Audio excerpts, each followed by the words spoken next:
Alright, gamers. It is time. It is upon us. It is time for me to swing big weapon and provide a flashing light sensitivity warning.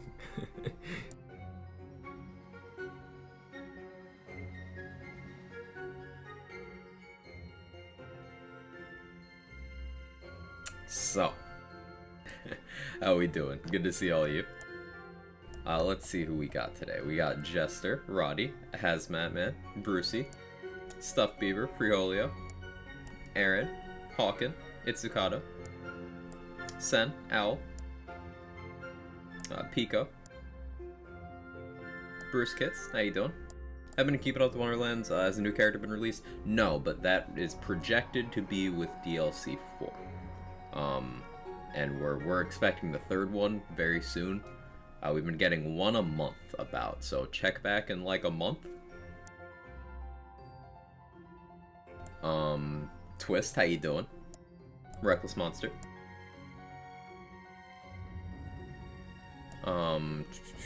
Foster. Let's see, Shard Attack. Frickin' heckin' dang it, dude. Frickin' heckin' dang it, dude. I love that name. Matt, Willpat, Shay, Notashby, Mooface. Hope you're all amazing, and apologies for anyone I missed. My eyes are not working well today. How's that morning cup? It's really good. It's really good. Unlike yesterday, it wasn't like reheated. And I didn't burn myself like the day before that.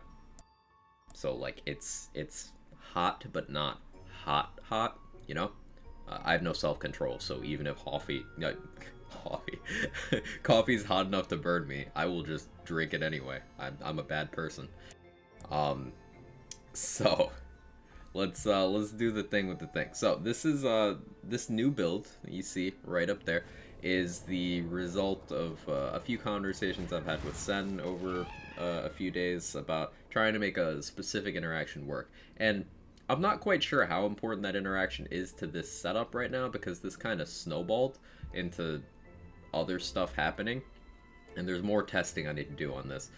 There's a couple pretty significant things I need to test to see if that would allow the build to go in a couple different directions. But using what I had on hand in terms of gear I farmed over the last couple months, it came down to something like this. Now, if you saw the go live notification, if Twitch decided to actually do that for you, I did mention the Krieg offhandedly, because there's a couple things that could remind you of that. So let's do the thing.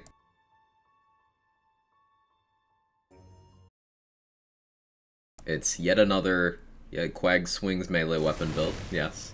Yes, I'm using a Scalawag again. I have self-control. I will continue to say it until someone believes it. Hey Shag, hey CZ, hey Priz. Sora, how you doing?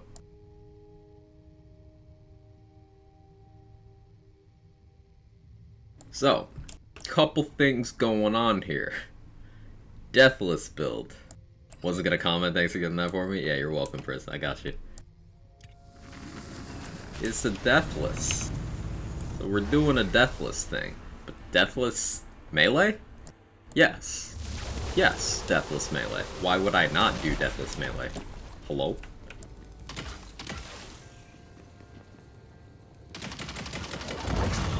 Deathless melee Dreadwind?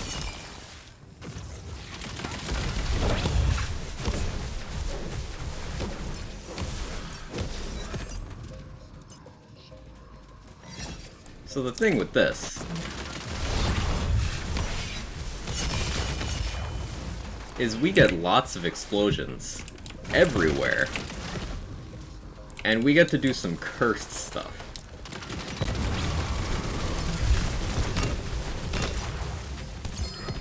Oh, you're dead.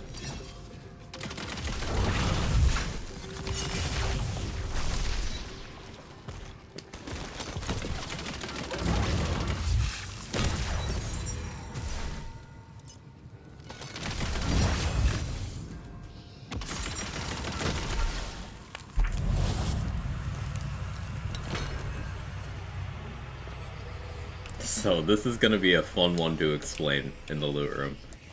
It's definitely one of the weirder setups I've made. Oh yeah, this is a Trust and Magic feature. I keep forgetting that. Trust and Magic with any Deathless or Unarmored Defense build is just a buff. It's great. Good thing it isn't Drill this week. Yeah, I'd have the gear swap to deal with Drill. Well, we'll do all elites with some curses. We stand weird here. That reminded me, Aaron, of I was listening to some game music while making this build, and I ended up at one point just listening to that one iconic Metal Gear Rising soundtrack song for like an hour. You know the one from the final boss fight? Yeah, that one. The one from the memes? Yep. And it's now stuck in my head again, and it's taking all of my being to not start belting it out. How you doing today? Doing well, Hazmat Man. Doing well. Has to be this way? Yeah, that's the one.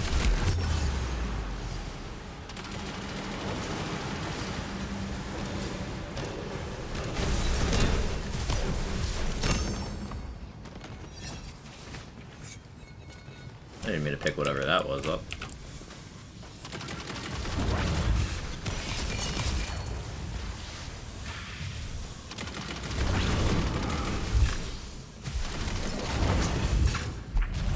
Cool. Definitely liking Dreadwind with this. I went back and forth for a bit. I tried From the Shadows, and it actually was underwhelming. Like, the damage is obviously good, but Dreadwind just provides some stuff to this. Unironically made one of my characters Armstrong. Let's go.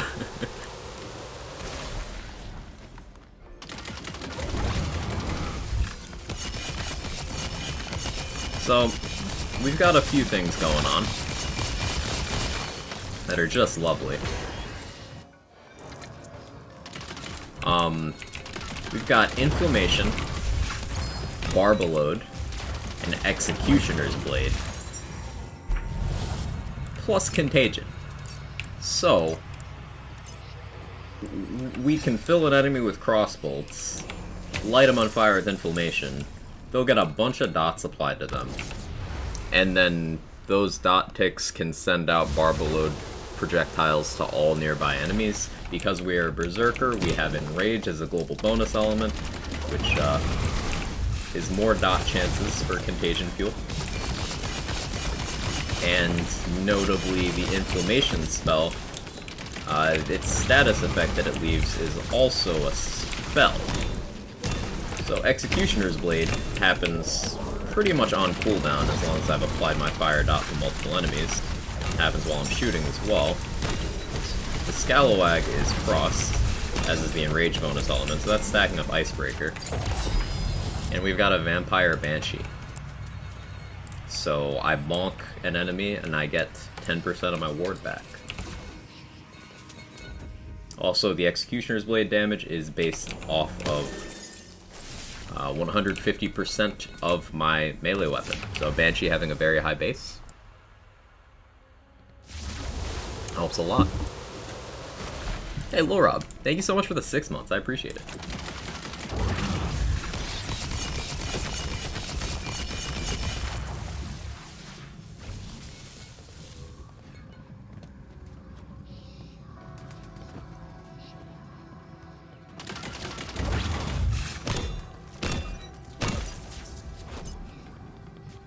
Hey, Ramen, how you doing today?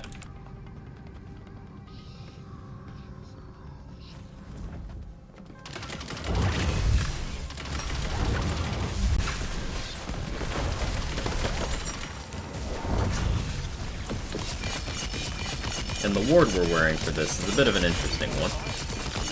I do still need to do some testing on some things related to that, but it's feeling pretty good so far. Quite running Executioner's Blade was the sorcery. What I always say, Doc, is that I always try to, try things. I try everything twice. Once to see if I like it, and once to make sure.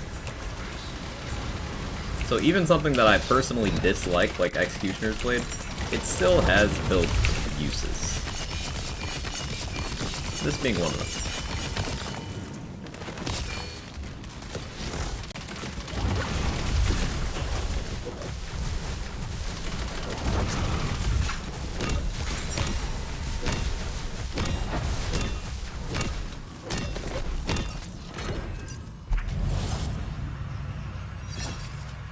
Take a throwable hole. No body rune addiction? I'm not running a body rune. What's this build? It's a new one. Sen and I have been trying to crack No You for a bit, and this is a preliminary stab at it. This 5-head stuff couldn't come up with ever. Nice build? Thank you. I'll go into more detail about it in the loot room, but we got lots of cool stuff happening. See, that was inflammation triggering Executioner's Blade.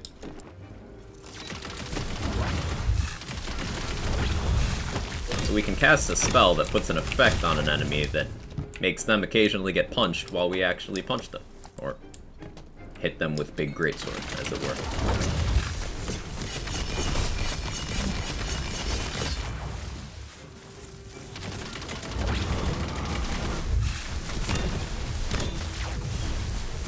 We get lots of mobbing damage from Barbalode and Contagion.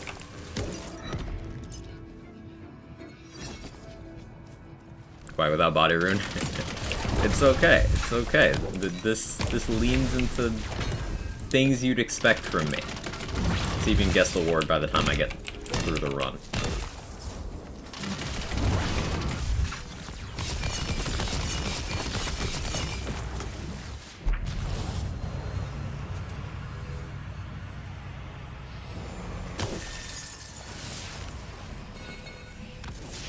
Element Banshee using for most mobbing. Soon bossing would swap to match LA weakness.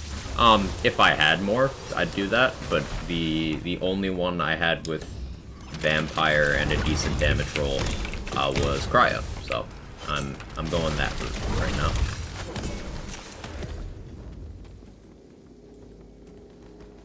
Trick Mirror? Yeah, you got it. Trick Mirror.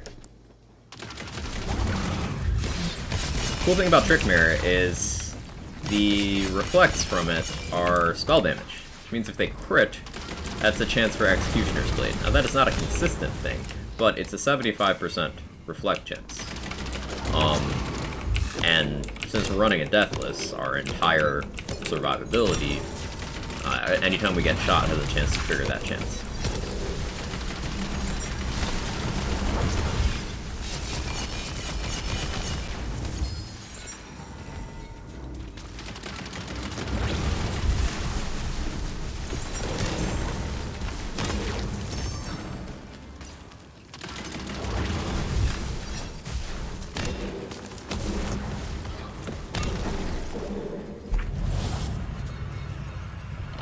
You're saying Executioner's Blade is terrible? It is. But something I always said is that it has build uses. It has niche uses. Almost nothing in this game is truly useless. Almost nothing. And even Executioner's Blade, something I don't personally have much of a taste for in most of my builds, you can justify it, this being one of those scenarios. No You without Frying Pan? You could do Pan on this, CZ. Honestly, I just didn't have a Pan with Vampire. I thought about it. I just didn't have a Pan with Vampire.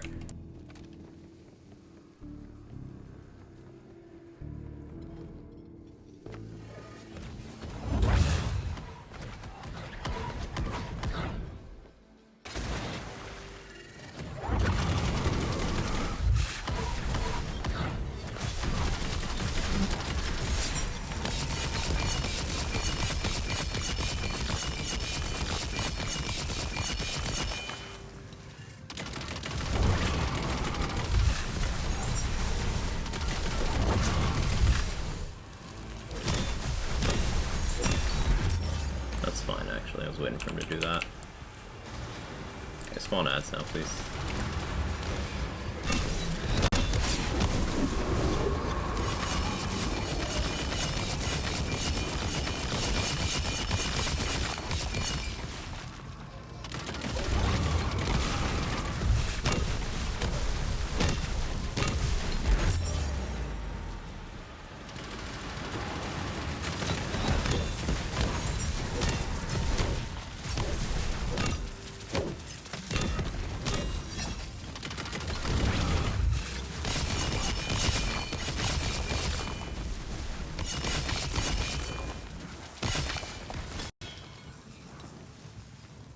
cares for stats, SMH? I need Vampire to, like, not die.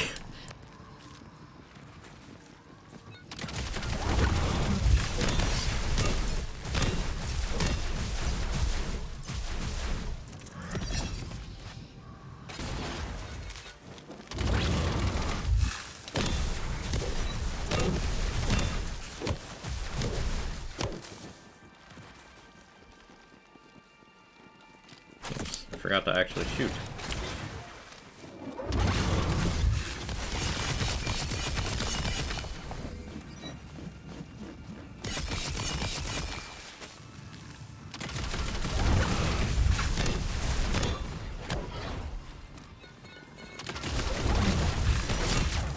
Okay, so pretty bad Executioner's Blade RNG there, and I kind of fucked up a lot during that fight, but still, fairly smooth Wastard fight.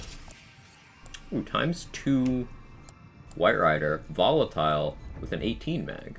No crit parts, though. Sad. Just trying. Technically, Pincushion should be better for this build, it wasn't such a meta weapon. Yes and no. Banshee has very high base damage. So, Pincushion, if its effect was really good, maybe. But the base damage of the Banshee is doing a lot for our Executioner's Blade. I guess the White Rider won't drop for me. Sorry, Shay. Hey, Sinju. How you doing? Try Garlic Breath build. Holy shit, Chaos 3 wasn't ready. Let's go, Pragmatic. I'm glad it's working out.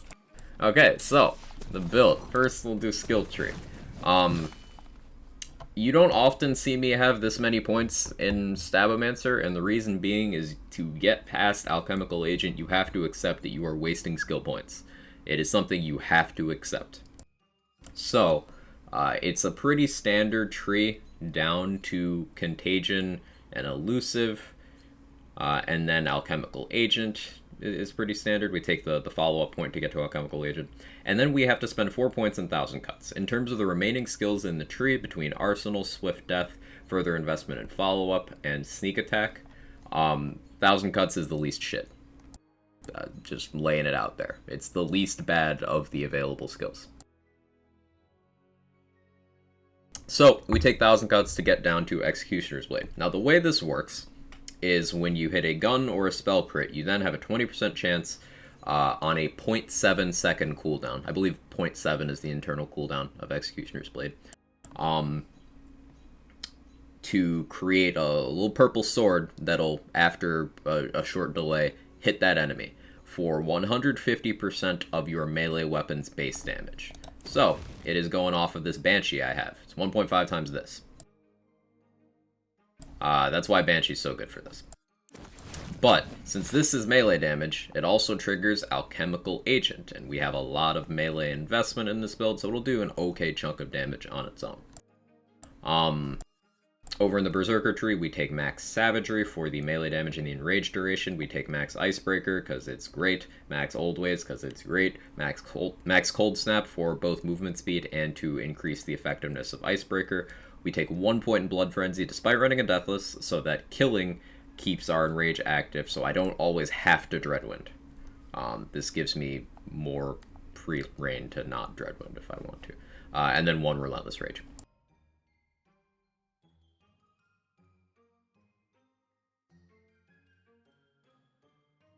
Morning, Sean. How you doing? How's the new build coming along? It's going well. It's going well. Hey, Rune. How are you?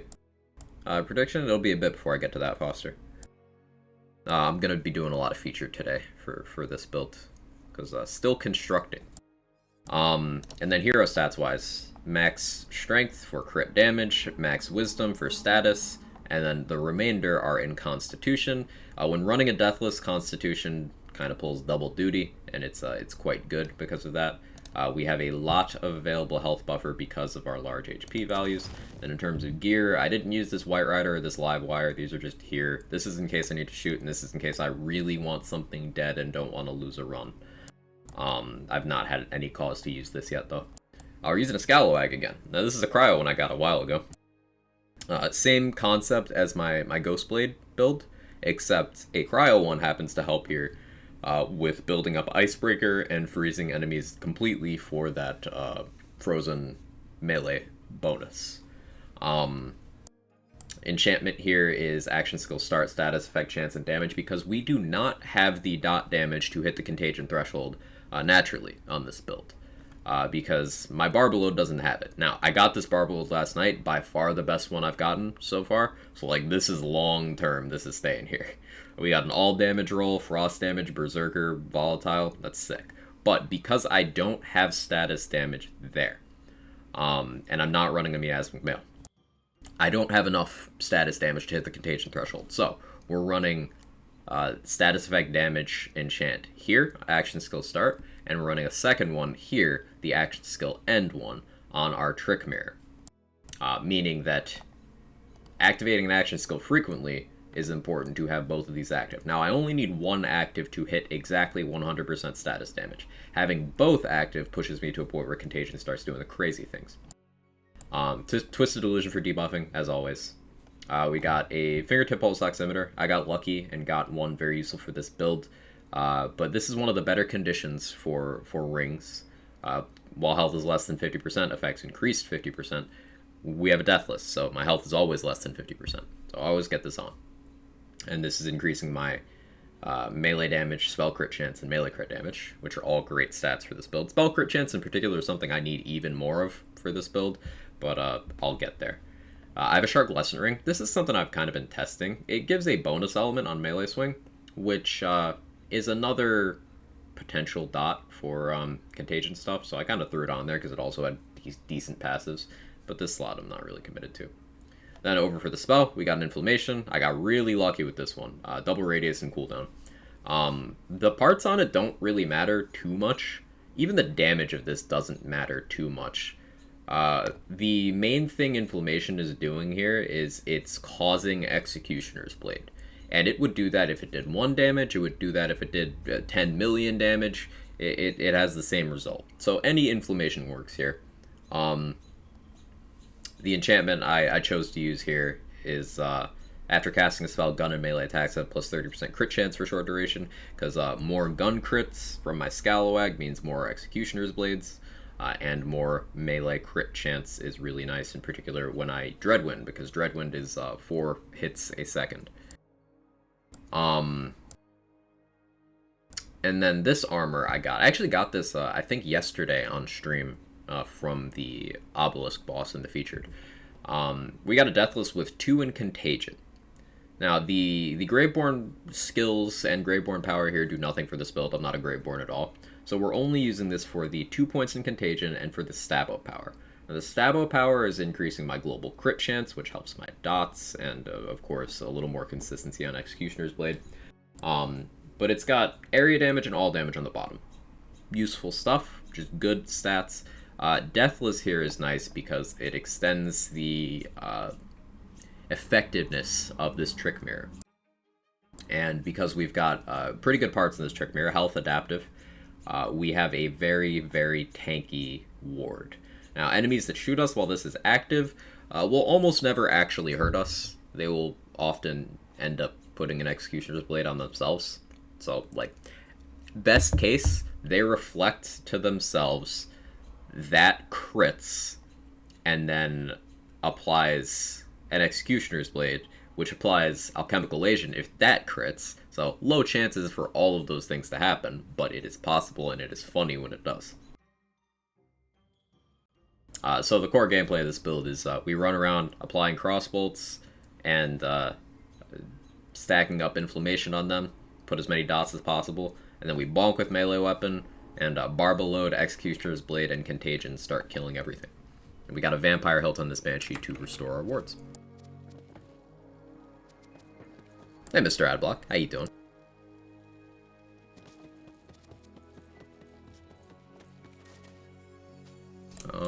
What's the wards for? There's more stuff to roll for. Does the tier of inflammation on any Contagion build matter much? You can roll with non-chaotic. You can roll with non-chaotic. Is it true Corrupted Plate Mill doubles the chance of Executioner's Blade? Indirectly, Bee's Knees, yes, because you have an extra hit that could potentially trigger it. But the thing to keep in mind is that, in many areas of your damage, Executioner's, or not Executioner's Blade, excuse me, Corrupted Plate Mail is a damage down. Executioner's Blade would be one of the stronger cases for it not negatively affecting your damage. So that could be an interesting way of playing it. I've not done that, but it sounds good. Just keep in mind, if you're doing other things in the build, it could affect those negatively. Love watching your stream because it's gear porn. Also hate watching your stream because it's gear porn. Keep in mind that I only have good drops like this from playing a ridiculous amount of time. And, like, I got this Trick Mirror this week from the vendor. Trick Mirror is the featured ward in the vendor in the Chaos Chamber. So if you're going for it, this is the week. I got this Deathless from this featured run as well. It's one of the dedicated drops of the Obelisk boss. Like, yeah.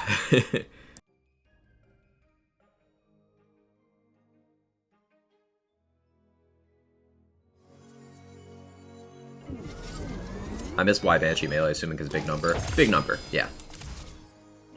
Big number. J-Bridge. How much that Trick Mirror run you? Shit, I don't even remember, but it was a lot. It was a lot. It wiped out most of the money on one of my testing saves. I have a couple saves that are copies of my other builds for off-stream testing purposes, and I was very lucky to be on one that had some money. 20 plus mil, something like that. Here, let's see, how much was, see, a Chaotic in here is 2.3. I want to say a Volatile is like 6 mil. So Primordial Wards are probably like 10 mil, something like that. Probably something like 10 mil. Morning, Ember. How you doing? I hope your lurk goes well. What's today's build all about? Big fire explosions and using Deathless. Forget what I got in the shop is 20 mils or something. Different items have different values. Snipers, armors, and launchers are very expensive. So it was likely one of those if it was a very large number.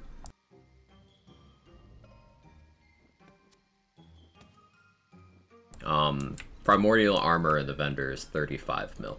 I know that much. 35.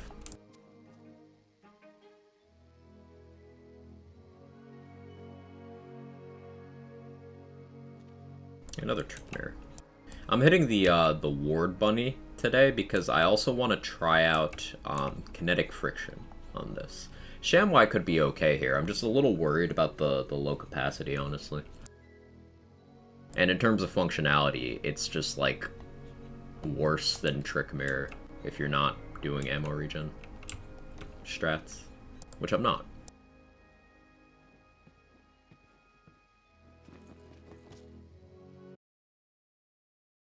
So Trick Mirror's goal to try to proc Executioner's Blade from afar? Yes, and also since we're running Deathless for the sake of doing Deathless,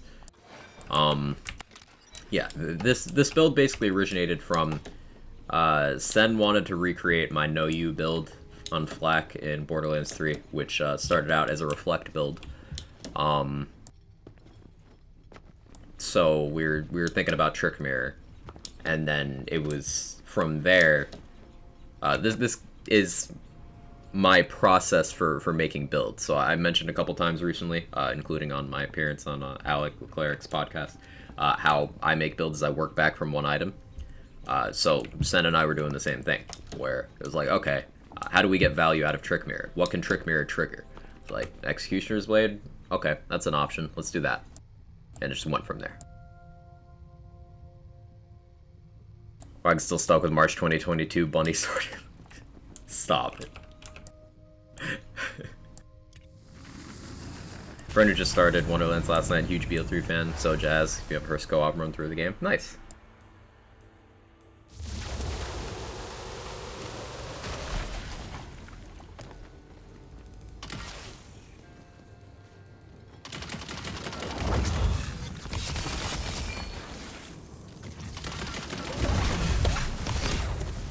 love seeing those fire explosions. It's honestly really addictive.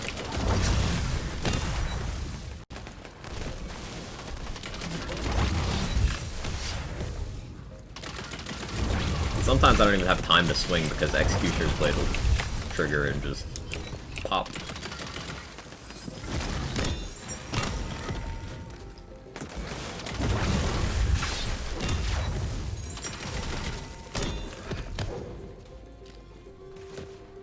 I believe they call that a stylish finish. I suppose so.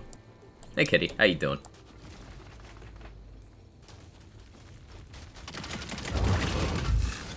First I was just double knot and had to say no, and honestly came to the trick mirror by accident. Yeah. I didn't want to double knot either.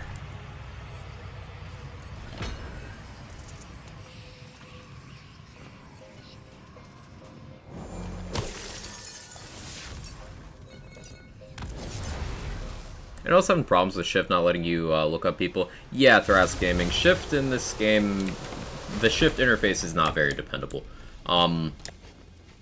Something I've seen a lot of people do is if you do happen to have Borderlands 3, you can use Borderlands 3 to manage your Shift friends and stuff, and it'll carry over into this game. I know, it's super jank having to boot another game to manage your friends in this game, but it's an option.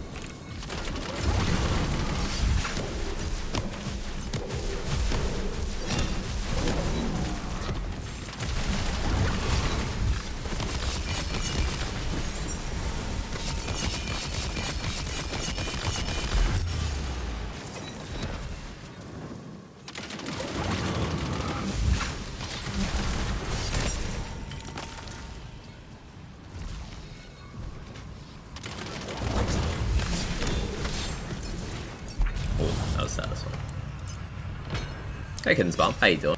Swing the frying pan, you should have over 100% reflect chance, and while just on your back, you should still have 90% reflect chance.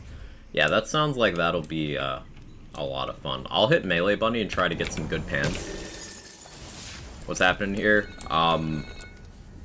We're doing swing greatsword at flaming enemy to shoot gun out of enemy and apply dots and make more enemies explode while being deathless.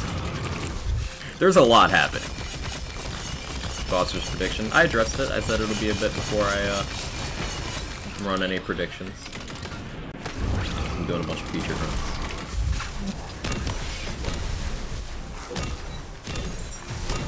But yeah, I'm keeping it in mind. Hey, Epic, thank you so much for the raid. I appreciate that. How'd your stream go? It's Morbin time. Is it still Morbin time? Is that still in theaters? I still haven't actually seen that movie.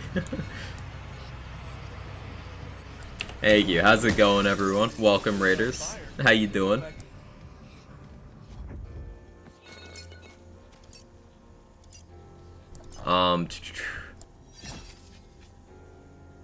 So, we're doing funny neuron activation melee stuff. If you guys like Bloodsplosion, you know, the Krieg thing, and you like swinging big greatswords, we're doing that.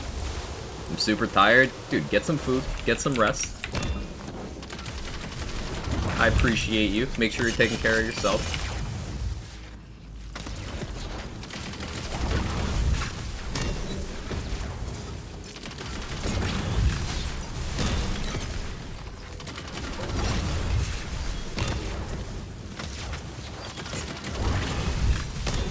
What we're doing here is I'm lighting enemies on fire, filling them with crossbolts, and then blowing them up with a big sword. And this is working on All Elite's High Curses runs on Chaos 35.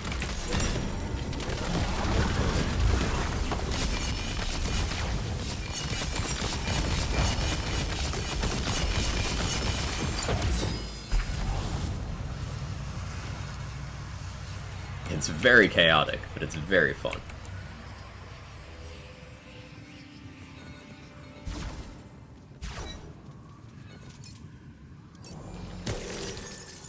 Love to see a new melee build. Dude, I'm so addicted to making melee builds.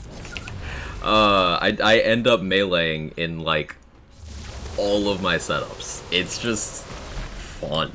How does Trick Mirror play into this? It's a deathless build, so Trick Mirror has full uptime as long as we're not, you know, down. And Trick Mirror reflects can trigger Executioner's Blade. And Executioner's Blade gets its scaling off of your melee weapon. It takes the element of your melee weapon, it takes the crit stats of your melee weapon, and it's 150% of the base damage of your melee weapon. So, it allows us to have another avenue of applying melee damage to enemies.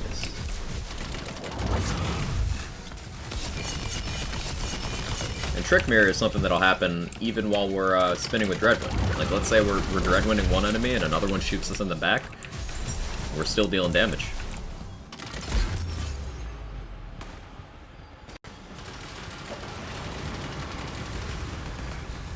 You're gonna make me crawl out there, aren't you?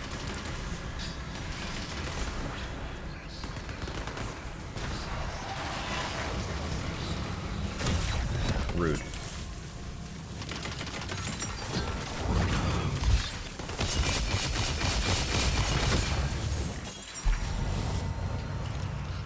That's how the melee addiction begins, or ends. Could be either.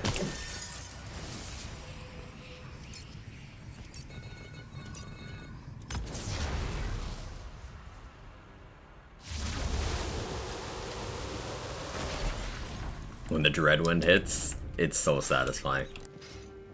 Something about the design of the melee action skills in this game, even, like, Cleansing Flames still needs a little bit of help, but the fact is they've changed it enough that it, like, still works well enough that if you really like the vibe of Cleansing Flames, because it's very satisfying, like, viscerally, you can still make it work. The melee action skills in this game are just good. Cleansing Flames is the weakest of them, but it works. And then you have Ghostblade, you have Storm Dragon's Judgment, and Dreadwind are all just really good action skills.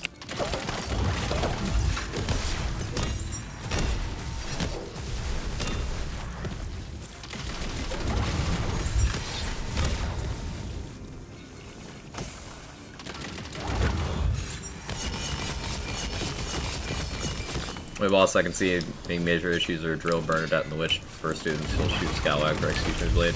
Right.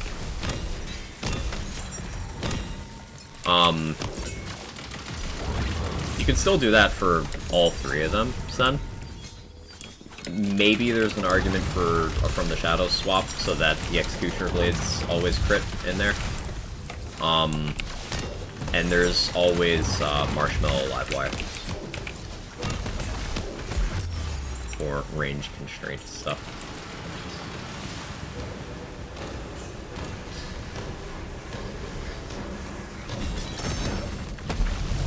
What a sad Skeef can't get dots. I mean, it wouldn't survive the dots anyway, J-Bridge. It would not survive. Since this is convenient and we're right here. Bunnies refuse to give me good Banshees. Me too, honestly, Urban Mech. Like, you've seen the amount I've put into Melee Bunny, and I still have never seen a Primordial Banshee in my own game. Ever. It's a good use case for Cleansing Flames outside of support build, much longer cooldown. The other melee skills doesn't have as good damage and chance support. Just wondering if you think of anything because I struggle with it. I did not say it has a use case over the other melee action skills. I said you can use it. It doesn't have a real niche that the others can't cover. Like, there's nothing that it does that Storm Dragon Judgment can't do, but better. And then if you add the other melee action skills on the table, Ghostblade is also just strictly better. But it still does enough damage that if you direct impact an enemy with the melee portion of it with enough investment, you can hit. I've hit up to 600,000 in mobbing on an enemy with Cleansing Flames, without, you know, Buckmeister. So, like, you add that in and you could one-shot most enemies. Takes a lot of setup, but you can do it. That's the point I'm making there. You can't do it.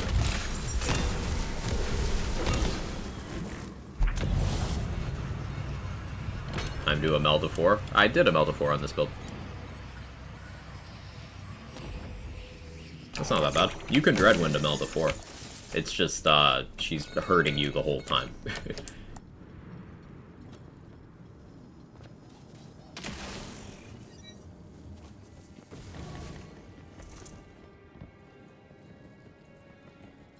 Imelda sucks in general, but her worst form is the second one.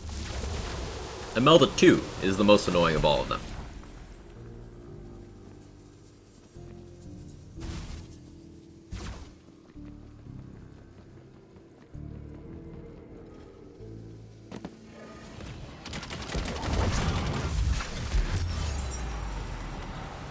Yeah, going down early spawns the ads early, so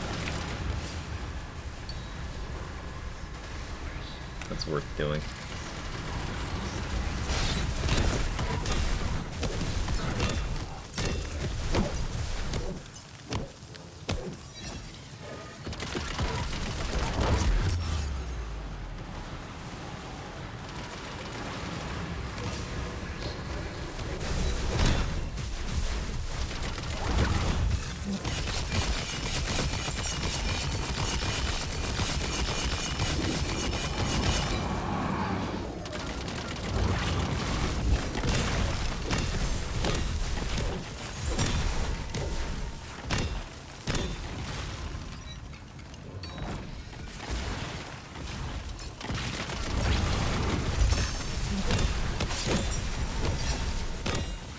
Go. I see Frost Shiver. You do, Varashi. You do. It's probably a weirder Frost Shiver than anything you've seen.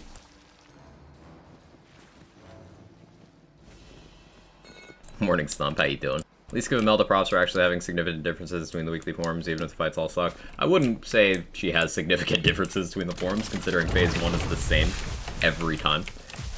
Except with just, like, an additional bullshit attack on the third and fourth one.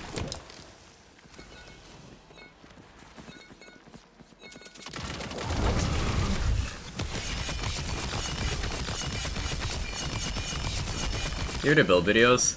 I'm more of a live content guy, honestly. I got the Claptrap. I don't really budget the time to keep up with YouTube uploads and stuff. It's something that is on my to-do list, but also given the state of how frequently this game changes and how often mechanics are reworked and adjusted, I'm waiting until the game slows down a little bit before I start doing that, if that makes sense.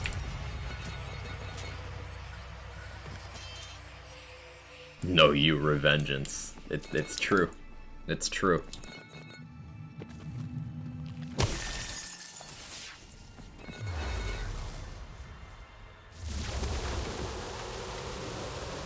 Son of a witch, bad Quag. Spin. Spinning's always the answer. Let's try spinning. That's a good trick.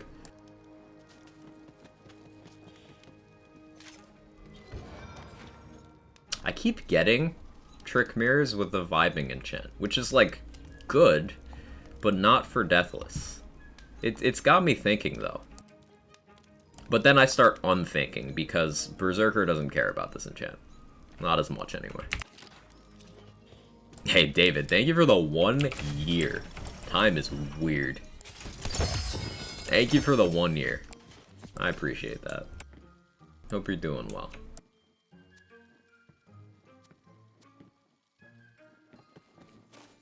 Let's keep in wards. I want kinetic friction.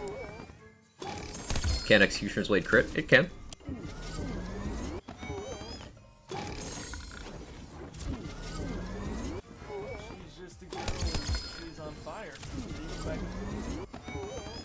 Quag Chad, 1 year Quag Chad. Why is that enchant not good? Vibing enchant, that one. Let's see, do I have anything with it? Or I'll look at it in the vendor so you can see it again. So this, 25% conditional damage on shooting a gun, dealing gun damage, 25% conditional damage on critting. So for Executioner's Blade, I would get at most 1. When Executioner's Blade crits, which is not guaranteed, I have a decent melee crit chance, but it's not guaranteed. So I sometimes get a 25% conditional bonus to a thing I already have a 30% conditional bonus to. Or I could just run this enchant, which is allowing my contagion tech to work better. Not a hard choice. How does all damage? Anything that crits on the second part, and anything that's a gun for the first part. So obviously if it's a gun that crits, you get 50% conditional damage. But, yeah, no. And it requires full health. I'm running a Deathless, so I don't have full health.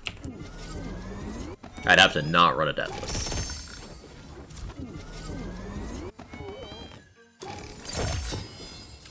Get the under 50% global health regen. It's 30% global. So not really more worth than 20% status damage. Honestly, Sen. Don't you technically have full health right now? No.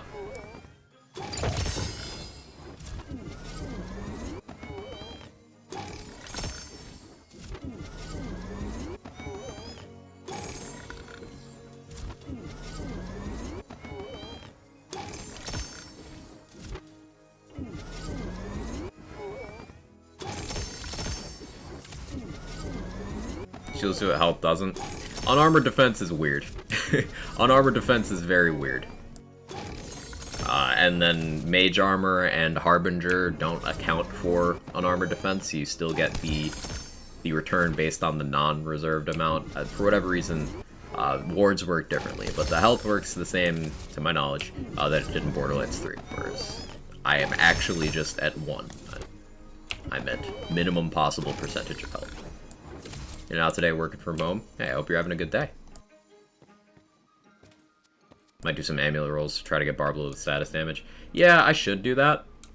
But I also want a well-rolled kinetic friction. Because I threw mine away a while ago and I'm regretting it. See, this is why I hoard things. Because when I want to try something out, chances are I already had it at some point, but I got rid of it. So now I want, you know, like, primordial kinetic friction. Hammer and anvil could be fun here. Not consistent, but fun.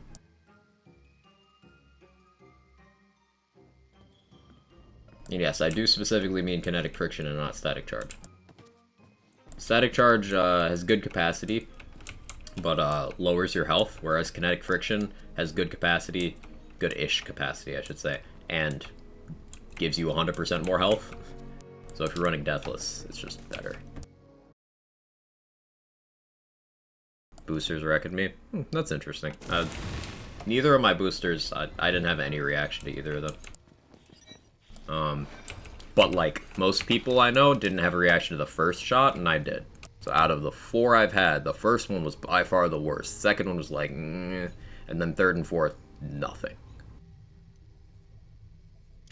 That's just me, though. Got a Frenzied Wrath with 50% status damage last night. It's like the game is making gear up for a companion contagion build. Let's go. Hey, Chimpy. How are you?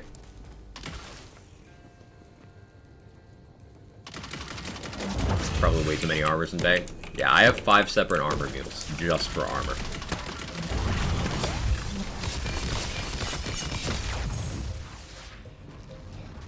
Second shot put me on my ass.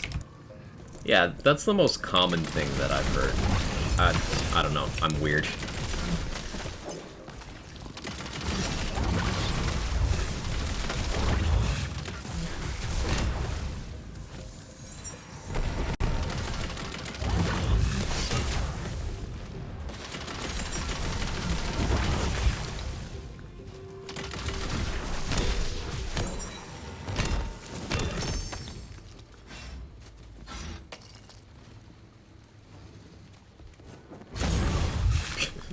I was wondering if he was going to rush me. He didn't.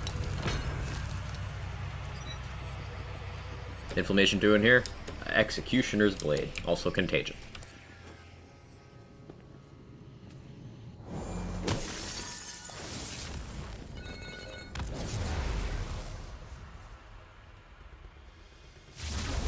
have a lot of melee weapons, weirdly. I blame Twin Souls. I picked up so many Twin Souls during that Nightmare feature. Like, so many.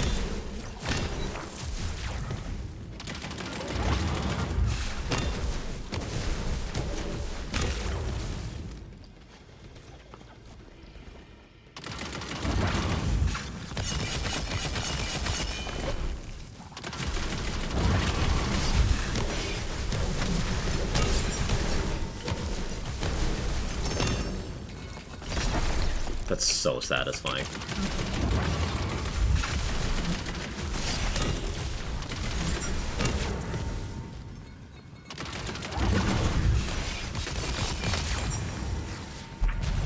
Like, it's so efficient. If I found out on board with Executioner Blade, never thought I'd see the day. It's not like I was saying it was useless. Like, I don't like Executioner's Blade because it's wasteful to invest in the tree. You have to take dead points to get there, or mostly dead points.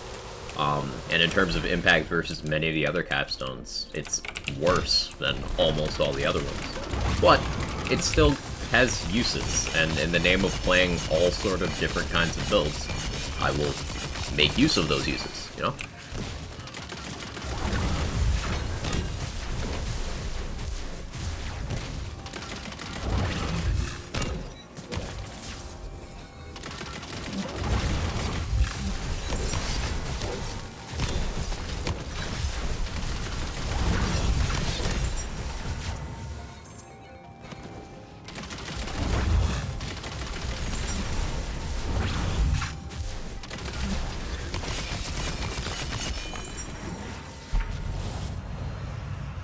Soccer chick, how you doing? Hope you're well. You okay? I'm okay, Owl. I'm fine. Everything is fine. New builds, new tech. Tried so hard to make Rebuke do damage, but yeah, Rebuke is... It does no meaningful damage at all, and is worse than Clawbringer's other damage reduction skill. Rebuke is sad.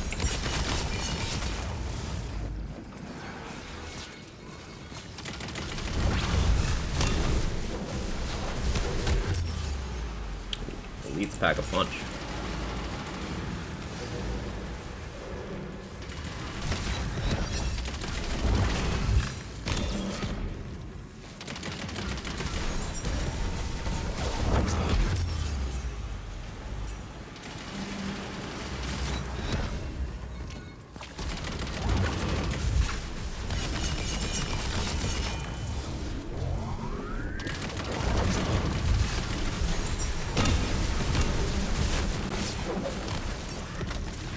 Cool, that was a good Contagion Shade. Watching Twitch on the beach? Ooh, that sounds great. Hope you're enjoying your downtime.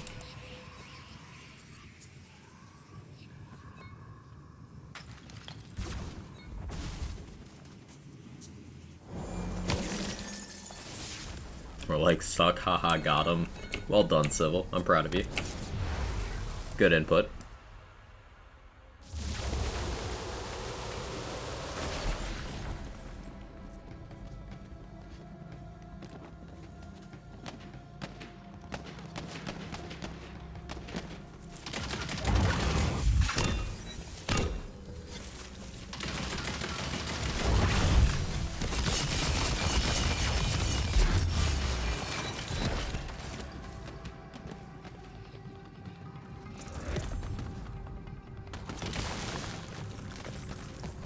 Honestly, room 3 of this feature might be my favorite Chaos Chamber room so far. This feature just is great in general.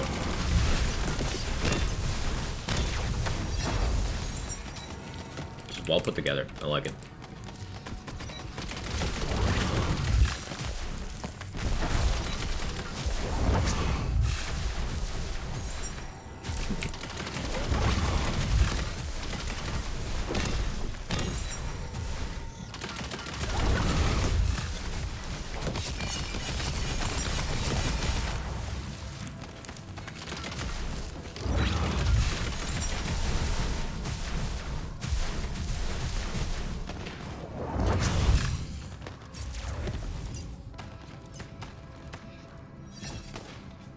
Except for not being able to avoid shield curse, but you can avoid it. I don't understand.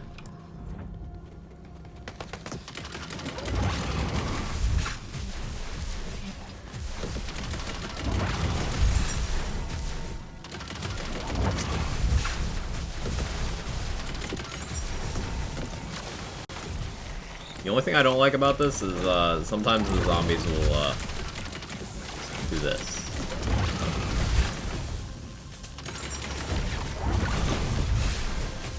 Trick Mirror gets a chance to shine here.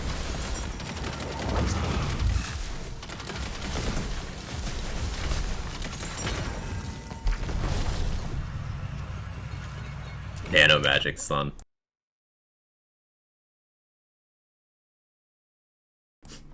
That is Armstrong. Nice.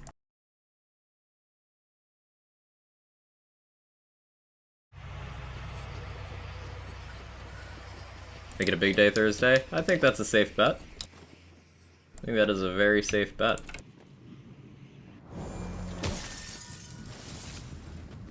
Bonus Crystals is a 2-week event? Yes, pretty sure.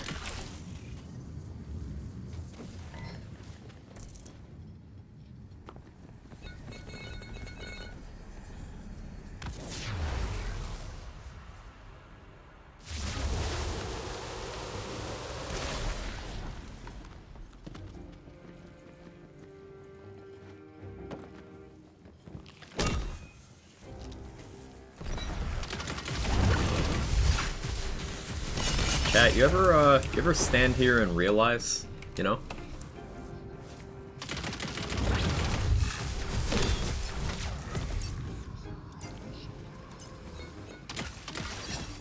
It's in my head again. You have to know about it. Never realized. True Chad behavior, Puppy. Well done. Lots of coiled, it's not a great way for Pandemicium builds. You can still get the bonus elements to apply to the Pandemicium explosion, so like, it still works, but it is a bit of a hurdle sometimes, yeah.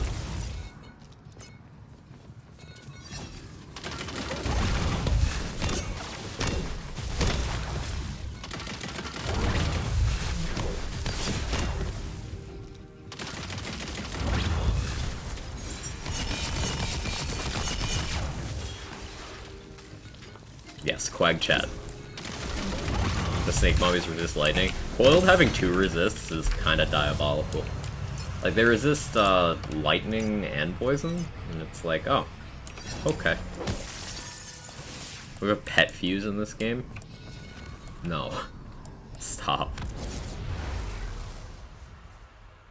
But no shield diversity.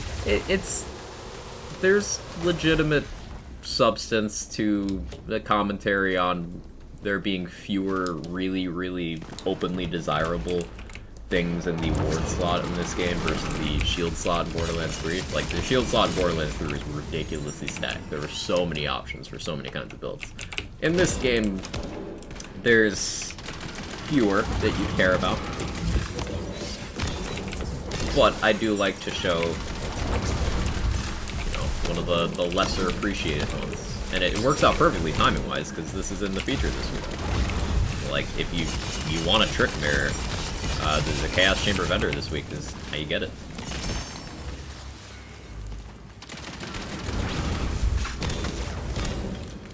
Body Rune's too good, it's so hard not to take it. Body Rune just covers a lot for a lot of builds. It's very hard to argue against.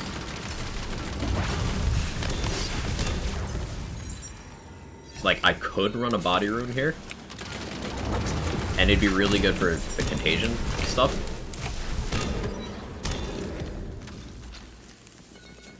Just the heal would be wasted, and I wouldn't really care about the lightning damage for my current choice of element. But I could. And it, like, wouldn't be a bad choice.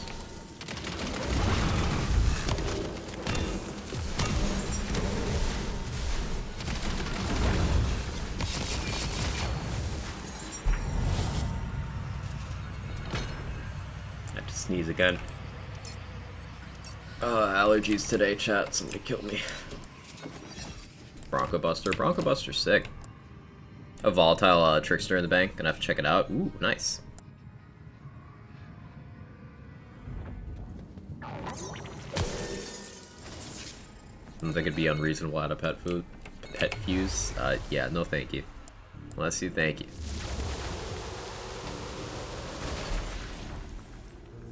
Yeah, I suppose technically Pixies count for that, yeah.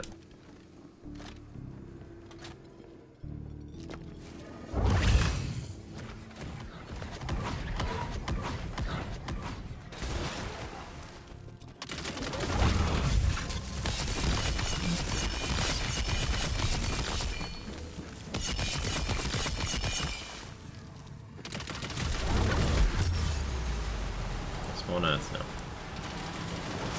There we go.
There we go.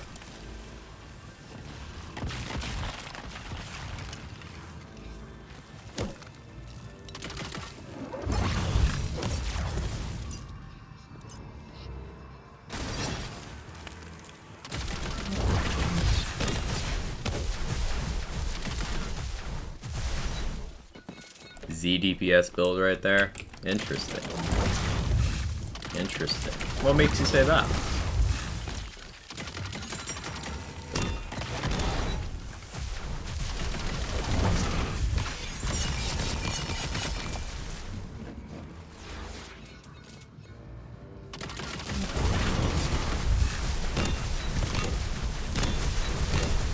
Damage feels insanely low. Interesting. By what metric? Curious to see where you're going with this.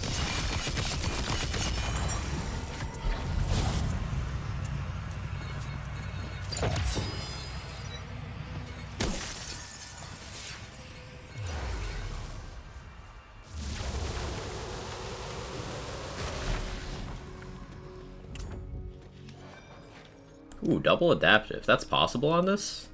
That would probably beat out health adaptive. Okay, I got another farming goal. Good to know.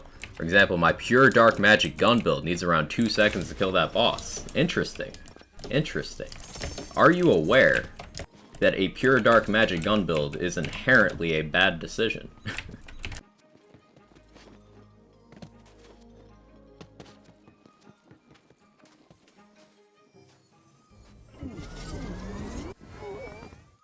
It's not? I mean, math disagrees with you, but okay. Also, I'm glad you're happy with your build.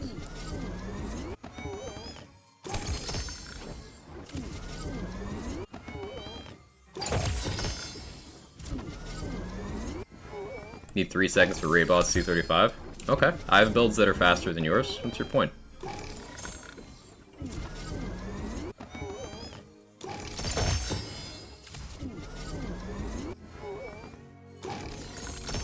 My pixie build's better though. Got him, Chimpy.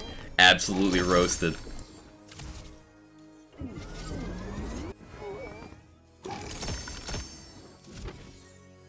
Like, if it's taking you 3 seconds for a raid boss, you have some optimizations to make, my friend. You're a little behind there if you're the type of person who's gonna come and try to flex a build and have a shit clear time. Like, yikes.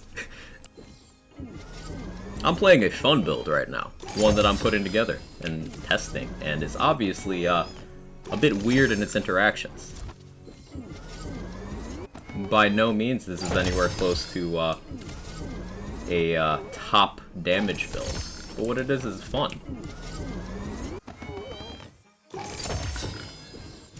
Oh, so wow, you're just the lowest effort troll. Yeah, thanks, Robin.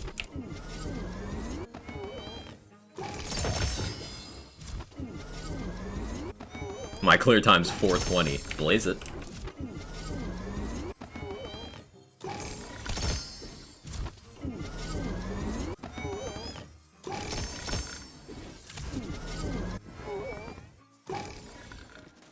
People are fucking weird. Reminder that builds are fake. Oh, was that a primordial?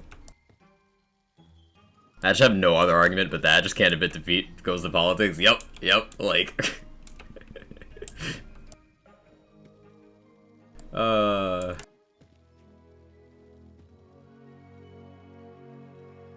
People are interesting. My spore just farts and I win. You win because you're you, Beast Knees. Got him. Roasted with kindness and human decency. Absolutely fucking deleted. Get fucked.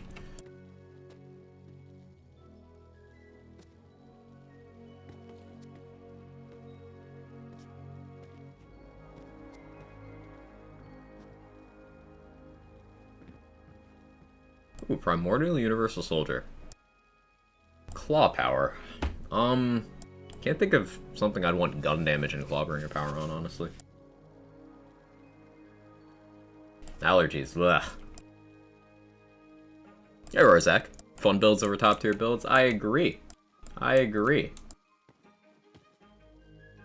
And I'm having fun with this build. It's also more than strong enough. Like, that was an all-elite, mostly curses run without using anything ridiculous. Like, we didn't whip out this live wire, which I could. But I don't want to. Hey, Cheeky. How you doing? Good to see you. Yeah, I saw that Aaron's flyover state, and I don't want to get into that.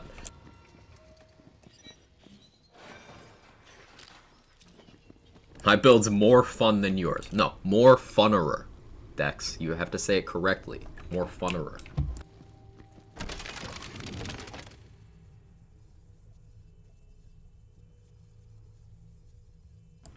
There's something I was gonna, like, roll, but I already forgot.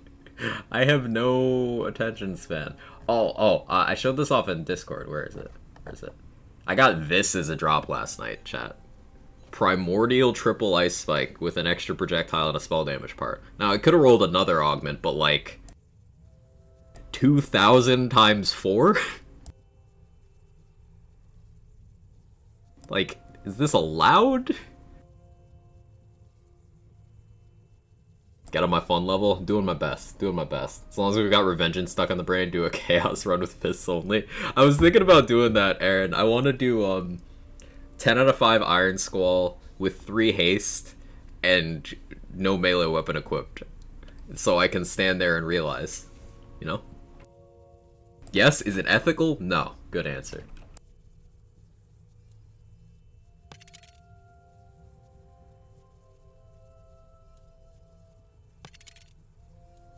Go until I get some sort of relevant. Oh, well, that works too. Ice spikes are disgusting. Yeah, isn't even that spell's final form. Yeah, like you could get, if I had another augment here. Let's say it was another extra projectile. That would bring the base damage down to what, like 1900, 1800 something. But like 1800 times 5.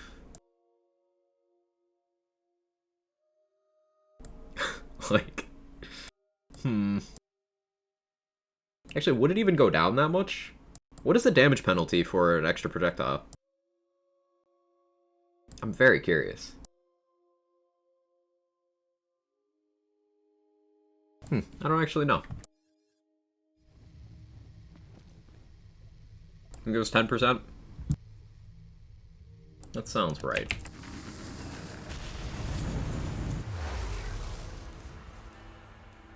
Builds better, all I have to do is reload and clear C-05, insane difficulty. But are you using dark magic guns, Roddy? That's the question. Huh? You guys hear that drop?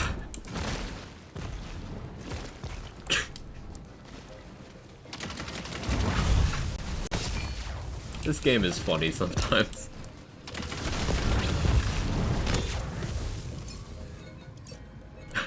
I heard it. Sometimes an enemy will just die to a trap in like the first 2 seconds of the run.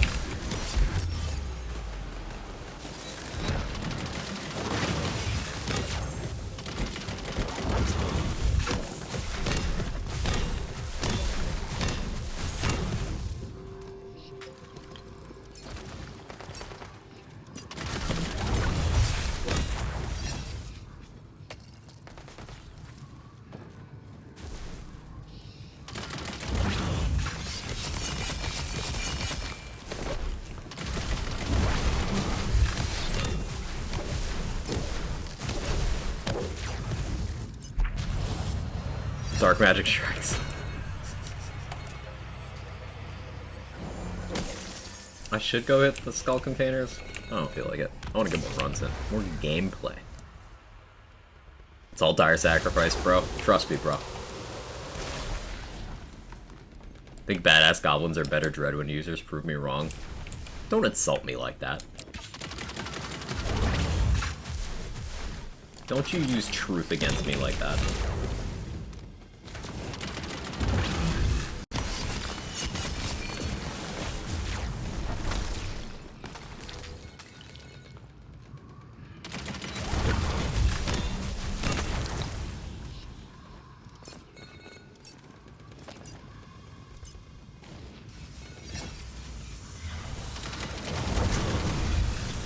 Why 1,000 cuts?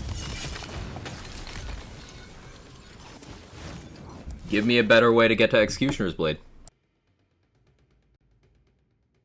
I'll ask you, why not 1,000 cuts?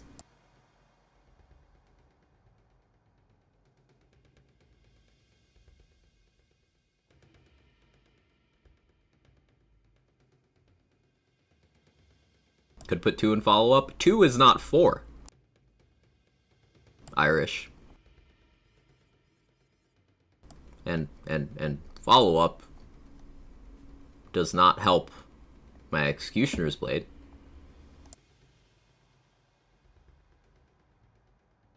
Or my Dreadwind. Or my Barbalode. Or my Inflammation. And also, what are you doing with the other 2 points?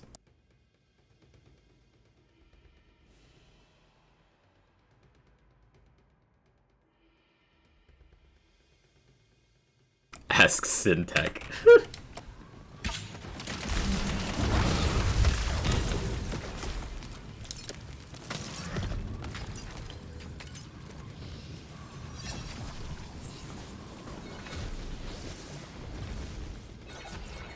Fair point, not many good options. Yeah, so like in the future, maybe the way you phrase that question is like, hey, what was your logic for this? I was thinking about this. What are your thoughts on this? Like, if your question can be imploded in a second by just adding the word not and repeating your question back to you, it wasn't a good question. Maybe I'm in a terrible mood from really low effort trolling, but like, come on.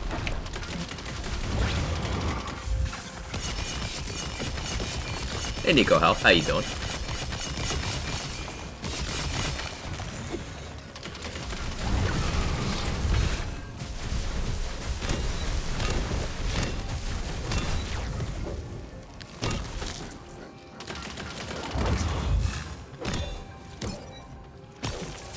Good, you? Doing okay, doing okay. Enjoying the new build.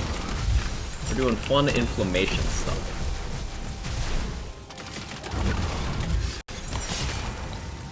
Ah, big explosions like that. That's what we live for.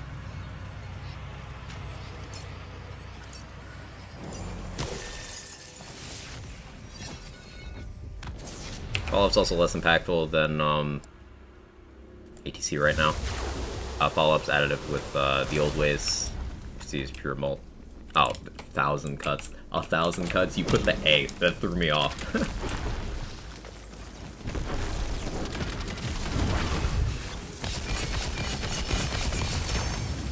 Okay, Roddy, chill with that. I'm sure people don't want to be, like, harassed about the points thing. Occasional reminders, cool. Just, like, bring it down a notch. Just a notch. Thank you. Hey, Hellrider. How you doing?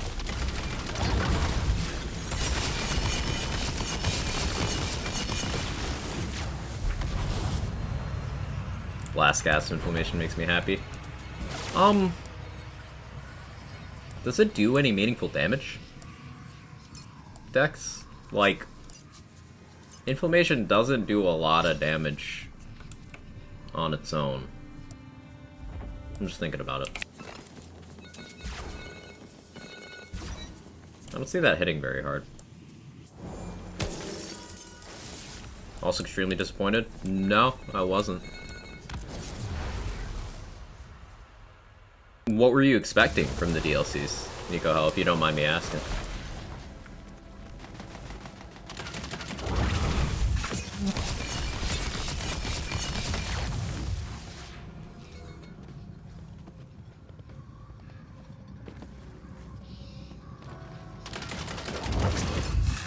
Just me or does Death Rattler seem to just reach a point in health and just give up? Maybe. I haven't fought the boss that much. A bit more story and monsters? Okay, well, it was never going to be story. And we did get some new monsters.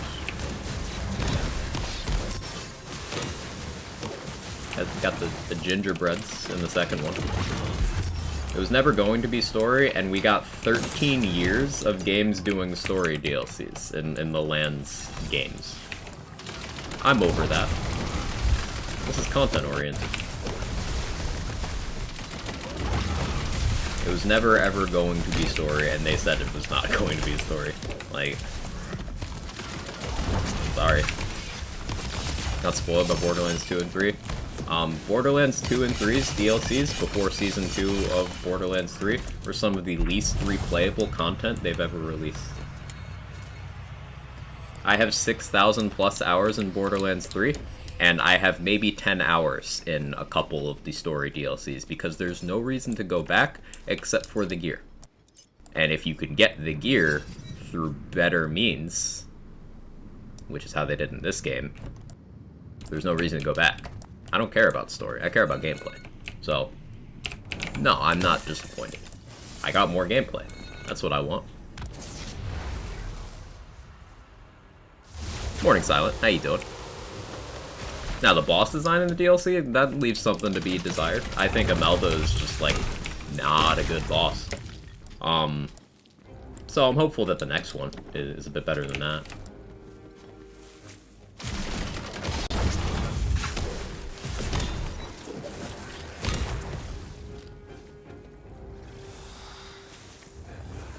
Or the boss is good for gameplay. Chums just didn't have health. And then Imelda sucks mechanically. Has health, but sucks mechanically. So if they can, you know, take the right lessons from both of those into the third one, it'll be fine.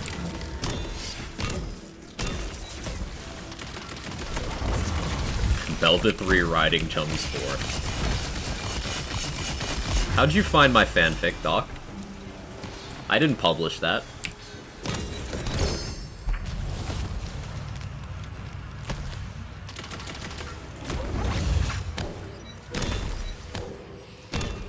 Yeah, it's gonna take me a minute to kill this frost buddy. Alright. I haven't been on Twitch a lot. I've never been interested in Wonderlands. I always gotta come back for you. I appreciate that. I hope things have been going well. If Chums had more health, might actually be a pretty decent fight. Yeah, like, Chums isn't terrible. Nasty Spiller out then dot. That's probably why I take one fewer curse. Normally. A Nasty Spill. How bad could that be? It's Nasty Spill, it's gonna be awful. It's Silver Raid, thank you so much for the 14 months. I appreciate it. I think cast chambers could be fine, but as they are, I'd like to see them change up the curses, side objections, and raid bosses once in a while. So changing up the raid bosses, what do you mean by that? Pragmatic. I'm not sure I understand, because, like, how would one change up a raid boss? keep in mind, we launched with 4 raid bosses, whereas each previous title has launched with, at most, 1. No, Vermi isn't a fucking raid boss.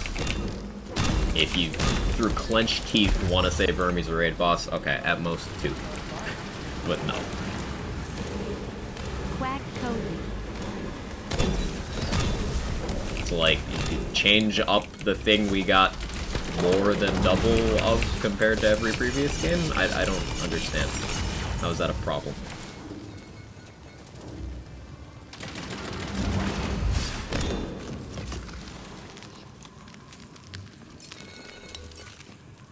That's more variations of Chaos Chambers would be nice. You mean what they did with 2 DLCs so far? Aaron? You mean that?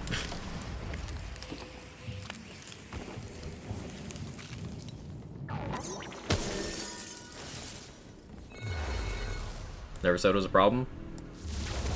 Okay, like, add new ones and have a rotation of some sort. Okay, so, like, where does that line stop? Here's the thing. We have 4. 4. You know how many we had 3 months into Borderlands 3's life? During the 3rd month, we got our first one. We have 4. It's... no. Focus on other things. More of a good thing's always nice, but when it's framed as, I think Chaos Chambers could be fine as they are, but that makes whatever follows that a criticism. And I don't think that's a valid one. And more specifically, alternate modes like boss rush or survival. Okay, you didn't say that. So. Garbage, thank you for the 2 months. I appreciate it. Once in a while, maybe next year, I think it'd be lifelong term, but we all got opinions. Quag Chad. I guess. I just don't like the particular syntax you used, implying that only having double the raid bosses of the previous games is a negative of the Chaos Chamber. Like, that doesn't make sense to me.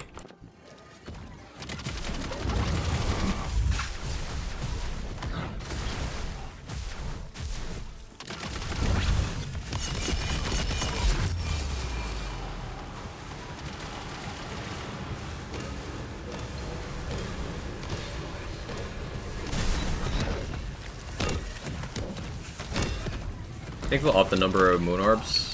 What do you mean? Like the cap? They've done it once. I don't think it's unrealistic to assume they'd be willing to talk about doing it again. I don't think it's likely, but I suppose it's possible.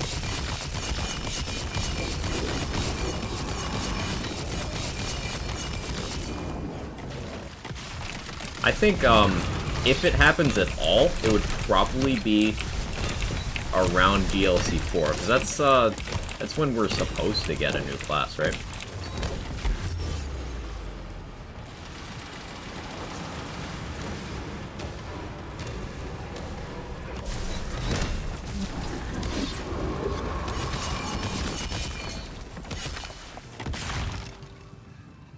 Is that TBJ_Quag? Sure is, Wales. How you doing?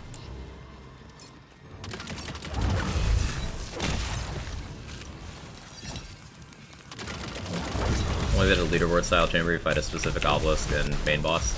I don't think a leaderboard, like an actual leaderboard, would go well in this game at all, considering people would just cheat.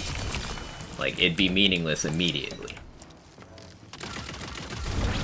The reason why having the top percentile thing works as well as it does is because it doesn't show it to anybody except you.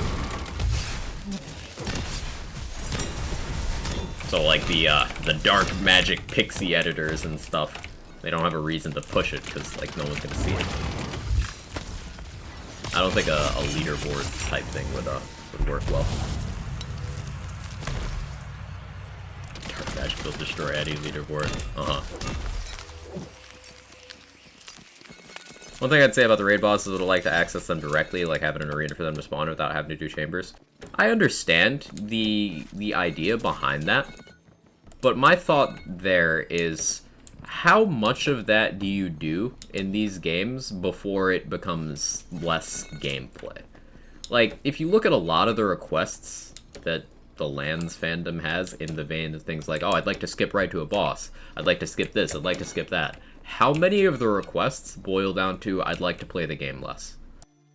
If you boil them down to their simplest possible form. So, like, is that worth development resources? Developing a way for people to play the game less? I don't really think it is, personally. That's just my take. It's my opinion.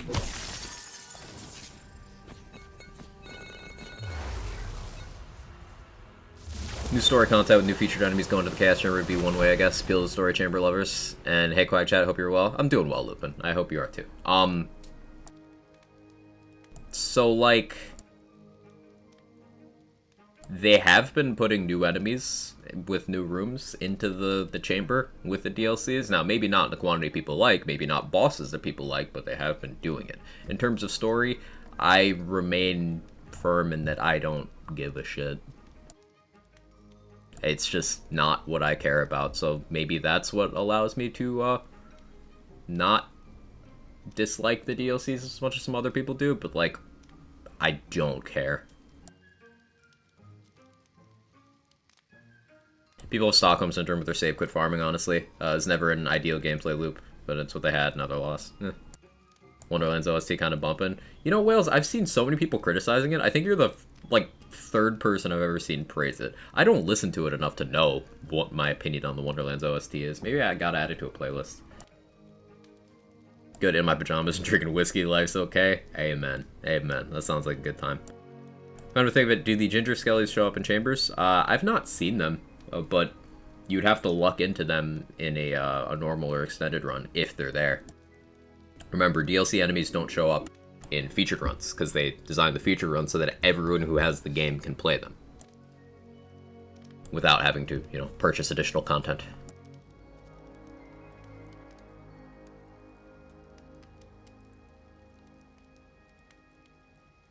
Insomnia's in overdrive, get to lurk in your stream until I physically can't keep my eyes open. I hope it resolves soon, Wales. Insomnia's the worst. Can't hear the music over the enemies without turning dialogue off. I have dialogue off, and I still don't hear the music.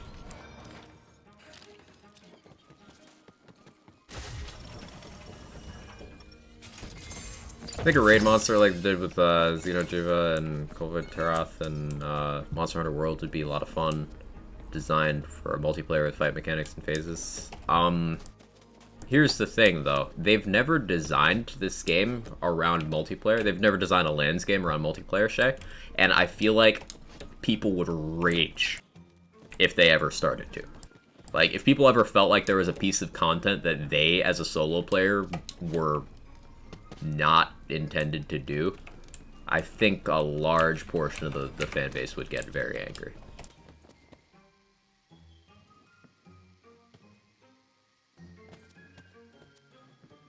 People still hate Aurelia for having 4 co-op skills in her tree. Yeah, they keep saying that Aurelia has a tree that's useless if you're solo.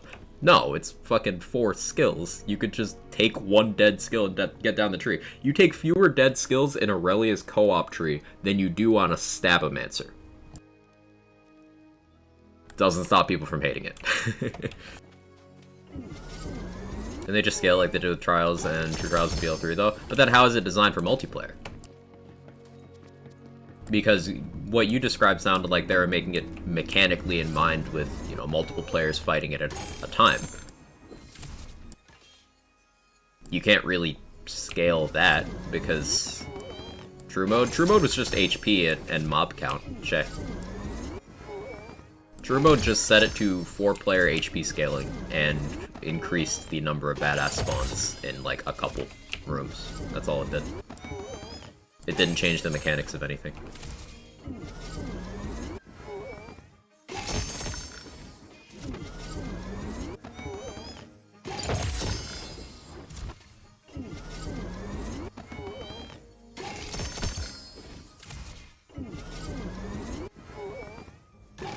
I've seen many good things come from forced co-op. And I'm not even saying this would be a forced co-op. I'm saying it would be seen as forced co-op, if that makes sense. Like, people would complain. I am primarily a solo player. I'd still be fine. I'd welcome the challenge as long as the mechanics allowed me to physically do it. As long as it wasn't something like, hey, 2 players have to stand on 2 pressure plates type thing, you know? But it would still be complained about a lot. Morning, Jedi Monkey. How you doing?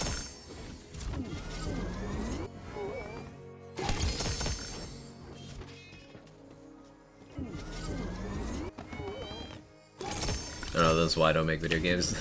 Game design is hard. Like, I can't claim to know what's best either. I don't do that for a living. I just play them for a living. So this is all just like, you know, fans speculating and wish lists and stuff.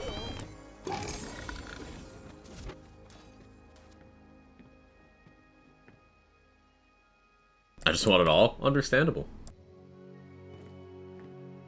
Wanting more of a good thing, there's nothing wrong with that. Going back to that earlier conversation, you know, framing matters.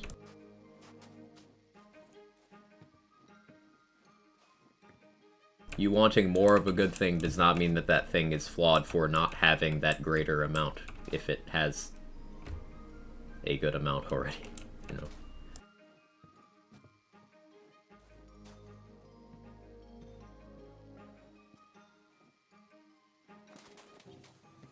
New Fallout would be fantastic. They announced Fallout 5 recently, Beasties.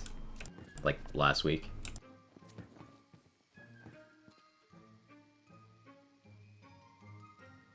This ShamWai is trying. Do I have a use for Reflect ShamWai? That sounds, like, silly, but...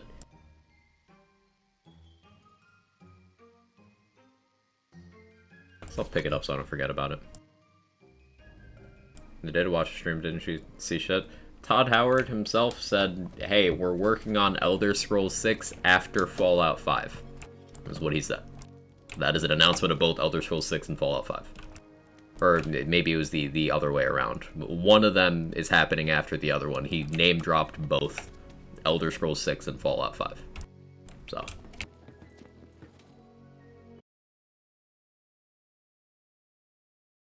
other way around, thanks, Roddy. I'm reluctant to buy a Bethesda title anymore if I can't mod it. Oh, of course. Of course. It's gonna be moddable. Can't believe we're gonna go 20 years between Skyrim and Elder Scrolls 6. It's not unlikely that that'll end up happening. Like, Skyrim was 11 years ago. Time's crazy, right? Skyrim was 11 years ago.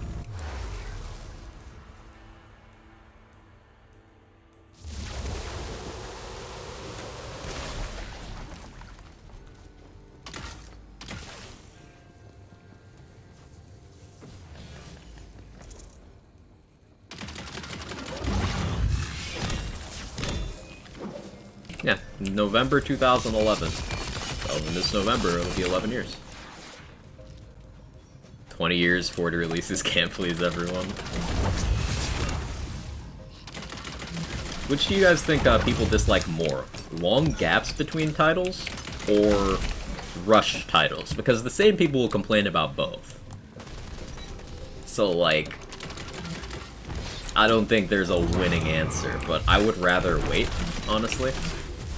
As long as it doesn't reach, like, Duke Nukem levels of Overcooked.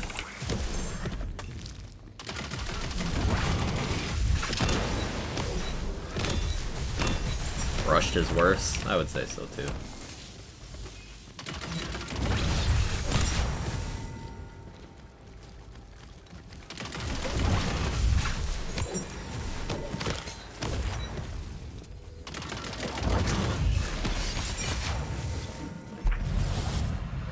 It's almost a 20-year interval between Metroid Fusion and Metroid Dread. Dread came out fantastic. Dread's awesome. Dread's my favorite Metroid game. Like, I was never too much of a Metroid fan before, but Dread was such a good game. I'm just like, yeah. Much people complain they'd rather be complaining about a game they can play now than one they can't. That's true. Cyberpunk was a buggy mess because people were impatient. Wasn't it shareholder pressure, not like the devs or the consumers?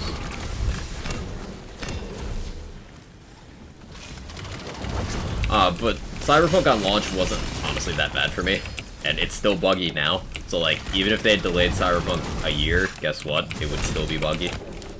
Like, that game was just always gonna be buggy.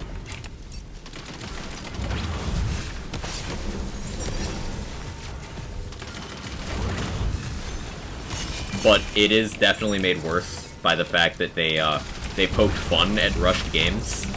Like CD Projekt poked fun at rushed games. We're like, we'll release it when it's ready. Clearly, that didn't end up working out that way.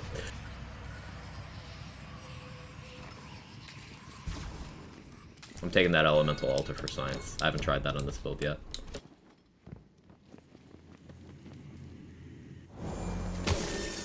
I should play Cyberpunk. You should, Priz. It's a good game. Or the company changed the story halfway through. Yeah, I heard that as well. They rejigged things once they got Piano attached.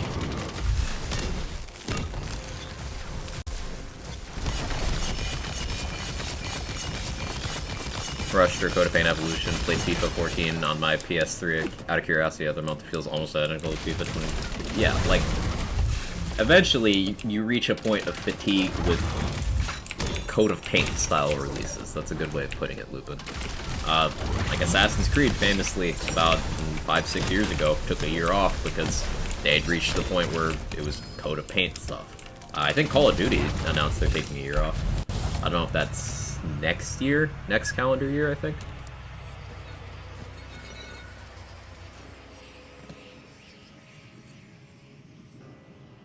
I think it's Call of Duty.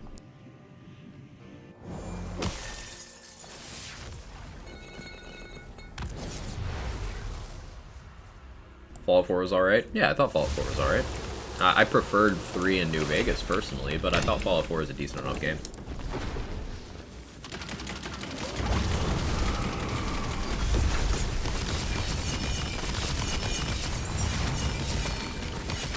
And there are games that I definitely have love for that were undertook. Dragon Age 2, I absolutely love the combat in that game, and some of the character stuff was cool, but like, it was very obviously a rushed game. Dragon Age Origins had like an 8-year development cycle or something, and then Dragon Age 2 had a fucking 2-year development cycle. It showed. It showed. Okay, this has haste. Area damage spell crit chance on a deathless. That could be interesting here. I don't want that Chamois. That can go. I don't really want that hammer and anvil either. Am I kidding? Anthem, yeah. DA2's rogue gameplay is S tier, you can't convince me otherwise. Like, all the classes in that game are so sick, Wales. I love Warrior in that game, and I don't play Warrior in the other Dragon Age games. My first playthrough of Origins, I played a dual-wielding Warrior, but after that, I just kind of didn't like it. But Warrior in DA2 fucking slaps.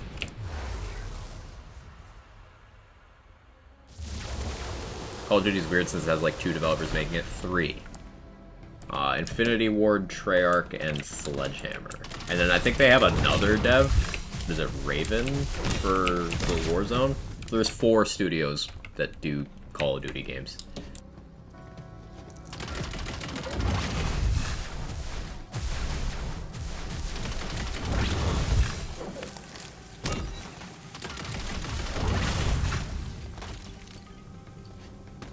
Which one does it best?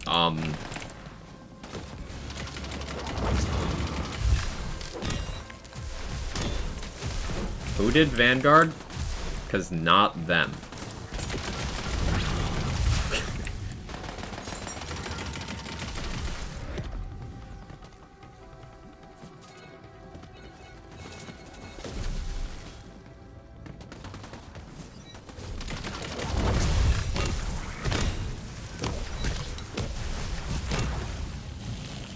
Every time they release COD and Battlefield where people finally stop caring. People did finally stop caring about Battlefield, Aaron. So, yeah,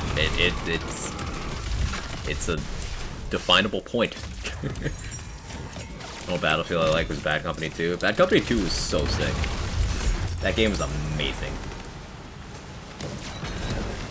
Well, feature, but fuck this room. It's fine. It's just coiled or a little annoying.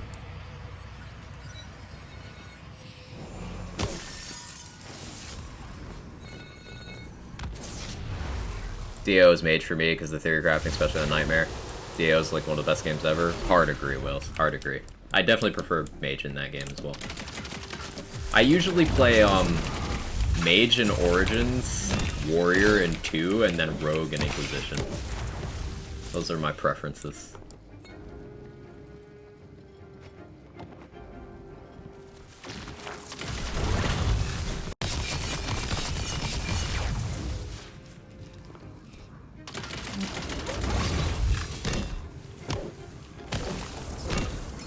Coiled mages make them annoying for me. Yeah, it's the AoE from the coiled mages when you're trying to do the bonus objective. That's the part of the room that's most annoying to me.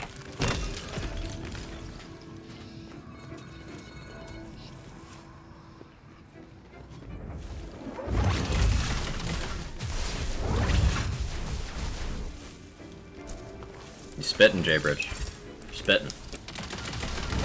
I agree.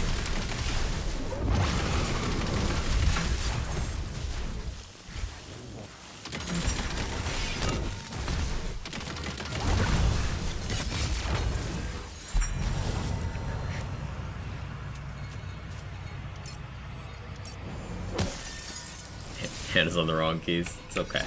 I'm proud of you anyway.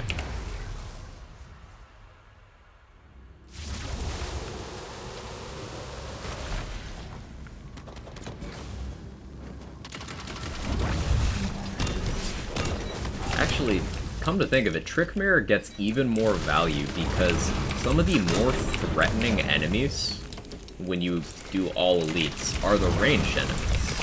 Because they'll just kill you before you can close the gap. And if you have a Reflect Ward, it helps you close that distance.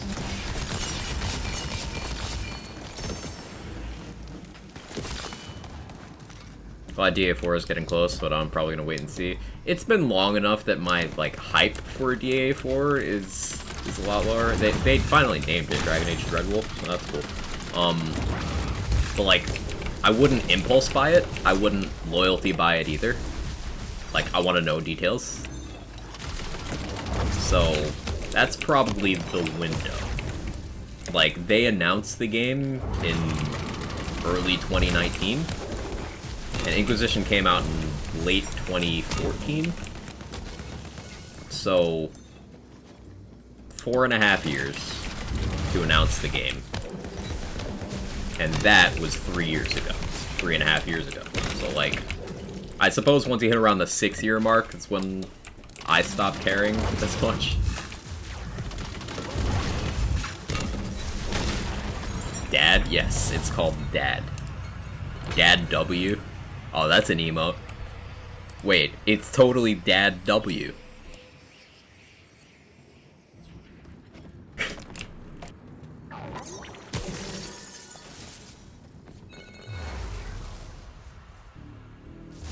You're not gonna get me with that, Sora. Oh no, Dex. Oh no.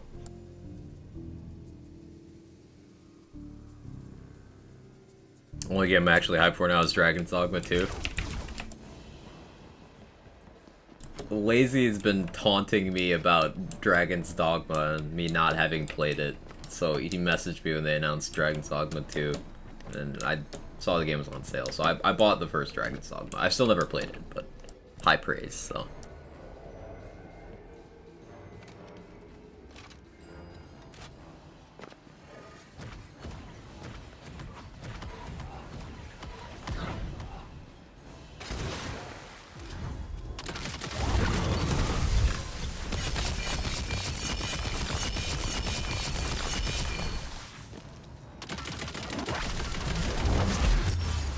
Oh, I didn't plan that well. That's okay.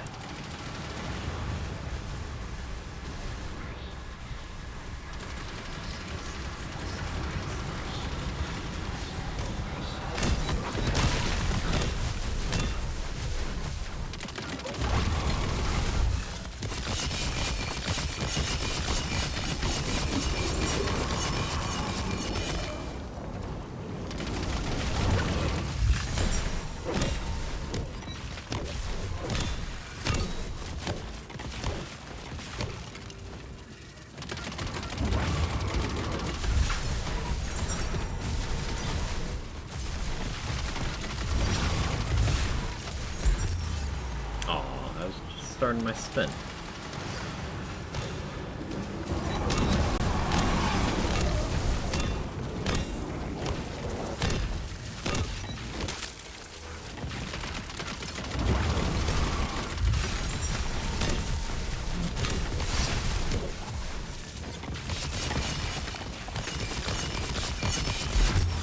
I do like using dots to just beat through the Spectral Aegis. That's funny. Did you miss Compo's tweet? Ah, I'll go back and check. Hang on.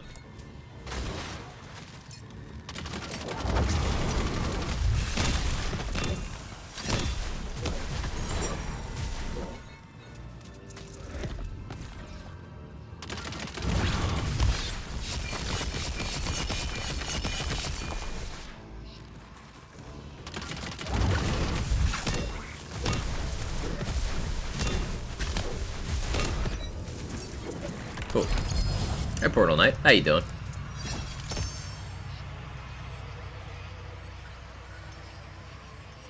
Compose a tweet from Chimpy. All it says is hi. Cool.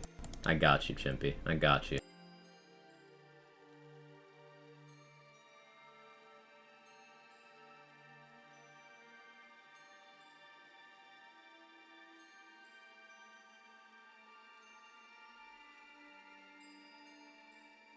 Alright, do the Burbap algorithm things. Man, people who follow me but don't watch the streams have to be so confused by some of the shit that that happens while I'm streaming.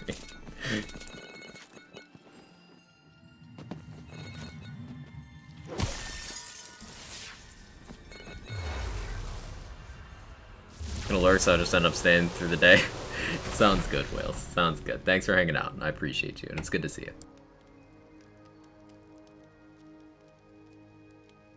Is times 2 White Rider rare? Yes. That requires a specific part. So getting any one specific part on an item that has part variance is difficult.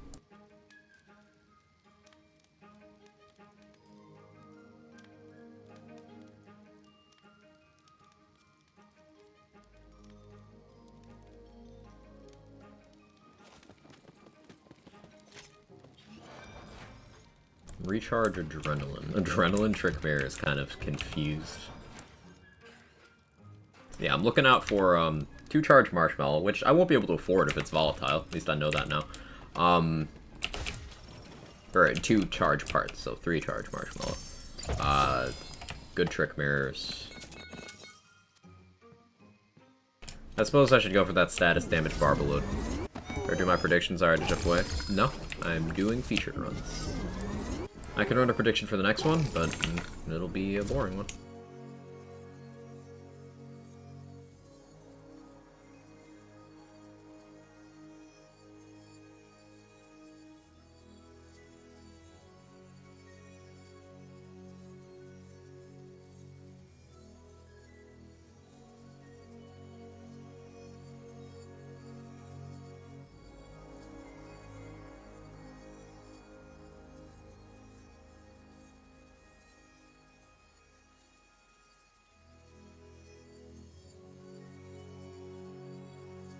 Here, I'll inject a meme here.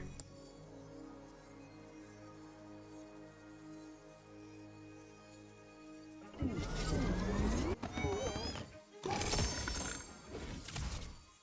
my supervisor is hard with the dose of reality yesterday. Walked to the office. I'm not doing line leader stuff anymore. To get the paperwork for it from the head supervisor for me to look over and sign. Active line leader. But acting means nothing will improve. Not doing the stuff. So technically speaking, I was told I gotta be improved line leader. Do stuff anyways. Either paperwork. It's not happening. Hey, it sounds like you're standing up for yourself, which I highly encourage. Good for you. Knowing your value as an employee. That's good.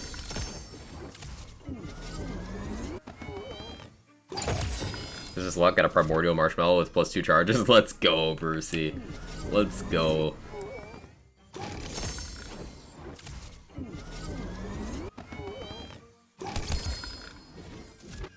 Jedi Monkey with the 18,000 total in the challenge. Ugh. Ugh. You guys are dedicated. Hey, Rabbit. How you doing?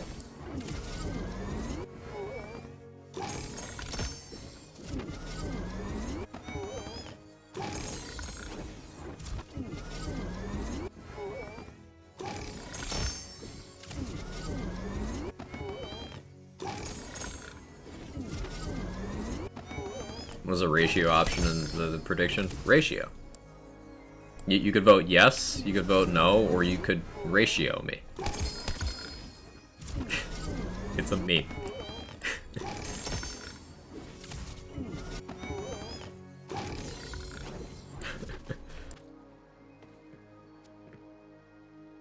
Poison Spore Barbaload. That's vaguely interesting. Oh, I'm out of inventory space again, shit.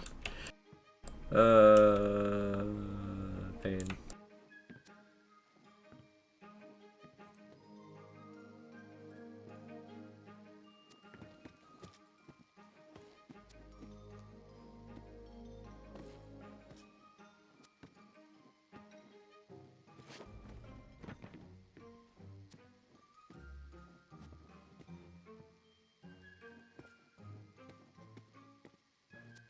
I think I picked up some, like, bad Barbaloads just to show you guys how terrible my off-stream luck is. Oh, why do I have that? I forgot I picked that up.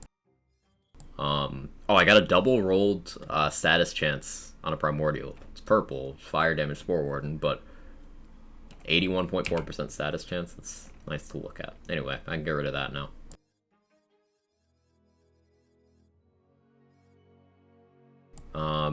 So yeah, this is a Barbaload I got with status damage, but it's fucking Graveborn power and no element. That was fun. And then I got this one. Oh, this is the meme. Stabo power, arguably one of the worst class powers to get there, with gun handling. Sorry, I didn't hear anything said about White Rider. Yeah, Varashi. ×2 White Riders are rare.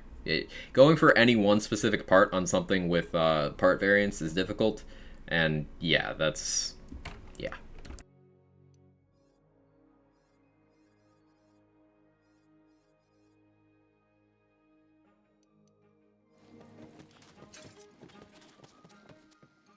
Okay, we have room now. Head supervisor is supposed to be a family friend. Maybe this will open up all the stuff I did not for my line for the entire shift, because at certain points carry the entire shift. Help if we do almost every tech job also. Sounds like you're a valuable employee. So, like, good for you for forcing them to consider that. I hope that works out for you. The accuracy. It's not even accuracy stuff. That's the annoying thing. If there was an accuracy passive, I would actually run that on a lot of weapons. Like, on shotguns in particular. That'd be really nice to have, but handling is just recoil. And it's like,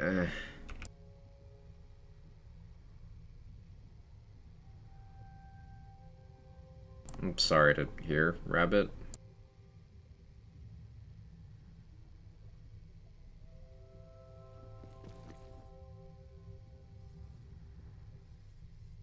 That sucks.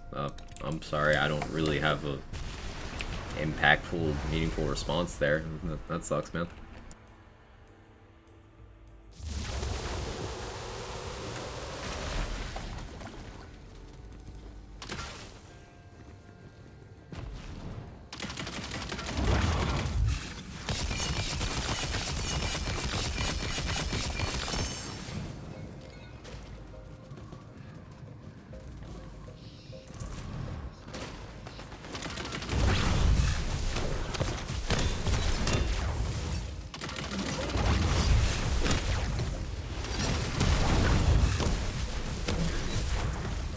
Maybe after this run, we try some non-featured, see what bosses we get. Because at some point, I'm going to have to try this against the bosses that it's not really designed for. AKA Drill and Dragon Lord. I guess Banshee would be a problem too. I'm Stabo, I can just Ghostblade. Probably Ghostblade swaps for some of those.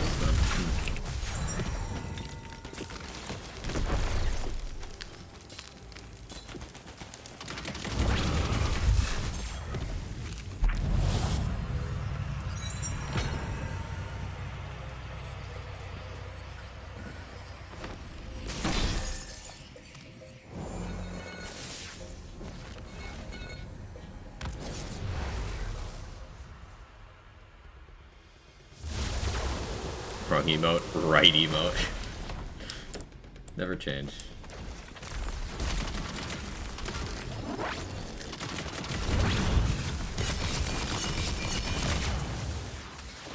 And Barbalode tries to get the enemies for gold. I wonder what the range on those ricochets is. Because it's got to be pretty silly.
Okay, if you were to choose skills to be rolled on the 7th class armor rolls, what would they be? I'd love to see unarmored defense, because that would create some memes and get more people playing Berserker.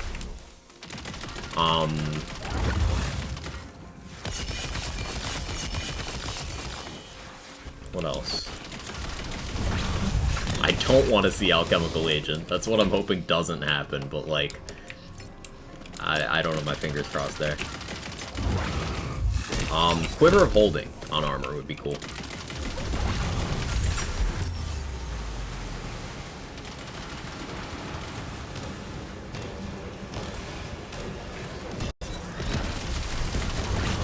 Another mage armor? I don't think there needs to be one.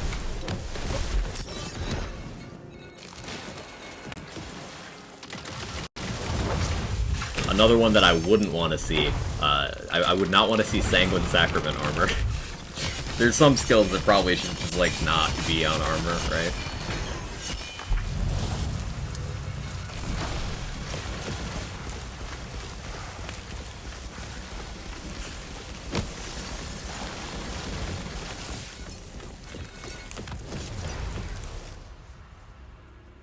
Build seems really good. It's like a chaos, a bunch of different items, they work together.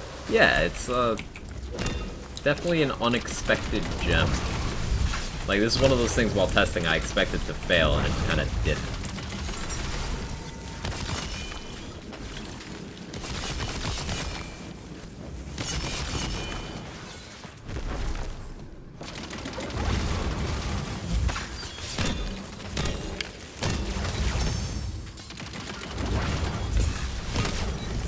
Like, I'm doing all elites. That's notable, because a lot of builds fall apart in this early stage on regular ones. Remember the number of people saying that that C35 killed their builds, which is like non-elites.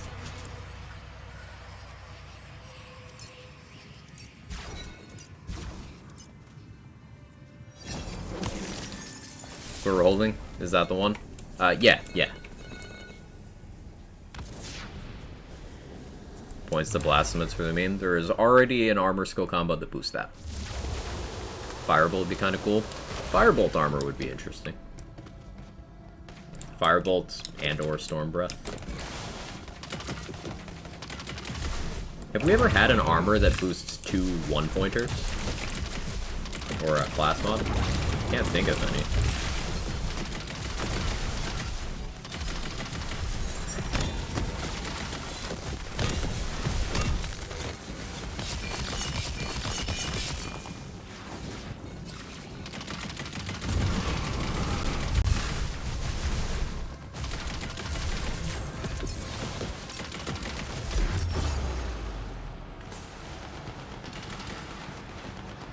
Crawl over there.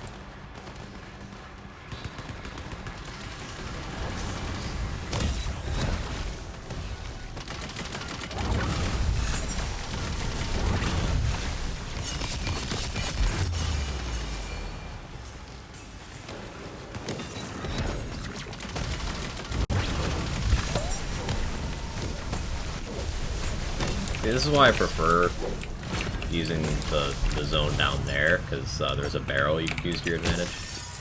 But, meh.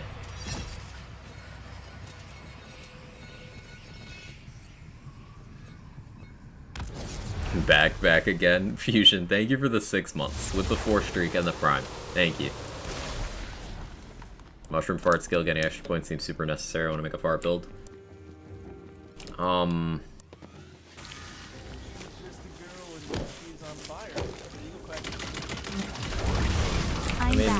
back again. I've never tried to build around that thing for damage. Maybe it does decent damage. Or maybe it'd be good on, like, pet Contagion builds if it has a fast tick rate. I don't know. Maybe. Armor effect, chance of spells have a chance to cause a melee splash. I don't think we need anything like that. I'm good. I don't think we need to give spells any more stuff they can trigger, personally.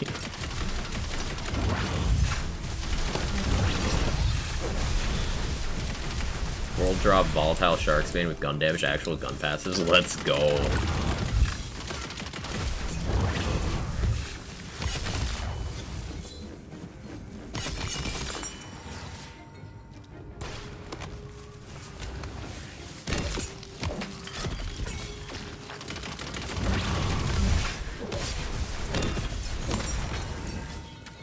I don't know if it's possible in its current state. What I'm saying is it should be. Yeah, I'm saying the same thing, but know that making it roll an additional point on armor would not make it a thing if it's not already.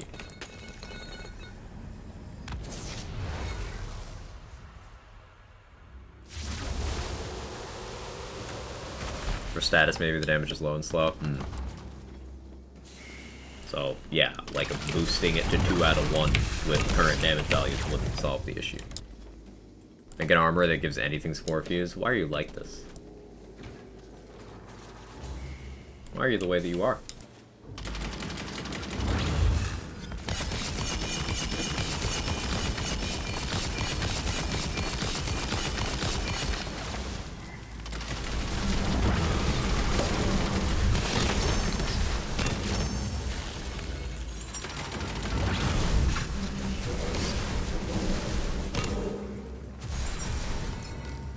Armors that buff Spore's gun damage handling skill. Exclamation point armor Irish. There is a full spreadsheet with all of it.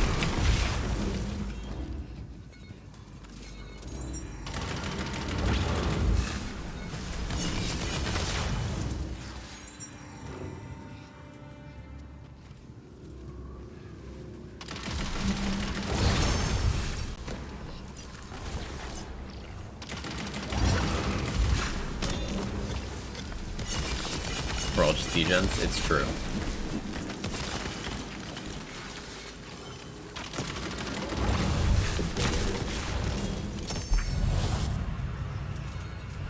So gathering my thoughts on class feats as a whole, so far I feel like the companion aspects of Spore basically takes the worst aspect of base game Gamma Flag with none of the upsides. I mean, the revive is really, really nice, boom. I can't argue against that. And in terms of other things that interact with the companion, it's just the revive and the fart. Now the fart is just like downgrade to flak for sure, but the revive is like real good. And then in terms of other things Spore tells you to do companion stuff for, it kind of just doesn't. There's a couple skills that give companion damage, but like you don't have to even take those to get down the tree. So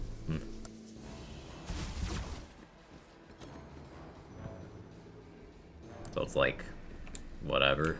And companion damage as a multiplier isn't bad. It's pretty good in this game, honestly. Considering it's not just pet. Armor with Relentless Rage. See, that would be interesting.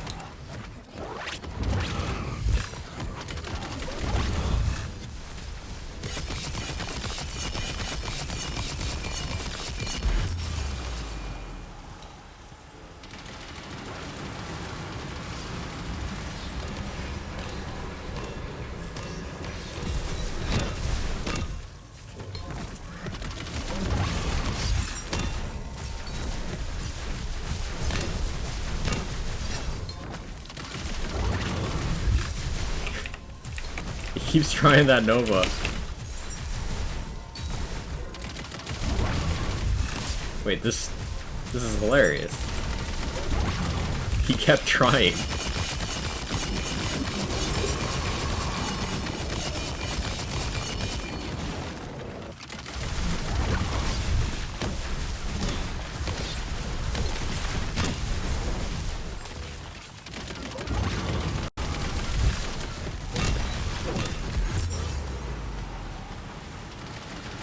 Pride Rock.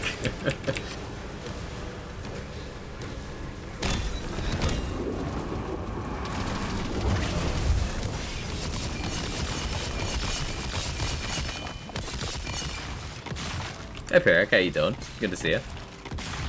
What about an armor gives option to replace a spell with an action skill? Yeah, that'd be cool, but like, I don't know how you'd make that work on an armor. It seems more like it'd be a class feature, you know?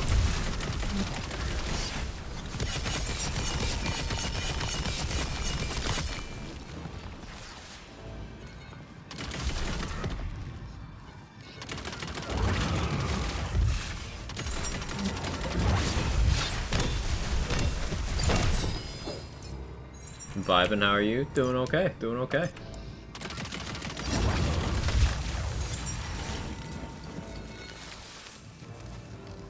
Could I use Storm Dragon's Judgment twice though? That'd be so cool.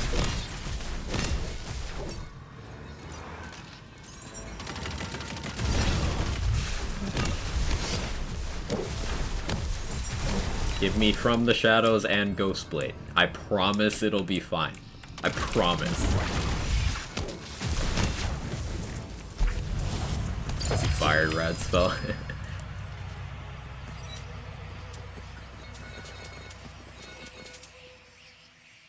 Would you throw 2 hammers or get 2 charges? Good question.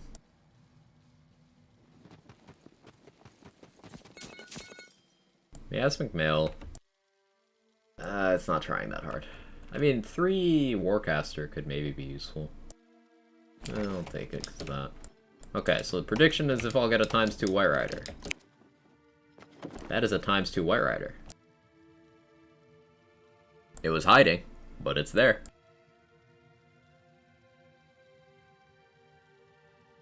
49% of you went for ratio? Really?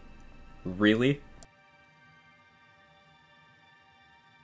So the 2% win on this one.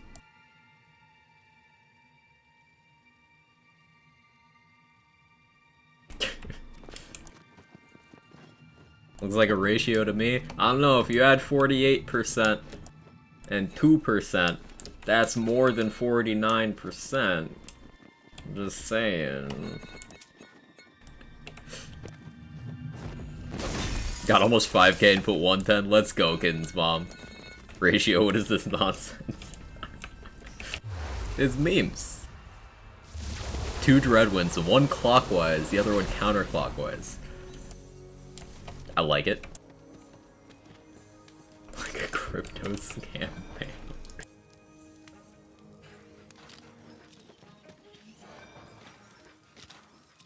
Hidden multiplier makes it a ratio. Ah, okay. Ratio formulas.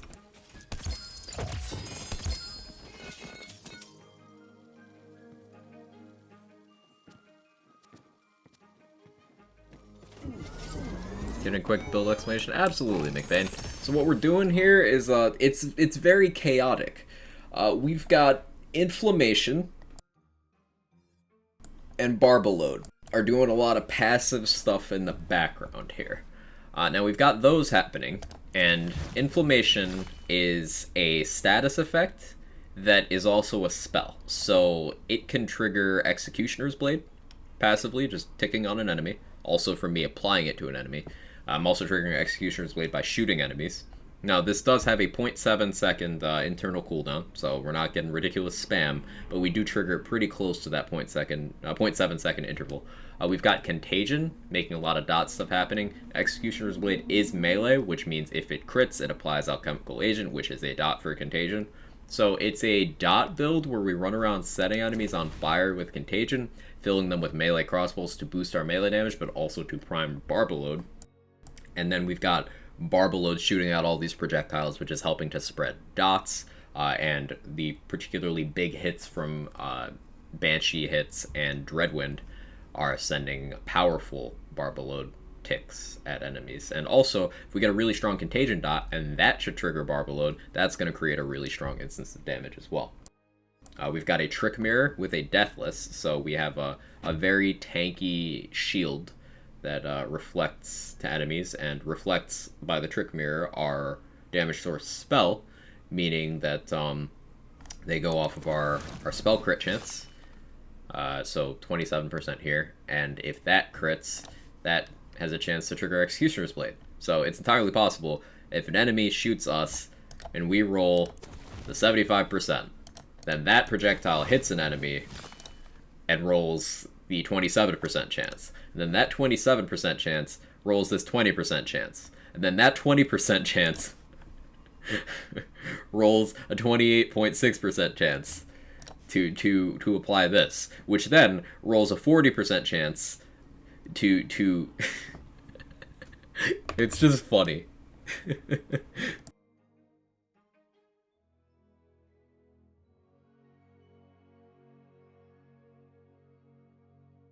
Actually, name this build Chaotic, or is it not named yet? I mean, the character's name is currently No You, because it's funny, but my brain.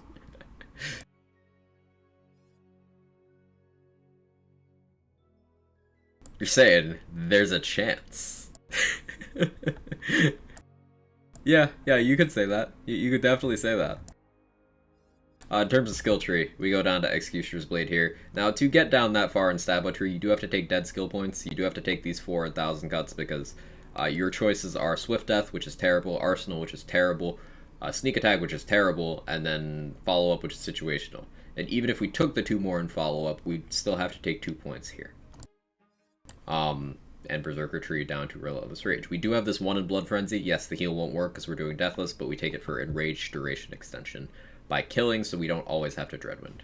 Hero points, max crit damage, max status, rest and constitution, because we're deathless, so this does double duty. Remember, it increases wards and HP, so and HP is converted at a more favorable rate into more wards.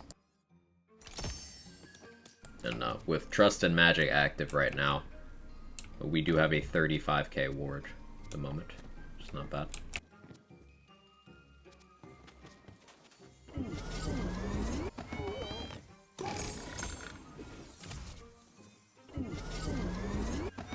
.46% chance. I like those odds. I understand. Hey fan, how you doing? Naming it Barbara? Oh no, are we playing Barbara? Damn it, boom, that's good.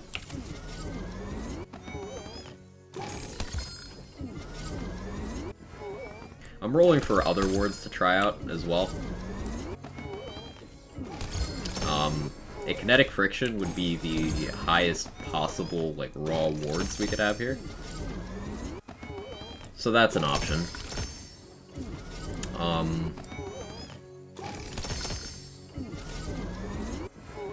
Barbara load? No, don't talk about Barbara's load.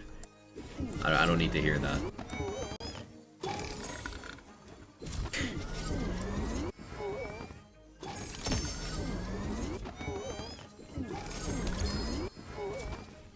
But the playstyle basically boils down to, we do this, and then we either do this, or we do this. We have a Vampire Hilt on our Banshee, so we get back 10% wards every hit, so it helps us sustain, so we do swing the weapon a lot. Anthony and Nathan's daughter.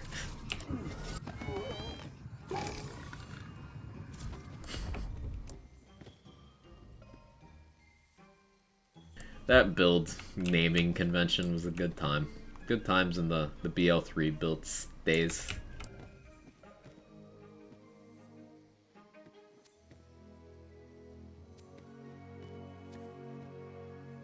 Bunch of Barbalodes here, but none of them are good.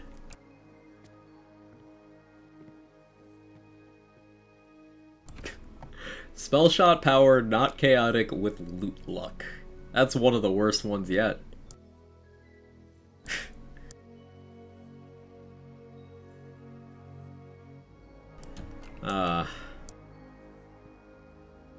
Can Flaccid ever be top, though? Flaccid can also be bottomed if you try hard enough.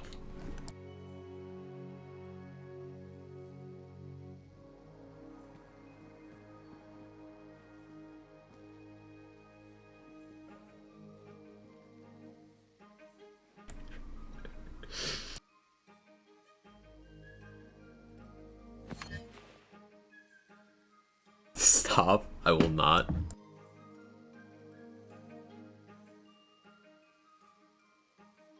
No, I take that back. That was a good joke. It's too late. You've already booed me. I don't know what to do.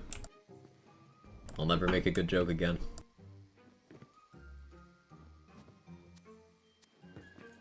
Use throbbing marshmallow or fake gamer. If I get a good marshmallow, I'll throw it on this build. Try that one sword that doubles vampire effect and dots applied. Oh, someone asked about that earlier. Body spray. The thing about body spray is it has like 1/3 the base damage of a Banshee. Something like really low. So my Executioner's Blades would get pretty weak. My melee attacks would get pretty weak too. I'd certainly sustain better. Like I'd be swinging faster and getting back double the wards. But my damage would like die. Yeah. Banshee's optimal here because just big number, really.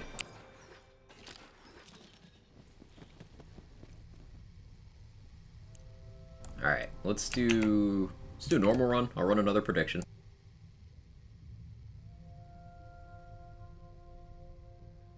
And I'll leave you guys your meme option.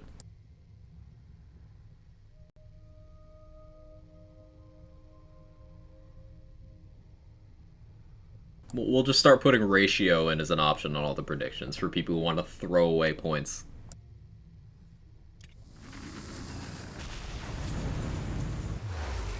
What's Drill have to say about this build? We'll see if we get him.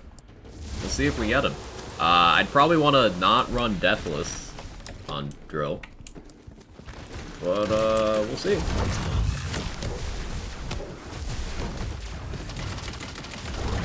Maybe I keep Deathless on and just switch to Ghostblade.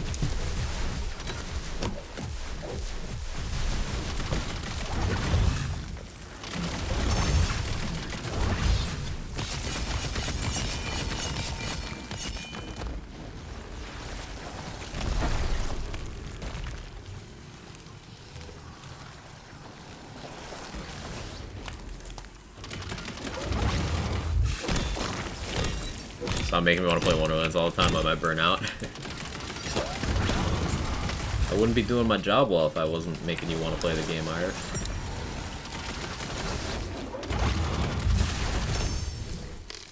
That was a very satisfying chain of fire explosions. So where's the skull on this one? I feel like I've seen this one before and forgot it immediately. I don't care that much, but like, I should.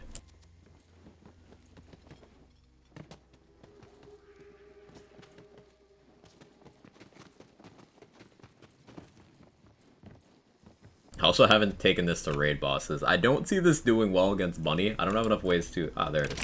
I don't have enough ways to, restore my ward. Honestly. I trust in magic. It's kind.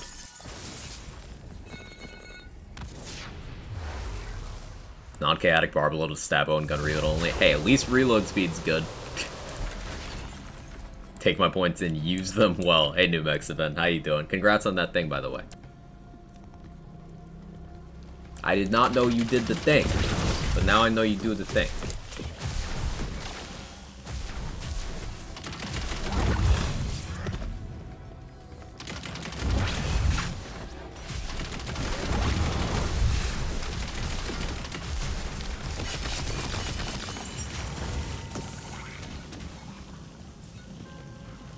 Claw needs to become the ward regen class. It'd be cool if, Radiance or Dedication gave ward regen rate.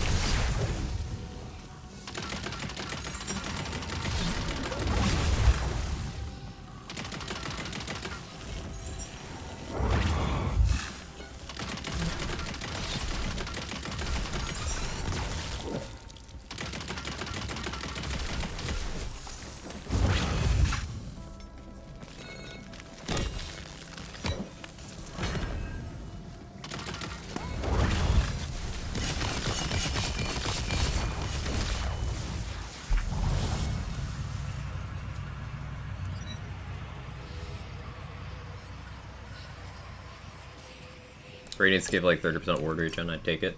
Yeah, yeah.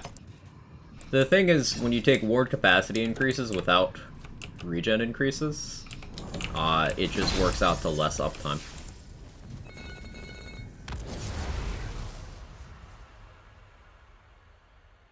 Bunny might be an issue. I think Harbinger would be necessary for Bunny, honestly. I don't want to use Harbinger. Maybe I start chucking Bonyface souls. That would require a target as well. I should get a Bonyface soul, either way. Should be in a weapon slot.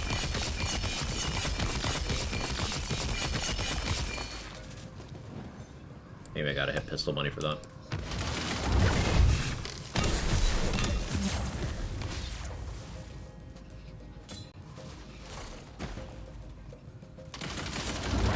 I feel like that was a fever dream, but I have to ask. Is Nasty Spill spell damage?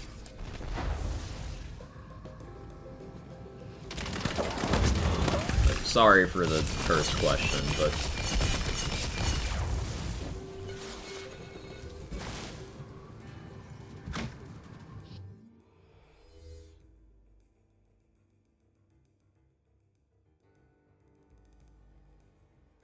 trying to figure out if I just heard my door or not. No. What does Boniface do? Restores wards on Chuck. When you impact an enemy with a Chuck, you get wards back.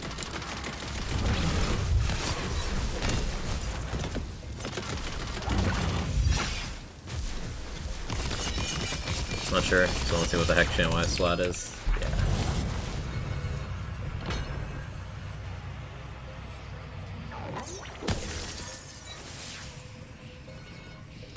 +1 alchemical agent. Okay. Nasty spell. I like it.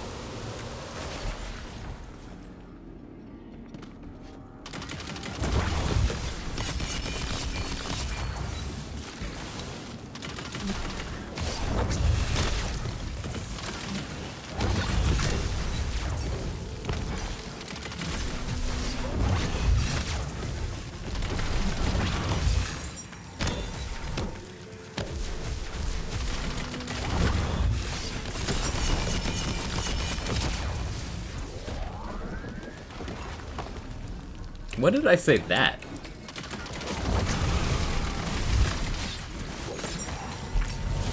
I mean, that sounds like something I would say, but like... Hey, Unseen Xavier, welcome in.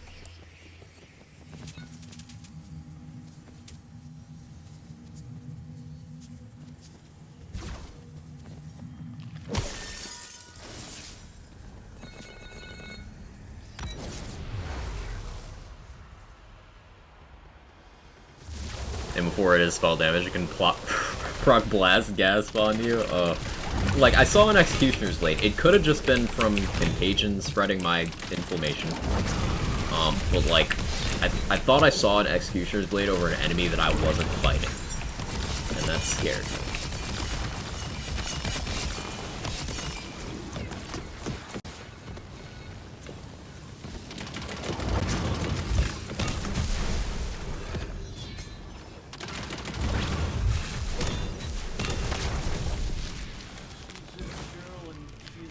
Hey, McMillan. Thank you for the 16 months. I appreciate it. Hope you're doing well. Support means a lot. Thank you.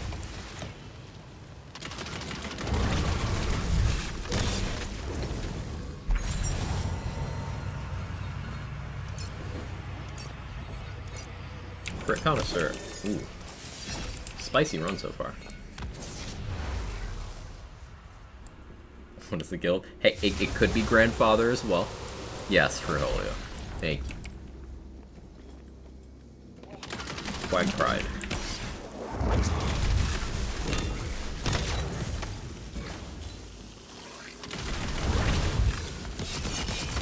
Grand Person, even. Exactly.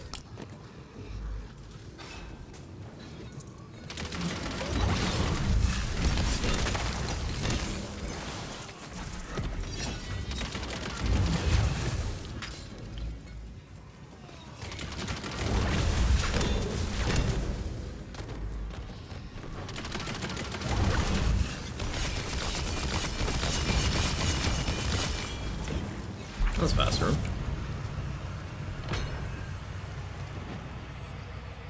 See, I came back to chat just in time. You did, Shay. You did. Plus 3,000 cuts. What a meme. 7 out of 5,000 cuts, and it still is kind of mid.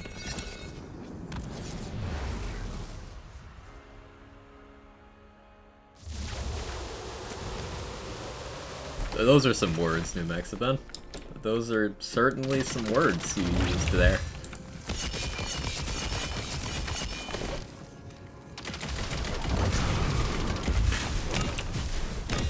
That's certainly language.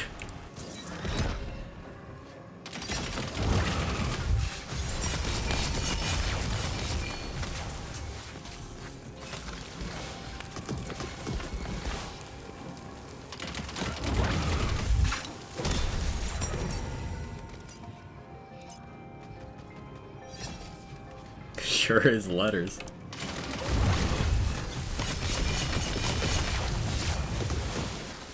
I like how this is, like, tanky.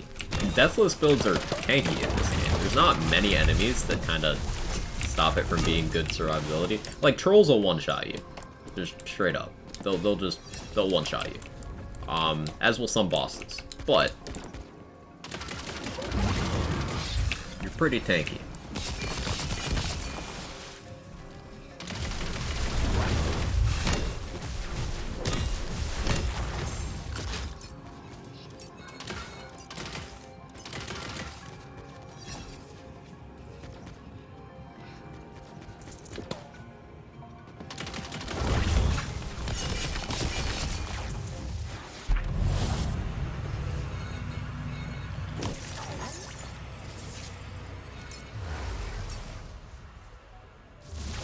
Trolls will one-shot you. Applicable life advice, honestly. You're not incorrect.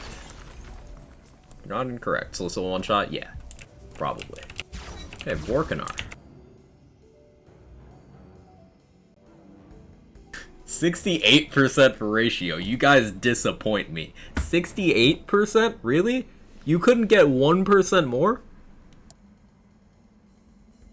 I'm disappointed.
That went pretty well. This meme response is doing a great job distributing points. I figured it might. Tilting for chums? Yeah, me too. So pretty well against Vorkanar. Like that was pretty good. Especially considering I wasn't matching elements either. Vorkanar's trivial, not unexpected, good to know. The orbs are actually very deadly. That's why I was running around a lot. Those homing orbs actually hit quite hard.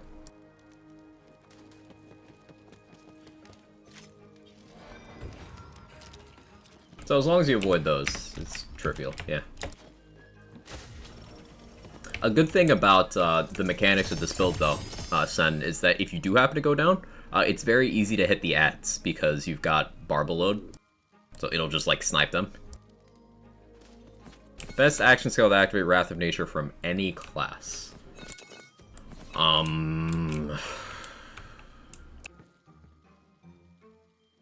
Dire Sacrifice? Be between Dire Sacrifice and Barrage, but, like, don't.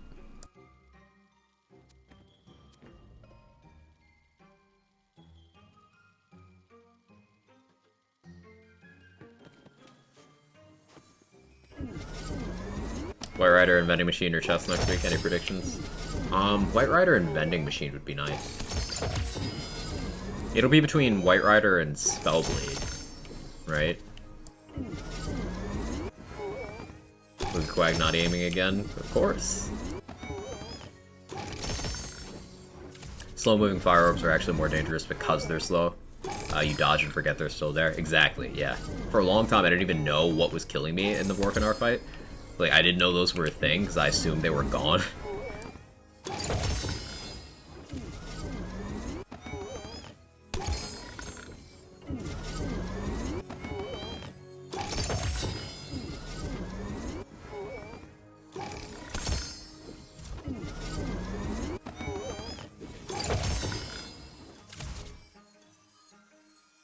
Why do the high tweets always do so well? People like their shit posts. Please no Spellblade unless they're also doing the melee adjustment week for the theme. I would definitely prefer it to be White Rider over Spellblade, but it'll be one of the two.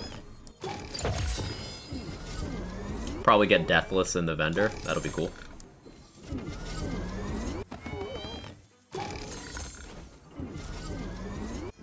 What do more action skills do ability damage? Because they got creative with some of them. Like, some of them are modes, so they don't do any type of damage, like From the Shadows, Reaper of Bones. And then you have the melee action skills. And then the rest are ability. So, like, what do you want? Do you want there to not be melee action skills? Because those are the only ones that would be able to change.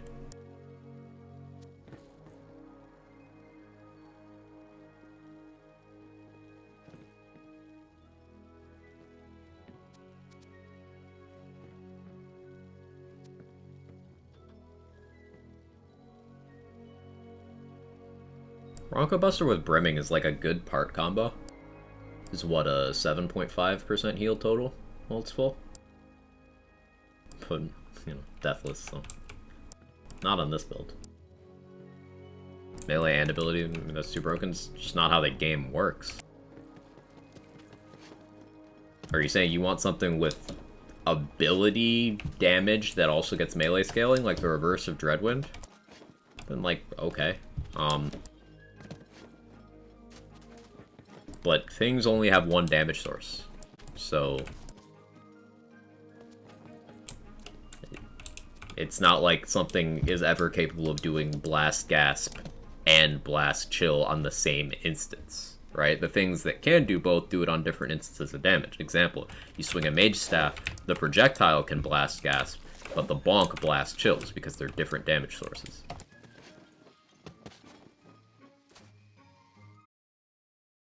Guys think third DLC this week? I think it's pretty likely, John. I think it's pretty likely. All crits and From the Shadows should get ability damage boost. People have been saying that since Borderlands 3. They're like, do shots and fadeaway get action skill damage? Like, no, they don't. Why would they? Like, it does enough. Guns that don't exist in my game. Elemental Sword Explosion times 2 White Rider buff Chaotic, Elemental Scalawags. For me, it's Fire times 3 Luddites above Chaotic, Shay. In all of my time, I still... My best Fire Luddite is Chaotic. It's so frustrating. It is the most boring skill in BL3? I don't agree. I do not agree. I think Barrier was far more boring, as was Mantis Cannon. Personally. Does Grouser make the enemies aggro the Marshmallow? Shouldn't? No, shouldn't. But I've never tested that. Good prediction, thanks for adding the meme option. Of course. I'll start another one.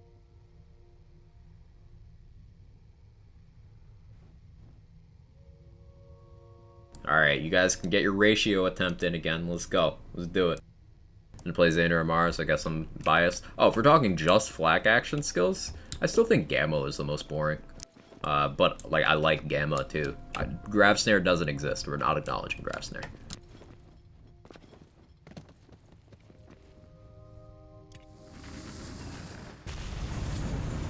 What if the bonus elements from action skills if he's got ability scaling? Why? Why would they?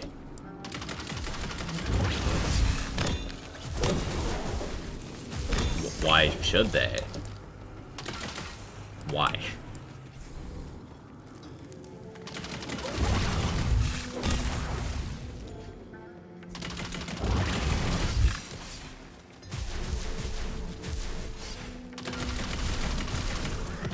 Racks were way more fun.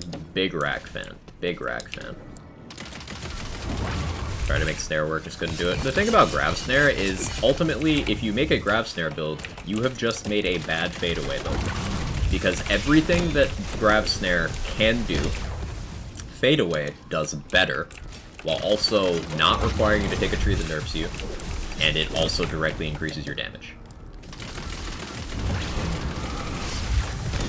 The best gravity snare build is the worst fadeaway build.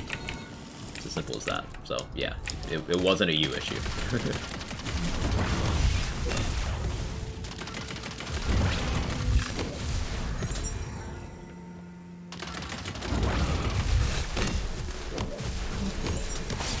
The grab snare does exist, allegedly. You can't prove that.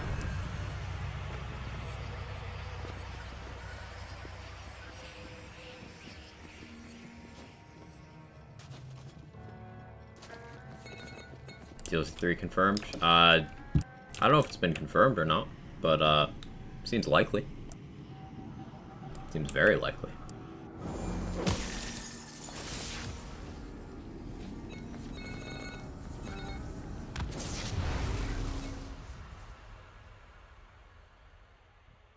Hey Daisy, gonna be playing along while listening to the stream. Hope you're doing well. Doing great. It's good to see you.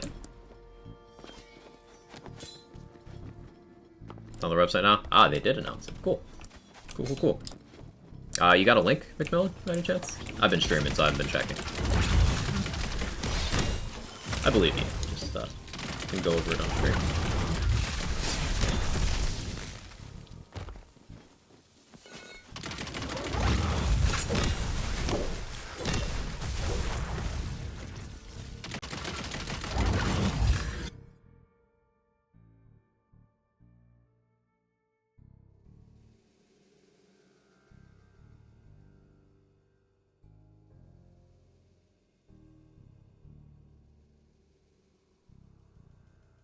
Oh, that's another interesting thing on the screen there.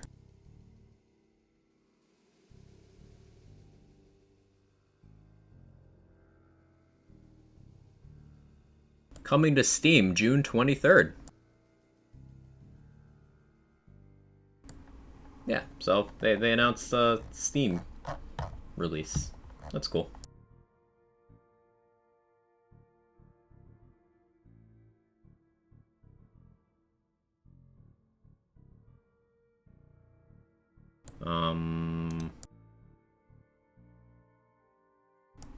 And yeah, here we go. What else we got? Molten Mirrors coming June 23rd. So DLC 3, confirmed. Confirmed.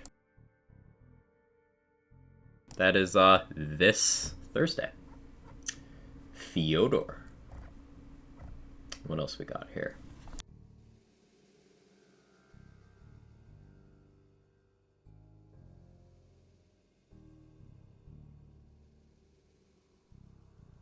With each progressively tougher version of the battle, new gear will be added to the loot table, giving you good reason to return for some rematches. More loot will also be added as possible rewards from Wheel of Fate after you defeat him at least once. They don't mention the bunnies. Interesting.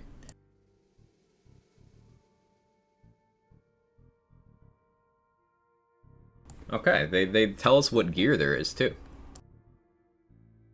They didn't just announce it on Steam 2 days before releasing it. What's your complaint here, Irish? Why is that bad? Storm Dragon Judgment is melee and ability is pretty spammable. It's two separate halves.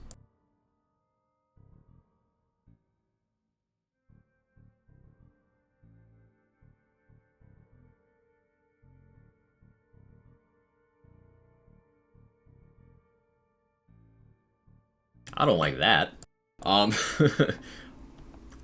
Glossing over that one. Love-Struck Bow spell, that just sounds neat. Greed Warden and Petty Tantrum melee weapons. Protagonizer Amulet. Cool stuff. So, that's 5 items after Form 1. Then Form 2 is another item, Form 3 is another one, Form 4 is another one. Okay.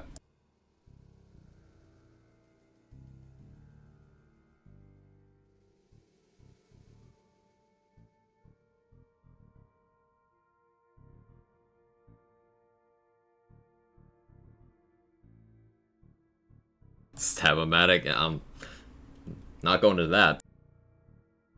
As my friends have all been waiting, and how does that affect the timing of them telling you when it's happening? Like, what is the complaint here? Other than just complaining. Like, why is that bad? Yeah, I do this thing now where when people complain for no reason, I challenge you on it. So what is the problem?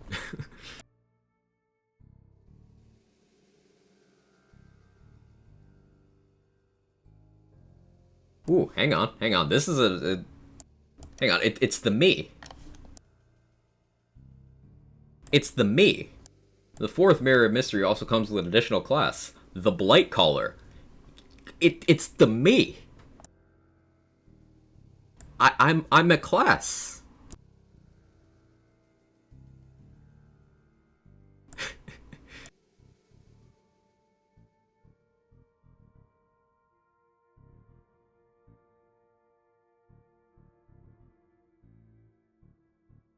We'll be revealing more about the Blightcaller's abilities closer to the launch, so stay tuned.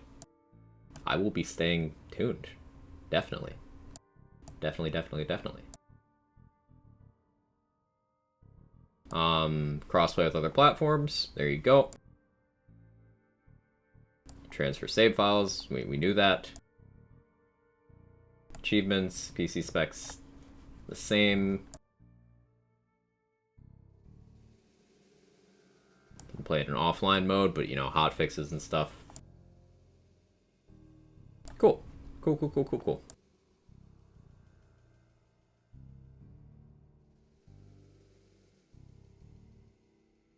Poison class. It'll be fine.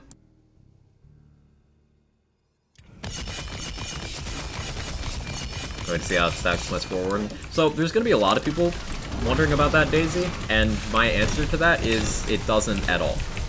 Because Spore Warden doesn't have any particular inclination towards poison. Like, in the tree, your mushroom deals poison damage, and that's it. And then you have Spore Fuse enchantment, which happens to be poison. It's not like it's synergistic with poison at all.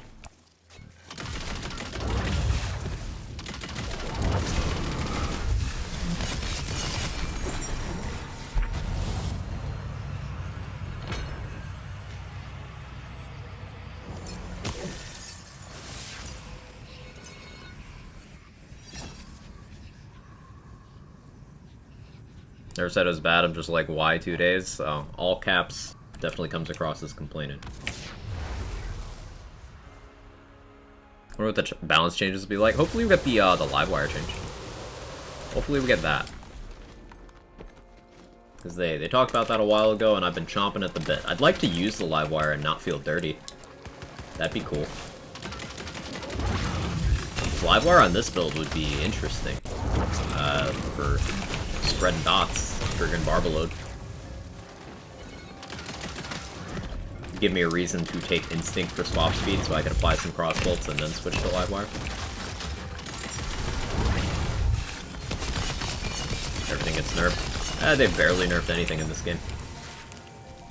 And almost nothing in terms of nerfs for this game has been actually impactful. Like, the only thing that really changed in a significant way is the Sawmill. And that's one that the loudest of nerf complainers don't even know about because they don't pick up sniper rifles.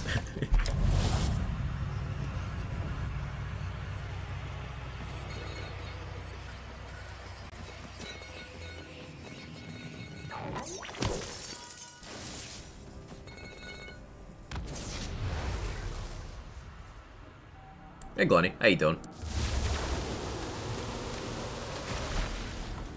Yeah, I don't see it either, Roddy. It makes absolutely no difference. Like, whatever.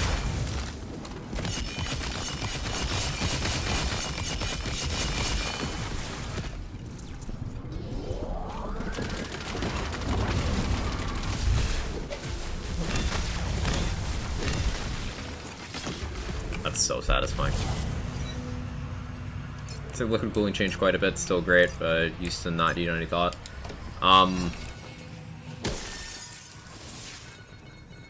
That's fair. It changed a lot. Didn't kill the item though. I still use liquid cooling quite a lot. I would like it to get its buff they talked about and never actually gave it, but item didn't die, is my key point. Yeah, I'd say you're correct there, for Julio. I'm good, just woke up waiting for my advisor to call me. How are you? Doing okay, doing okay. Enjoying this new build. We got some interesting Wonderlands announcements in the last few minutes, if you didn't catch that, Glenny. Some news on the 4th class, or not 4th class, why do I keep saying 4th? 7th class. 7th class, 4th DLC. That's probably why I said 4th. And confirmation that DLC 3 is this Thursday. That's cool.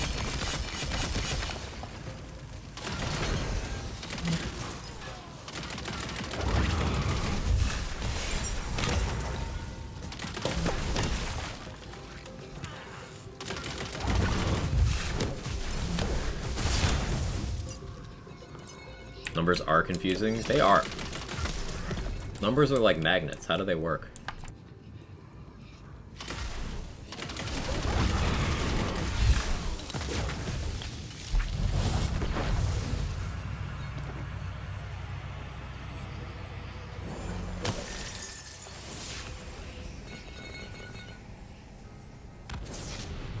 Dead is an overstatement. Sawmill still kills stuff on C-35. But if you look at DPS numbers, J-Bridge, it swapped places with the Khan.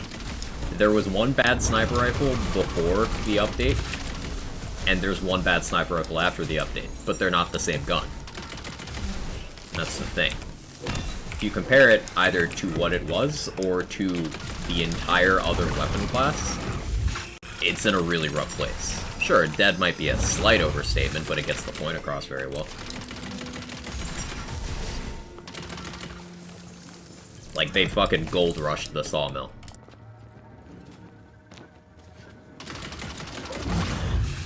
Math is math. You fucking ICP me? I sure did. Words matter, it's not dead. That's a fair point.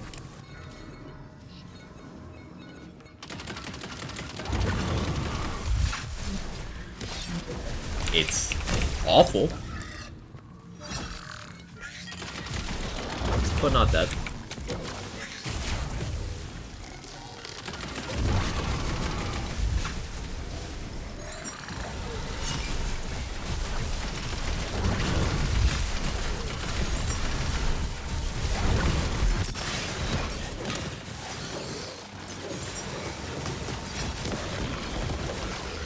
Can I just get really dark for anyone else? Monka?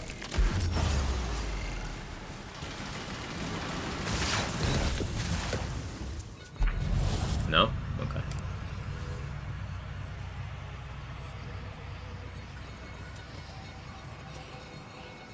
How's cosmetic farming for the mirrors? There's a lot. There's a lot of mirror cosmetics. I still don't have, like, most of them.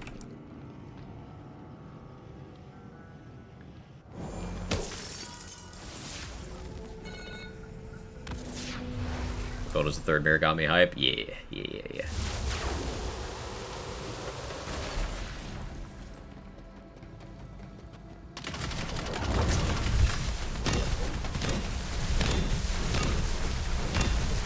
Honestly, I have a doubt that we can proc melee attacks. Hopefully they learned.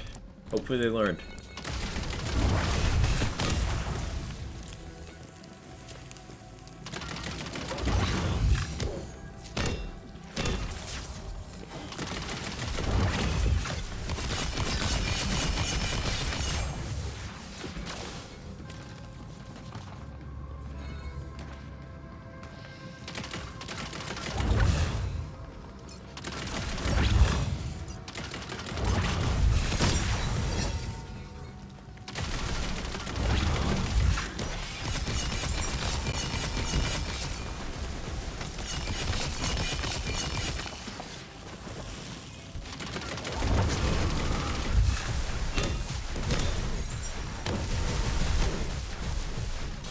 so satisfying.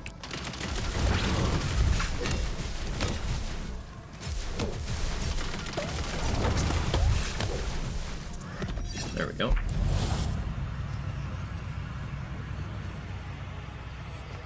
Seems like they've done enough X gets Y damage things that's gonna be able to copy that over to a gun. Hopefully.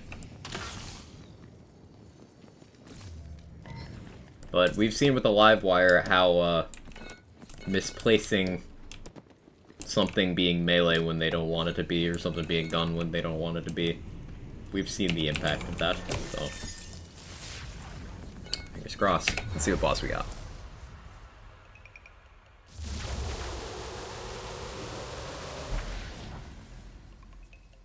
You good, game? Imelda? Again? Fuck.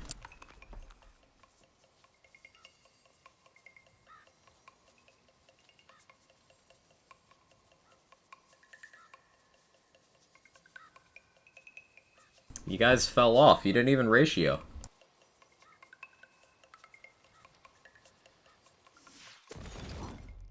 So I guess I'll run Ghostblade for this. Hey Havoc, welcome in. How you doing? Gun that shoots knives, like the Psycho Stabber?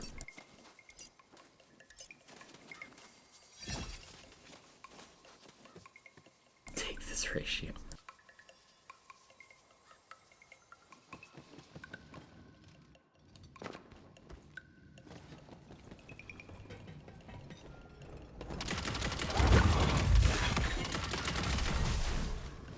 I don't know why my games suddenly started being so choppy. Hello, game, you okay?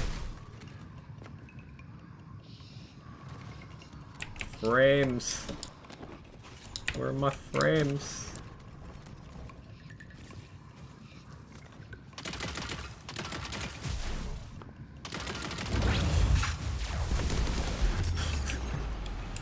This awful fucking fight. Yeah, I forgot. I'm deathless build. I can't go down there. I cannot go on the first floor because the Cauldron one-shots you. That's fun. Stop teleporting.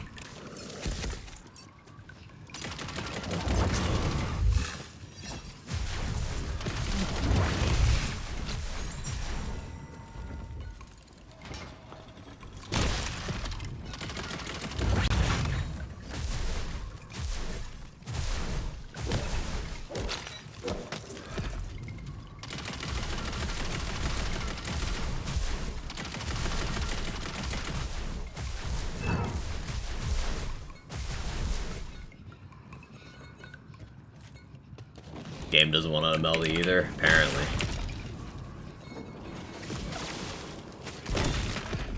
Cannot blame it.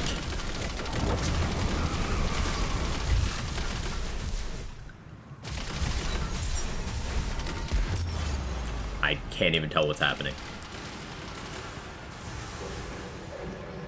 Well, I can't melee her while I'm down.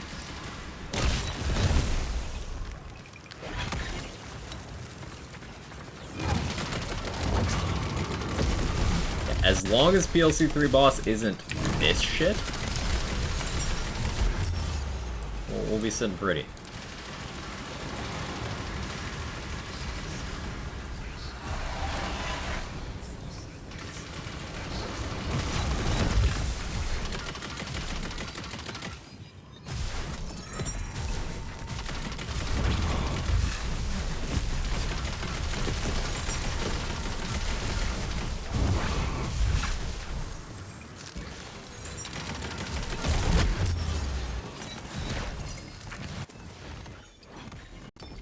That fight just puts me in a bad mood. Come to think of it, don't think I've ever done this because you try it before a new one comes out. You don't have to. I would not consider Imelda fun. By any metric. Sure, it'd be a meta weapon for low effort content creators. Honestly, would have nothing on the BL3 version because of the lack of melee effects. Also, they've already shown they know Blast Shell shouldn't be procced on not swings. What happens triggered at first, like being bugged mid patch. Yeah, Blast Shell behavior was changed preemptively.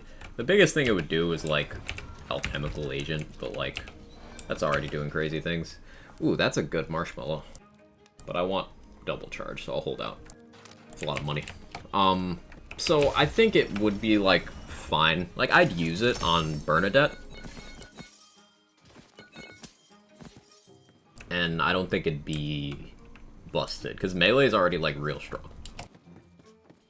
So, it could work out fine. Copium.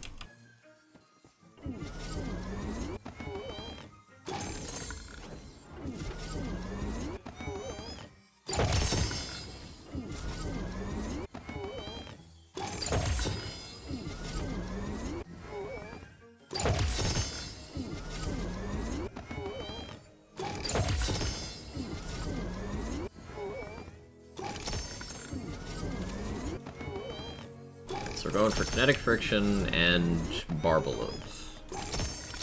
Barbaload with status damage and Berserker Power is the goal here. I'd even accept it being a Chaos tier downgrade. Sucks that I'm an Alien Barrel though, rip any interesting projectile. Well, if it had Alien Barrel, it probably would have terrible range, which would kind of defeat the purpose. Or not Alien Barrel, Magic Barrel. So wait for Ragnarok buff. I'm hopeful that we get the melee pass with the patch, John. That'd be nice. Get my friend a Primordial 4 charge. Ooh, nice, have it. That's a good find.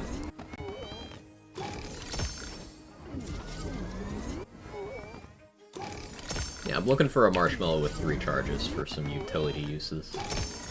Good thing about it is the Chaos tier, the item doesn't really matter. It just needs to have the right parts.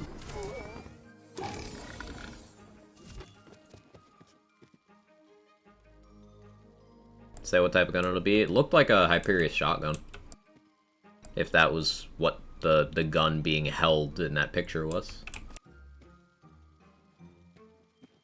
Primordial Harbinger.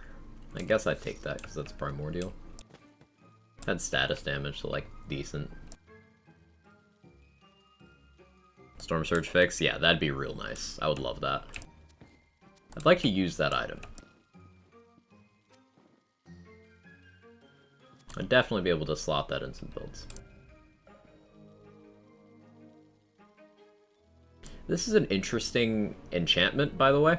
This enchant is fully mult with spell crit chance, so like, it's actually just 4 times whatever your final spell crit chance is. You can make things that don't really crit in terms of spells. You can make those crit. You can make it happen.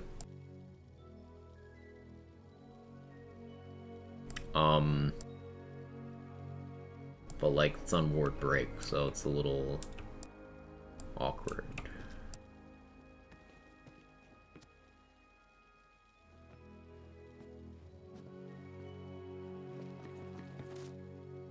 Poison Class got Pandemisium uses Shook. Oh yeah, I fully expect to see so many Blight Caller Stabomancers with Pandemisium and White Rider, you know. That's gonna be a good time. It's gonna be a real good time.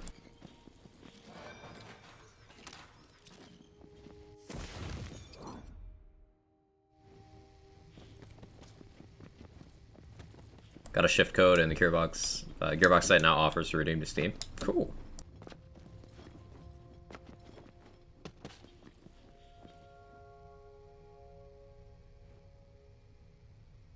You'll love to see it. Let's run another prediction.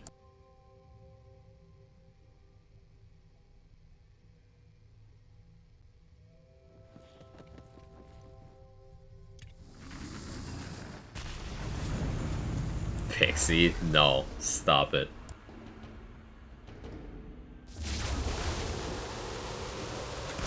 I was using Pandemisium before it was cool? Yes.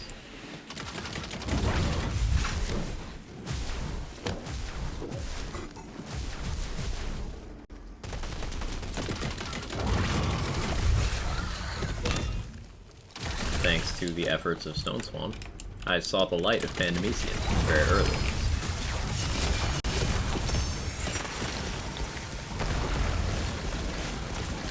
Decent parts in that Garlic Breath.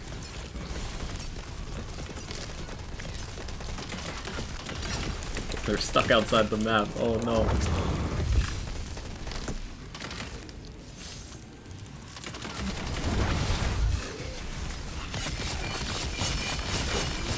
made a Panamecian video to get official hooked on it. Are they?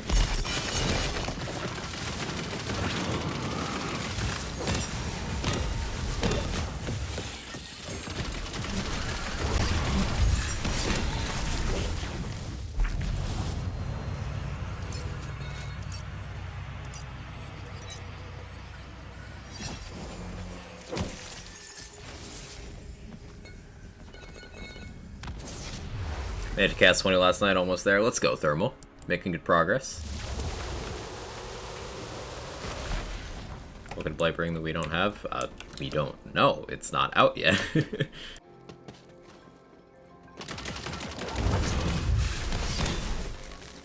We don't know anything beyond it exists, its name is Blightcaller, and poison is relevant. That's all we got. That's all we got.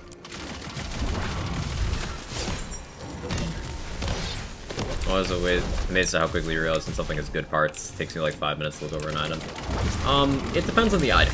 The reason why I was able to identify with garlic bread that fast is because garlic bread is an item I don't tend to care about chaos tier on.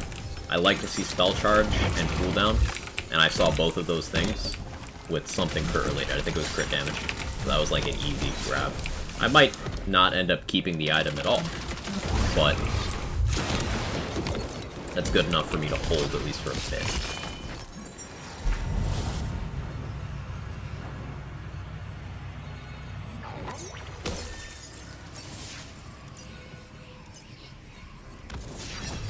Didn't mention Elemental too. Wonder what they'll do with the skill tree. They mentioned Elemental, but like that's...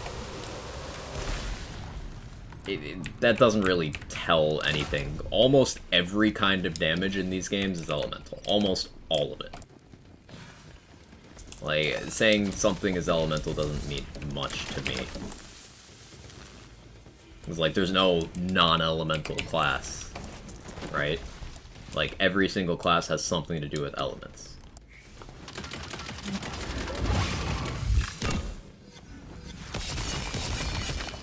So I'm not putting too much stock into that one, personally.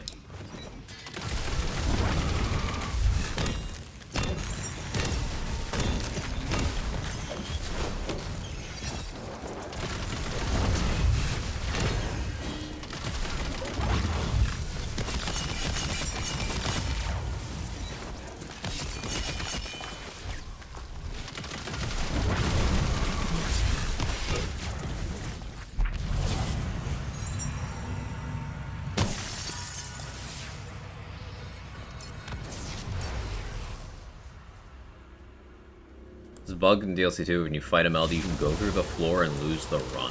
Oof. That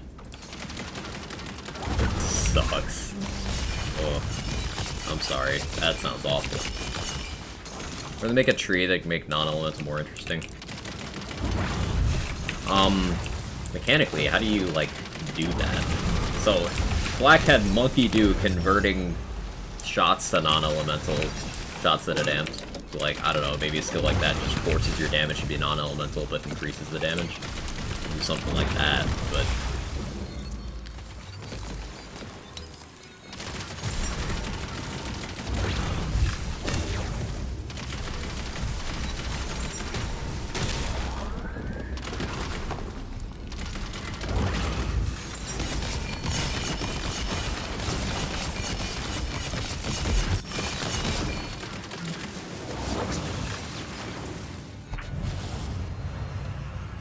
You guys suck, I got ratio to 69%. Nice.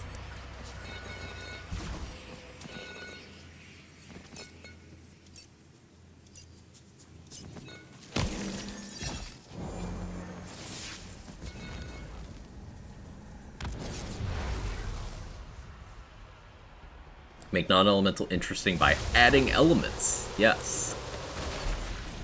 Why does Gearbox insist on having an elemental class or a poison class? Because people go nuts for that. They do what fans like ramen, and people will die on the hill of, oh, I love this elemental build. Like, that's just a normal build you slapped an extra word on. But people love doing it.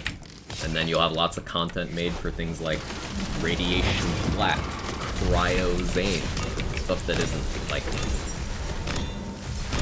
so much a theme as a bad build choice, but it's popular. It's popular.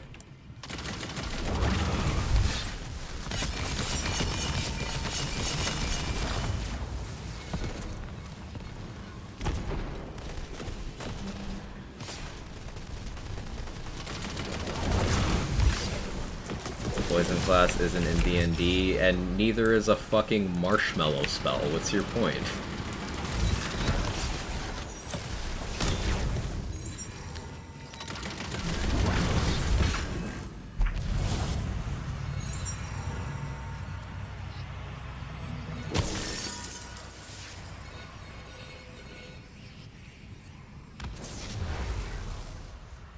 Cryo Mose, though, that happened later.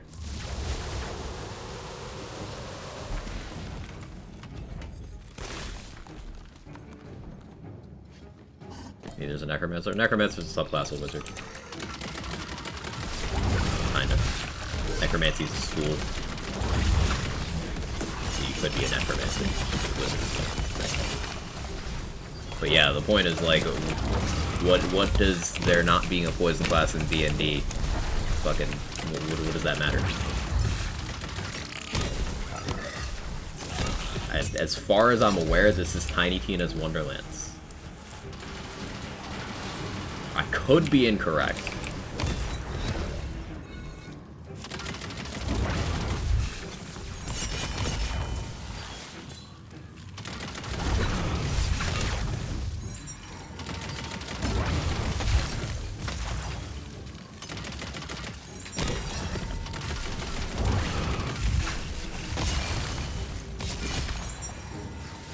Borderlands 69, understandable.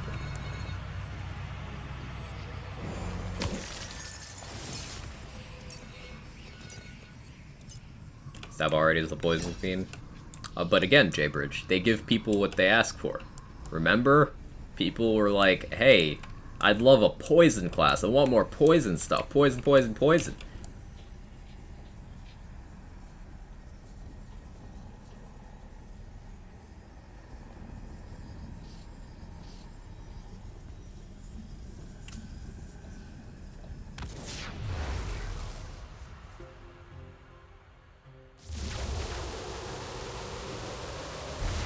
You know what isn't D&D? Fucking anything. Yeah, exactly.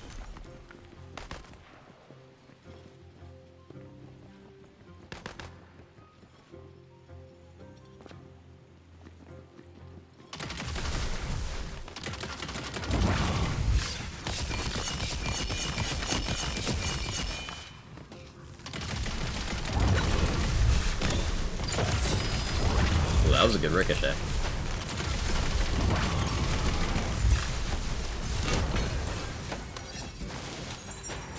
Storm Surge. Why do you plague me?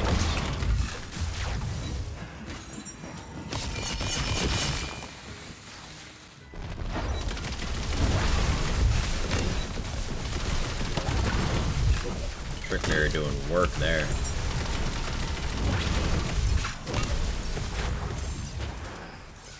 I was getting shot in the back, and I took no damage from it.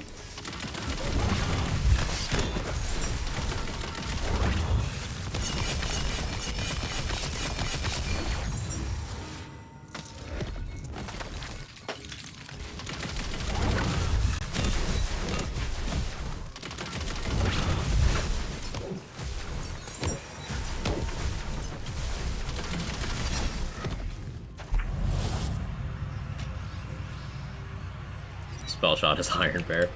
Spellshot is Iron Bear and Mose.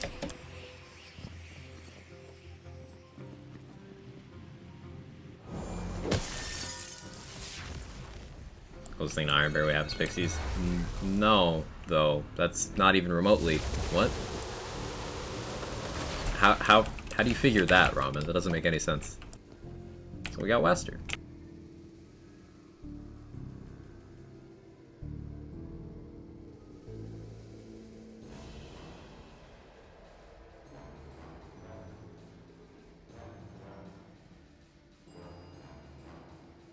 How much gun damage Spellshot gets? Surely it's Zane as well.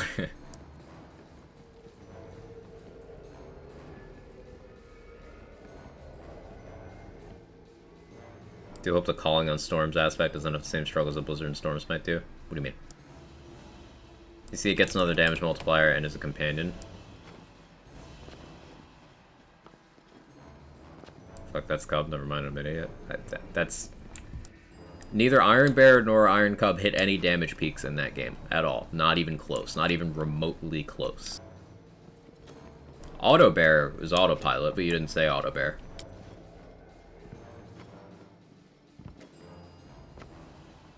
Pixie hits damage peaks. Kill? Yes, kill. Tinker Axiom. Kill. Hey Felicia, how you doing?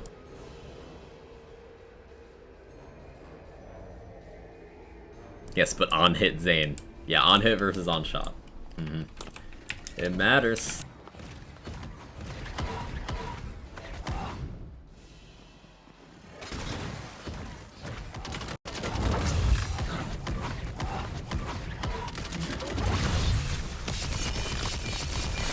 You're acting weird today, Lester.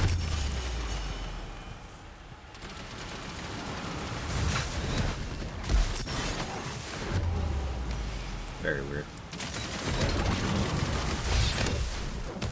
Flashing lights warning, I guess.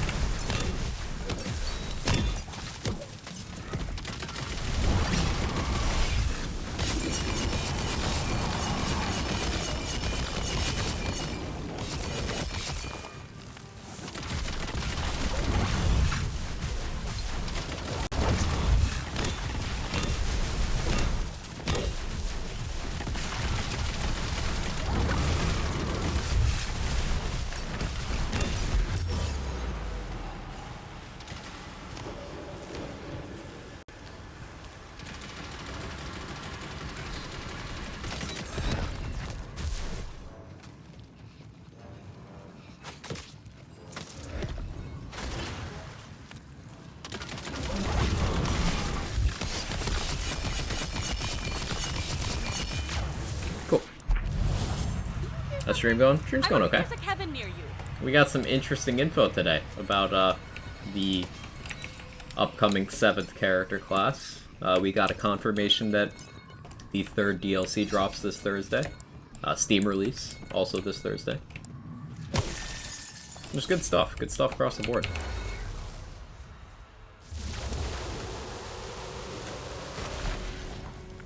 I do have a Kevin nearby. I can pet the Kevin for you, Beastniece. I can do that. I can make that happen.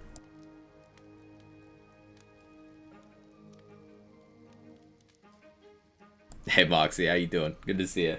What'd you think of the info?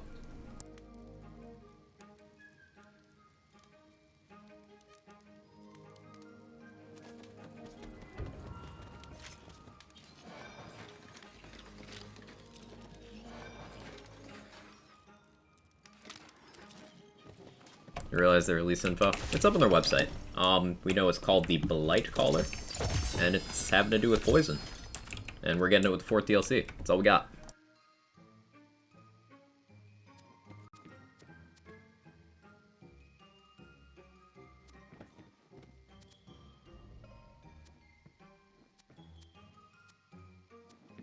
Yeah, this armor, I bet we're going to see a lot of people farming this armor, Pandemisium. The Polite Caller? Yes, the Polite Caller. It's all about being courteous and decorum and all that stuff.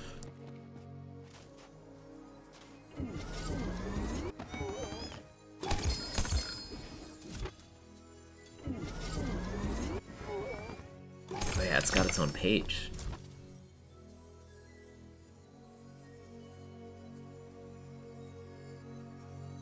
Channels spirits and summons storms. Wear down foes with poison and elemental damage. It's got some neat concept art there. That's cool.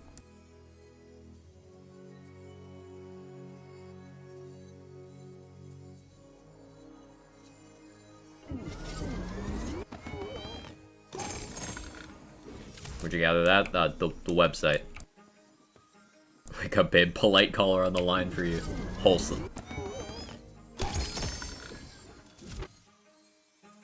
Show us the art.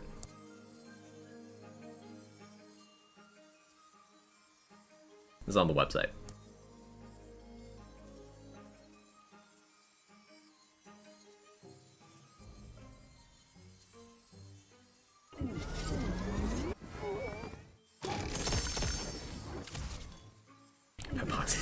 over to him. Leave Moxie alone. Let the man enjoy his afternoon. Literally, Blight. They made me a class. I'm like legally obligated to play that class like the second it's out, right? Yo, that's 50%. That's 50% on the challenge. We broke 2 million.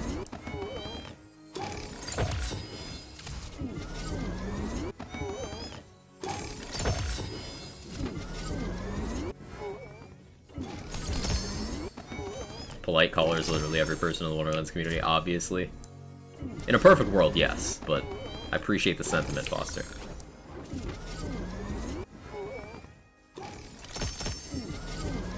Getting points as I get them. We'll run another prediction for the next run. Also, momentary panic when I read part of DLC 4 about unlock it via mirror boss. Oh, could you imagine? Oh, that'd be... Oh no. New fear unlocked. Thank you for that one.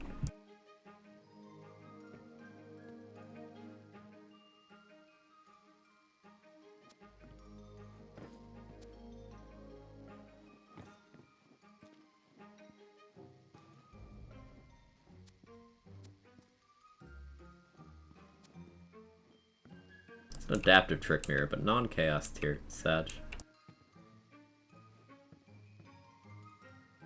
Not a good haul this run.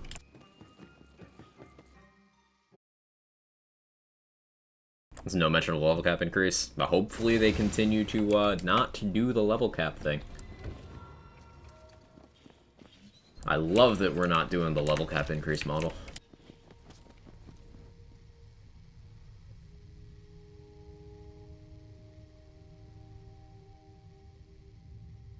Alright, let's run another prediction.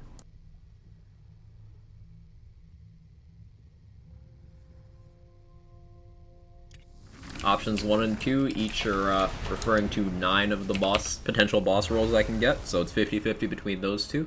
But option 3 is there if you want to meme and throw away points.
Giveaway points, sure. 2 capsules in this game would be absurd, because you get contagion on certain builds, you'd also be insane. Anyway, slice of straight crack. Yeah, it would take exactly 2 skill points to completely destroy balance of this game, by the way. 2. Would not take any more than 2. Because 2 would be capstone plus tier 5. That would mean, for example, Berserker's Blood of the Fallen with Alchemical Agent. Did a shitpost? In this game, how do you change your skill points? So there's a customization machine in Brighthoof, in the main city, Glass and My Ash, and you can go there, the place where you change your appearance, and that also lets you change your skill point allocation. It costs 10% of your current money to change your skill tree or your hero points. You can do it with 0. And just...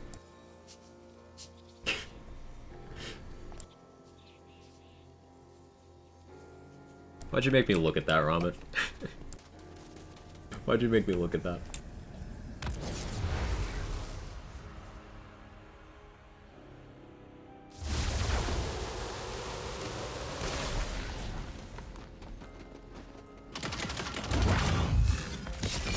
Let's go stab and lean towards gun builds. All the characters can kind of do gun builds, Glass in my Ash. I really like using Stabomancer for melee builds and status effect builds. So currently I'm playing a Frost Shiver, which is Berserker and Stabomancer multi-class together. And the focus of this build is I'm doing some melee stuff and some status effect stuff. A lot of it is using stuff only Stabomancer can do, so I like using those bits of the class. I do also have a gun build on Stabomancer. Honestly, 3 of the builds I play most all happen to use Stabomancer, and they kind of all do it in different ways. I like that. It's a useful class. Pairs pretty well with everything. Most of the classes do, though.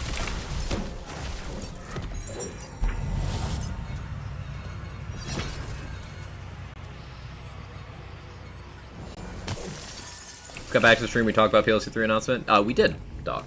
Thoughts? I'm looking forward to it. Looking forward to it.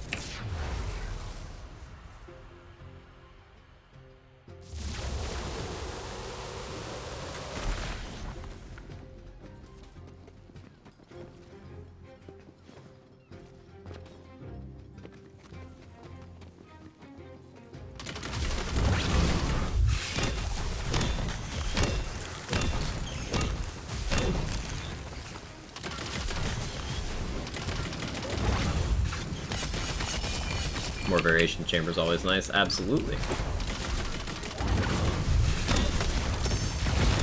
And more gear. More gear is always nice too.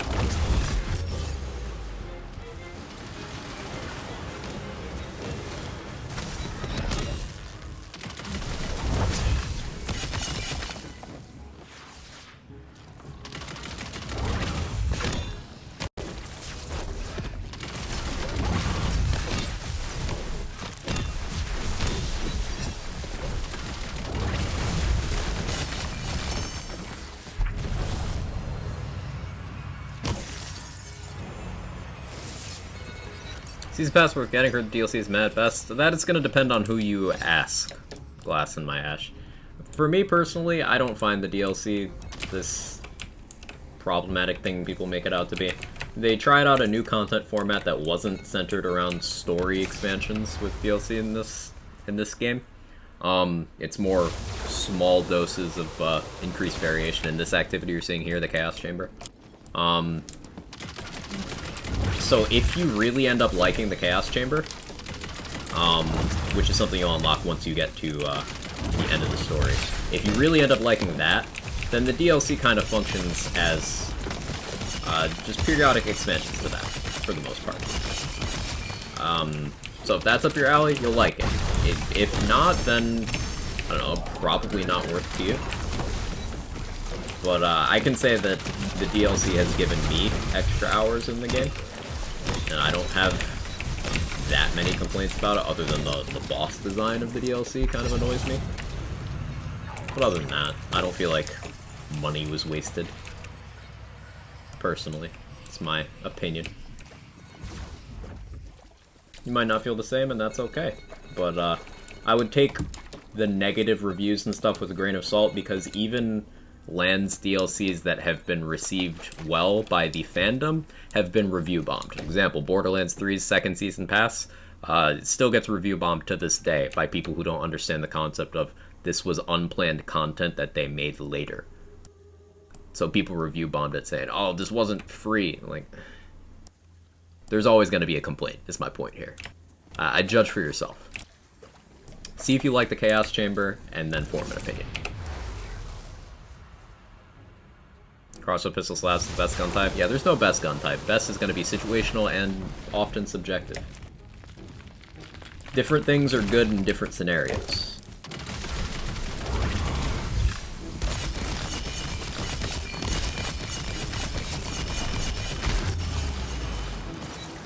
And in terms of this pistol on my build right now, it's not doing very much of my damage. I'm using it because it gives a couple buffs that I like. Like, enemies that I've stuck crossbolts in from this trigger a few effects that I need to happen.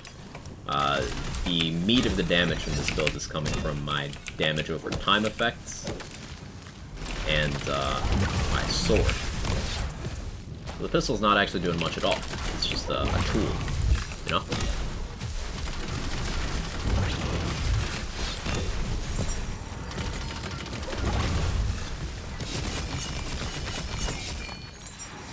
People review Bomb Season Pass 2. Yep.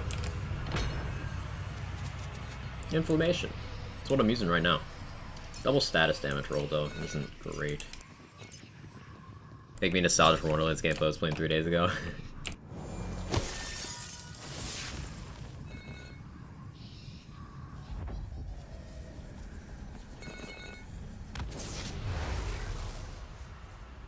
Complaint is bank size.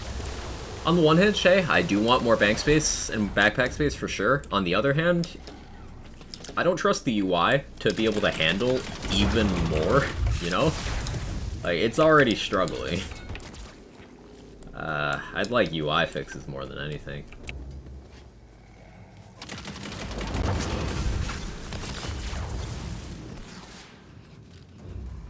Would a Luddite with the 6% melee work? It would be very unsafe to actually apply because, like, if I shot an enemy with a Luddite at this range and it explodes, I'm dead too, you know? I like this Scalawag because it has melee crossbolts with a fast fire rate, some limited projectile homing. I've got it in cryo so it helps apply Icebreaker and the melee versus frozen multiplier. And also it has a blade built in. See that blade on the bottom? That's not just for show. That increases my melee damage just by holding it. So it ticks a few boxes for me. Like yourself, I'm a gear hoarder? Yeah.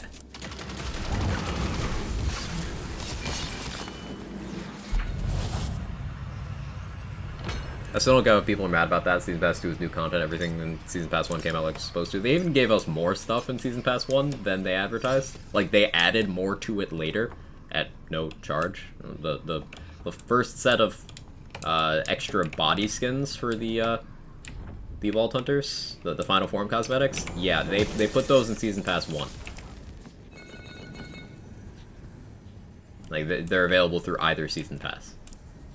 So they literally gave more content than planned in the Season Pass, and people still complained about the second season.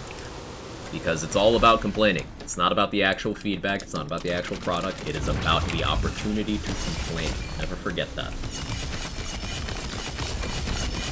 The same people complained about free content with the Dragon Keep update that they did, the standalone, which was literally free for 2 different time periods. They complained about that. The goalposts always have some place to go, like always, every single time. There is somewhere they can go. So, like, pay it no mind. Like what you like, form your own opinions about whether or not you like something. Don't be discouraged by people being openly negative about something, because regardless of whether the product is good or not, there's gonna be people shitting on it. Already for the incoming shitstorm of Livewire adjustments. Honestly, Doc, I don't see that being a losing scenario, because, like, at worst, they don't change it. At worst. Like, you can't kill the Livewire. With how it works right now, you cannot, you mechanically cannot kill it. It cannot die.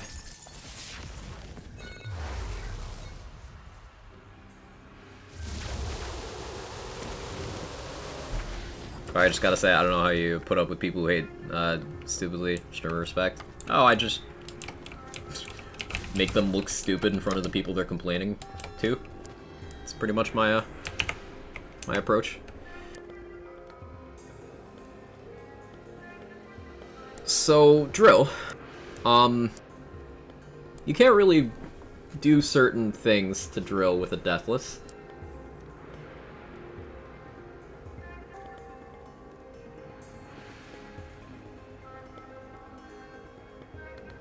So I'm gonna Ghostblade. And we'll see how this goes.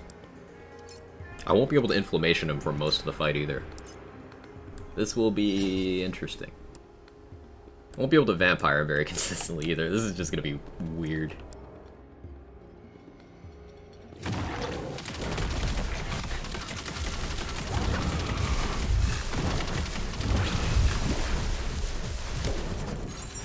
Got a hit.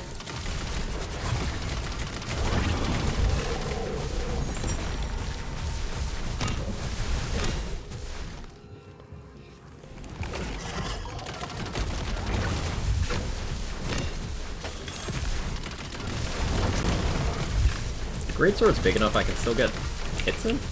Kind of? Oh. How did that not kill me? I touched the water and it didn't... Huh. I'm surprised. Oh, the bombs do... The bombs do kill me. That's good info.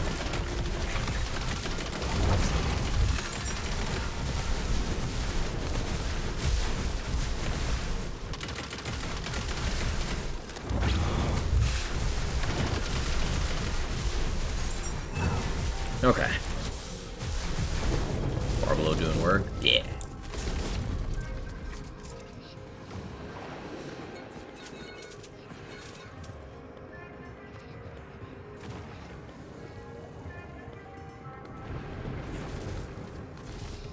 I'll just hang out over here.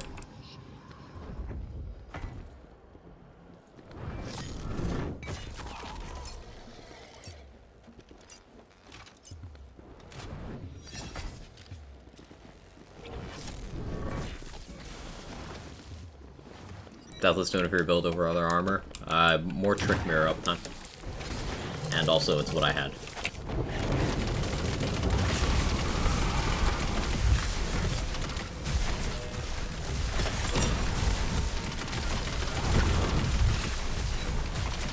And that did pretty well. It's like a self-contained kind of loop thing, because the Barbaload will shoot out projectiles and kill ads and apply dots to them, and then contagion will happen, it'll go back to the main target, which causes more Barbaload stuff. This is kind of cool.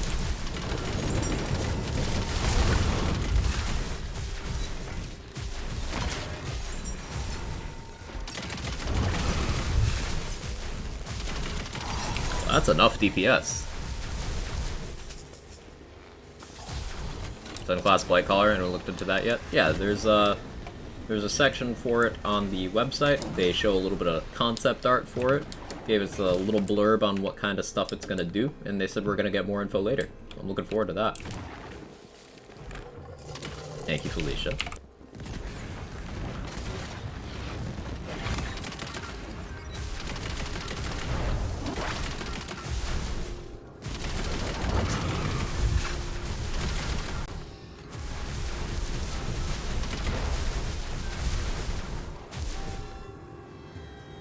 Need a Barbaload for my companion build? Yeah, Barbaload's just truly built different.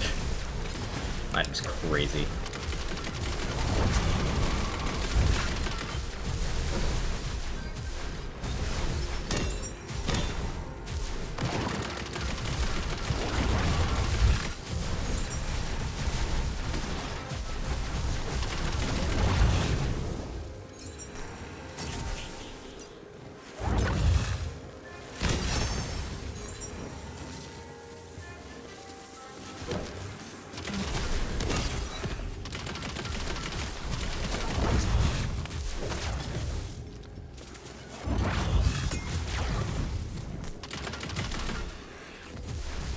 Dro whose ass is roasted.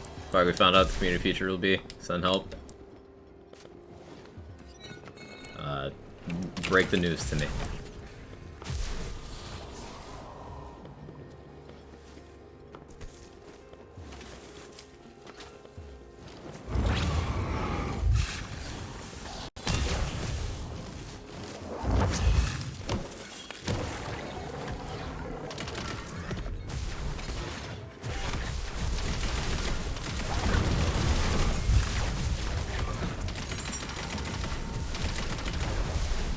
Cool. Ghostblade is indeed the answer. So we already know? Yeah, like, I've been following it, but there's been some sort of official, thing. Be cool.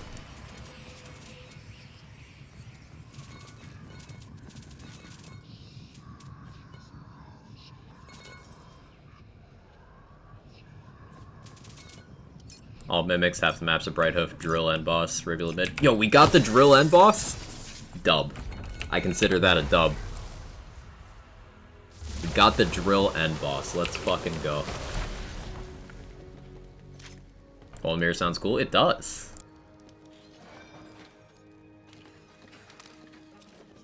So all Mimics is a meme, but this is the time, chat. That featured is gonna be melee builds that can deal with drill. It is your time. It is your time to flex. It is your time to shine. It is your time to dunk on the people saying drill is impossible. No, not dunk.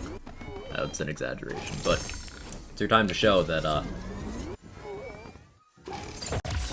bosses actually do something in this game. Any tips for an Elemental Blightcaller build? Yeah, the first thing you want to do is non-elemental gear. Stone Spawn. You want to use as much non-elemental gear as possible, because it's toxic to do so, and that is synergistic with the Blightcaller. Because the more toxic a player you are, the more you get out of the class.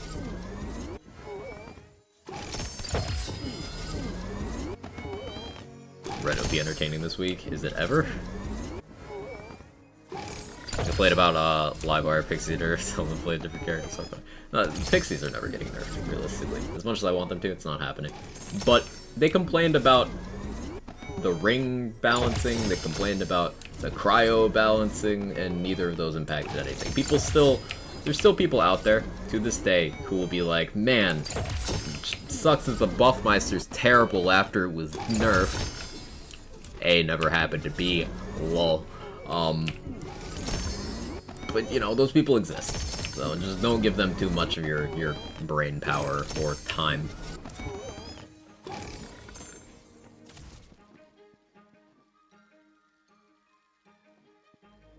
Doesn't matter by how much or if it's justified. Right. How you doing, Amber?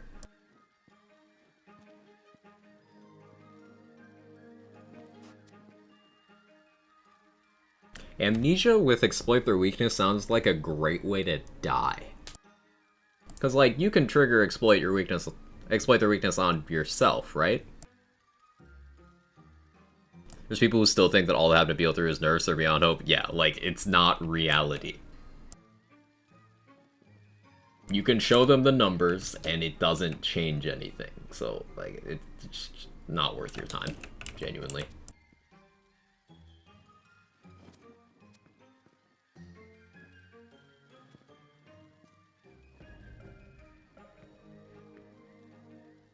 Brimming Bad Egg. That's a confused item. It doesn't know what it wants to be.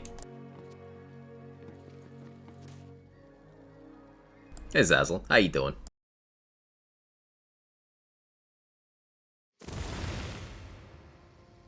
Don't show me facts to prove that my opinion's wrong. Oh, they hate when you do that, Baron. They absolutely hate it. Makes me love doing it more. How you doing, Peter? Good to see you. Ever thought to give an okay item a 1% buff just to see community reaction? That's what I've been hoping for, secretly, Reparation. Like, I want them to just buff something by something meaningless, like 1%, but then just say adjustment, and make it on something that people would think would be nerfed, so then just watch the complaints, and then be like, yeah, this was a buff, though. And then watch the goalpost move to, well, they shouldn't have buffed that. It'd be so funny. Something like that happened in Borderlands 3 with Amara's Remnant skill was buffed from having ×7 mayhem scaling to having ×31 mayhem scaling. But it wasn't phrased as a buff, so people ran with it and called it the Nerfpocalypse. That's a quote, by the way. Nerfpocalypse was an actual word used for that change. And nope, the people who did that are never living it down.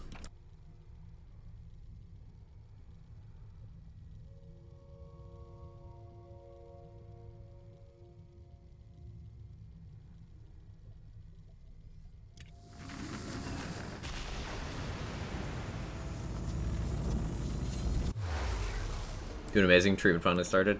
Yeah. Congrats again on that, by the way, Amber. Found a bad egg, put it in the bank for whatever, make Ghostblade build. Let's go, Thermal. That egg is awesome.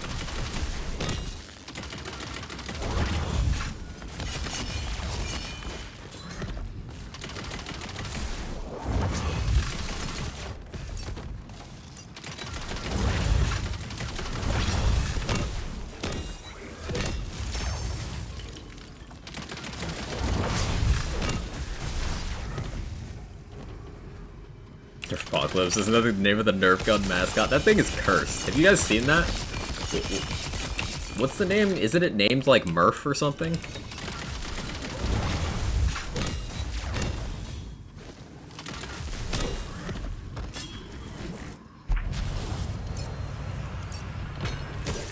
Murph? Ugh, it's so cursed.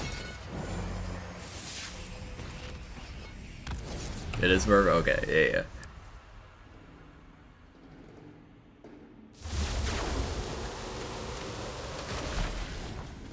I don't know how Nerf got footage of my sleep paralysis demon, but they did a good job recreating it.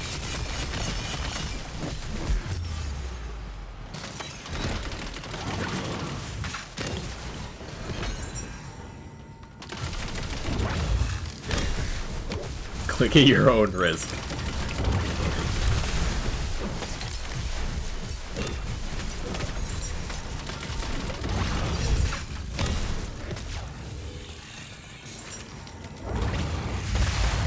Oh, that was so satisfying. That chain inflammation explosion, oh.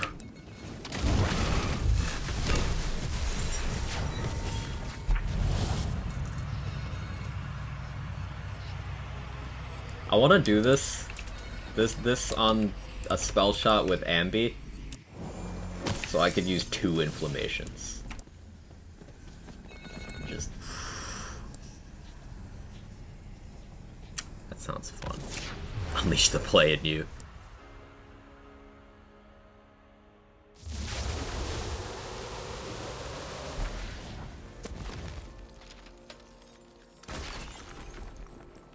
It's like a clown puke Chewbacca.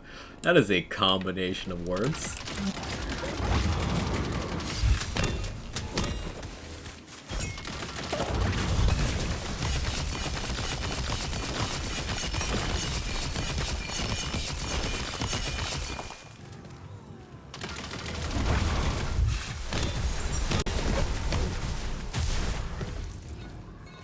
People think because they aren't playing a PvP game that everything should be OP. That's not how that works.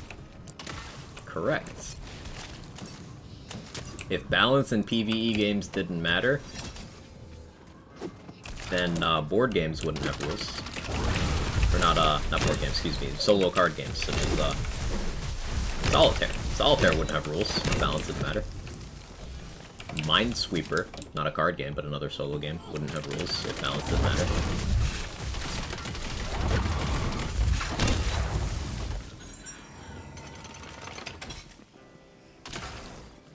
Solitaire buff when? All they do is nerf everything in Solitaire. God damn it, Gearbox. Balancing is important to keep anything fresh that you want people to consume long-term in terms of gaming. This includes buffs, it includes nerfs, it includes rebalances of a net neutral nature.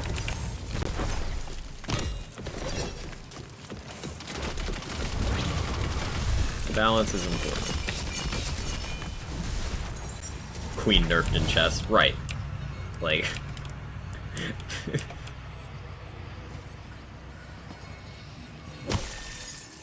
Buffs and nerfs. Important.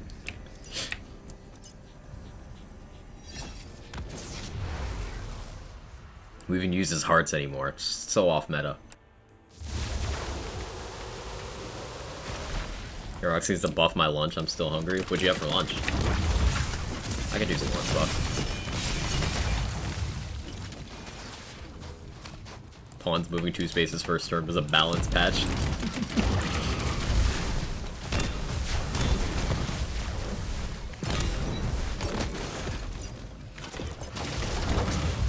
Does that mean the Queen's Gambit is esports?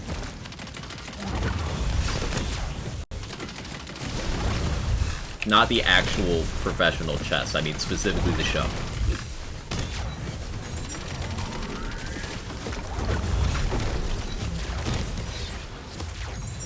Tacos from Costco.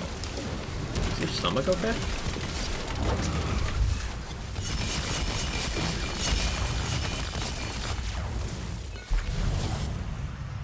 See, they made a Queen's Gambit board game. No, it's not chess, it's an original board game. How does that work? I have so many questions. I gotta say, I respect the hustle, though.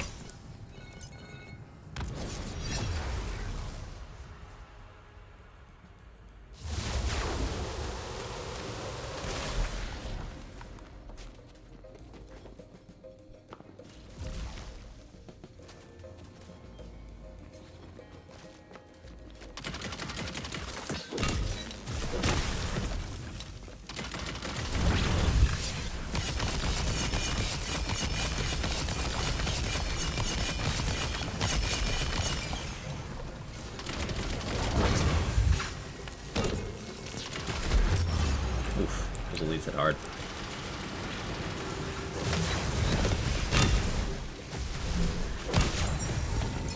Satisfying explosion chains. Holy.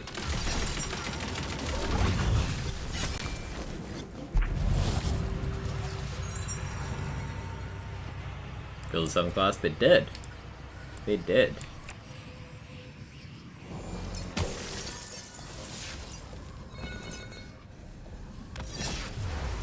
I just have one question for you.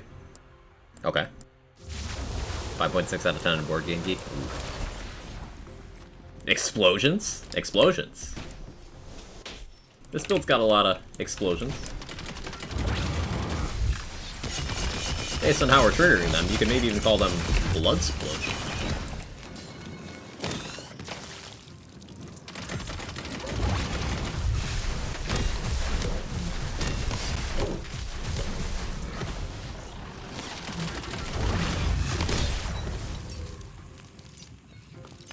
New shift with 3 keys. Cool. Keys are useful. They're gonna be really good for, I'd recommend hoarding your skeleton keys, chat.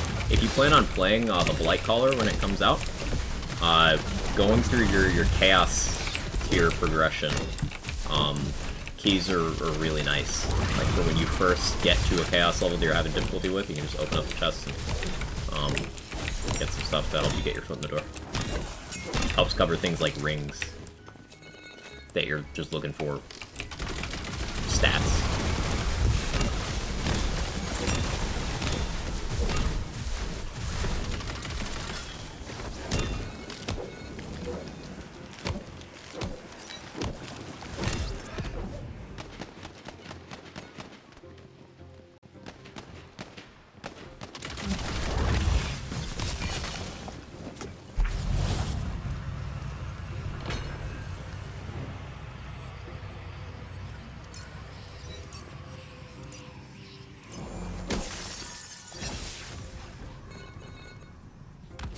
A lot of curses this run. Hoard all my keys in every landscape, forget they exist. I spent so many golden keys in that last month of BL3, just because I had so many.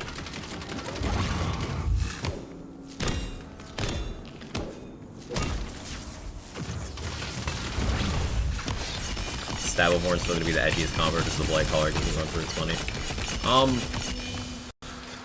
I mean, Graveborn still has Lord of Edges in the name, so like, I think it automatically wins edgy competition.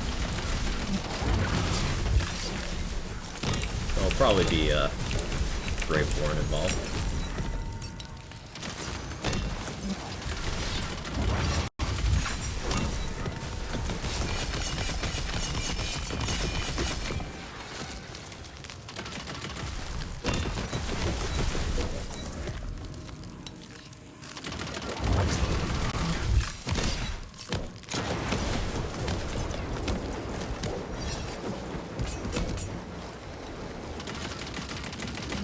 I like how little that flamethrower did to me. That was sick.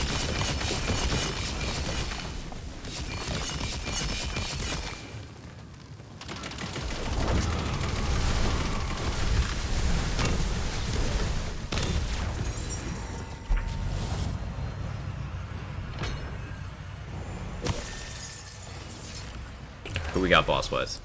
Hey, Synergy. How you doing? LaChance.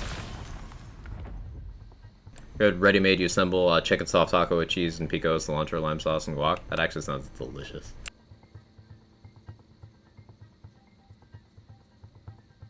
No one voted ratio. I'm proud of you guys.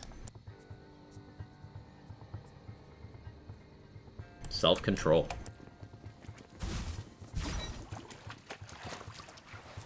I mean, LeChange? Yes, LeChange. I watched you LeChange. Into a fly.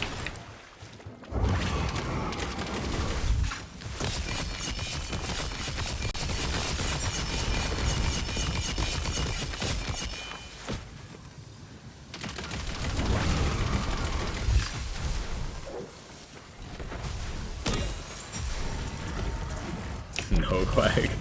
Yes, Quag.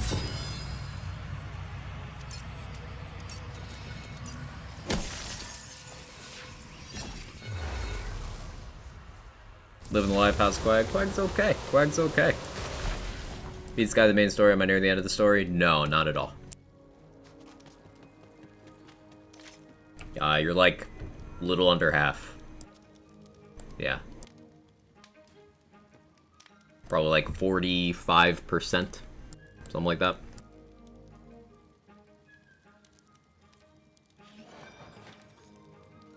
Loot luck.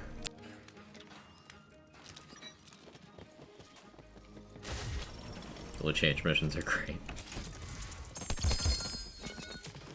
Doing all the side quests before attempting the main. Side quests are fun in this game. I like them. Get some good items from them too.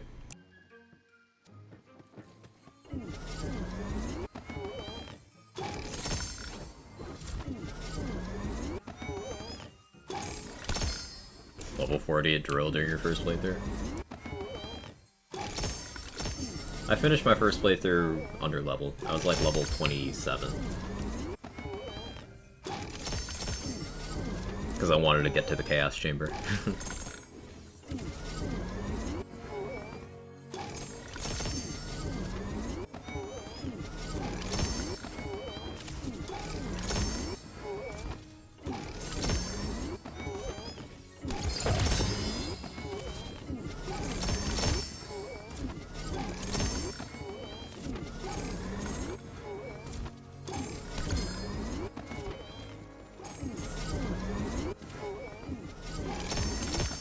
Give myself a nice variety of loot to look through here.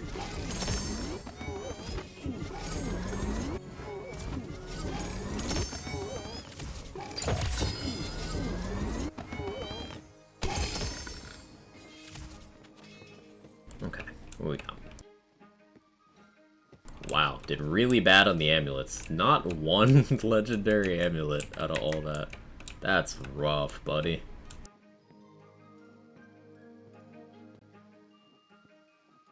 Oof.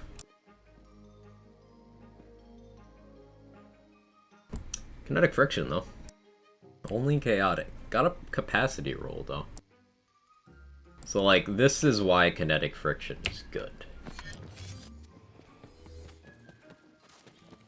I equipped it just now.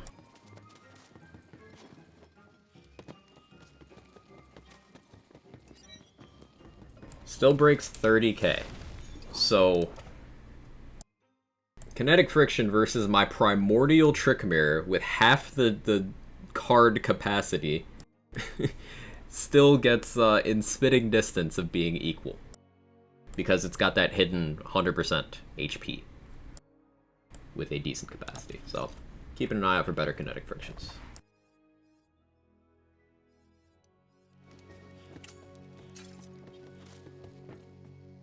Alright, I'm gonna run to the bathroom real quick, chat. We're gonna do one more run, I think. 1 to 2 more runs. So, BRB.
Okay, I'm back. Hidden plus 100% of what? When I said plus 100% health, that means 100% health? I don't know what else it would be.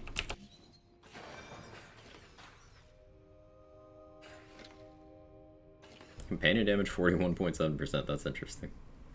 If this had been, like... This is so close to usable, honestly. For Feral Surge, this would still be really good.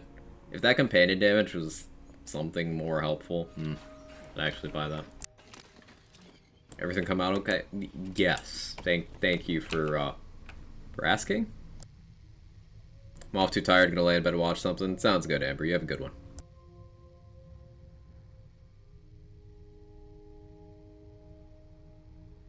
Alright, last prediction of the stream. Let's go. Amulet. None? I was talking about wards. In terms of wards, Kinetic Friction gives you 100% extra health. Bronco Buster also gives you health. I forget how much. I always forget how much the Bronco does. In terms of amulets that give health, there's the Blood Bag, but it requires you to heal with Dark Magic at full HP, which sounds much easier than it is. Dark Magic healing kind of, sucks. And also, you having to be at full HP means you can't do it with Deathless.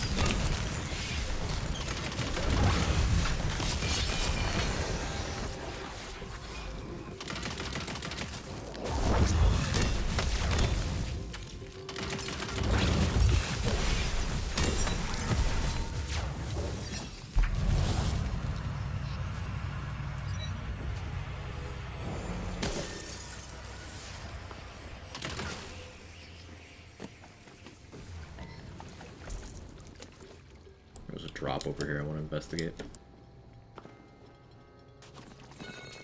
Red Hellion. Non-Ellie. Don't care.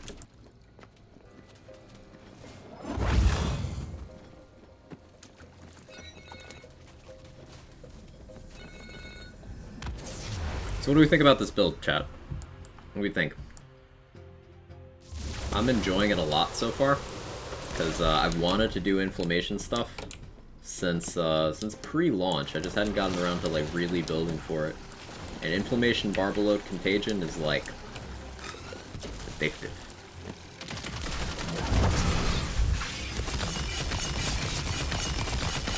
Look at that, we made the Dragon Lord statue shoot that Iphox. Perfect example. Got Executioner's Blade getting physically stuck inside the hitbox.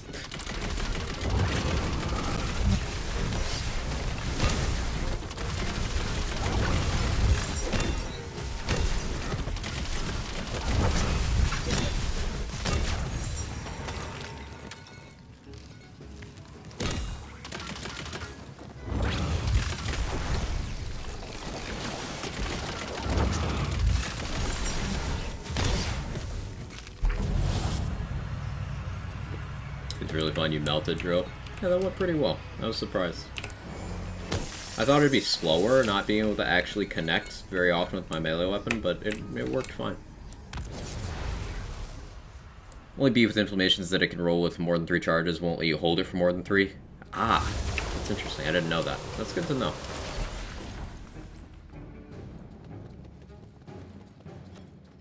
That does seem annoying.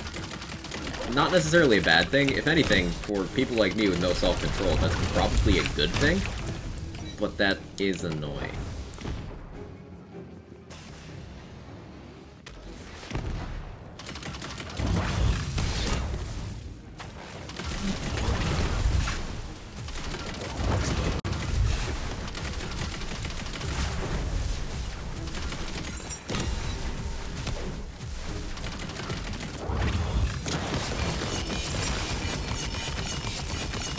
The 1 with 5? Nice.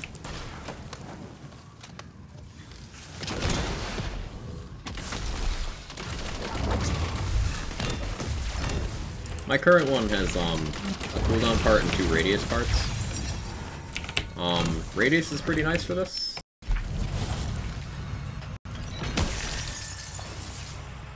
So I think I'm content with these parts for a while. Hopefully Light will make Pandemisium not trash, but Pandemisium isn't trash, Peter. Pandemisium is already one of the best options for Contagion builds. I use it on my Bone Carver, and it's great.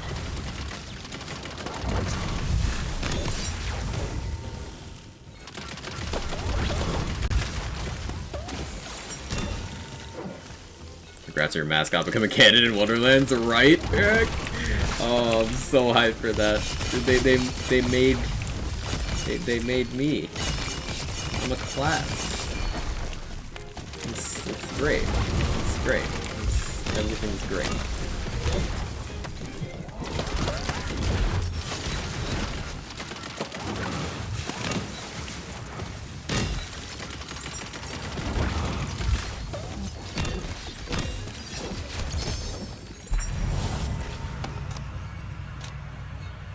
Ethan Quag will get for all PLC 4 announcements now. Let's go. Frost Stabba Barbaload. Maybe that's useful for something. Pandemisium on Spore Fuse. Pandemisium Stab was really good. Pandemisium Spore Fuse is not good. Spore Fuse. No. I would not call that good. But it's a thing you can do. I would strongly recommend doing other things for poison. But, yeah. You Blight with a phone in his hand? We do. Quag call. Air Quag is all class. That was smooth, Kirk. That was smooth.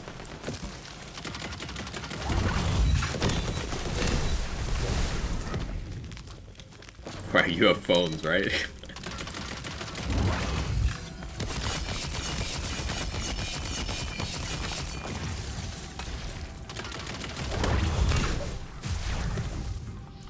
The thing with Pandemisium and Spore Fuse is, Spore Fuse requires you to use a bad action skill that is not elemental.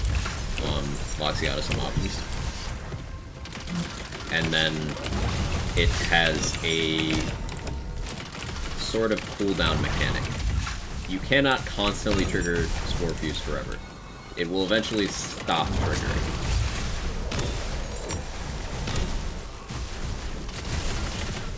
And that is an inconsistency introduced into a setup that is made more powerful by consistency at all costs.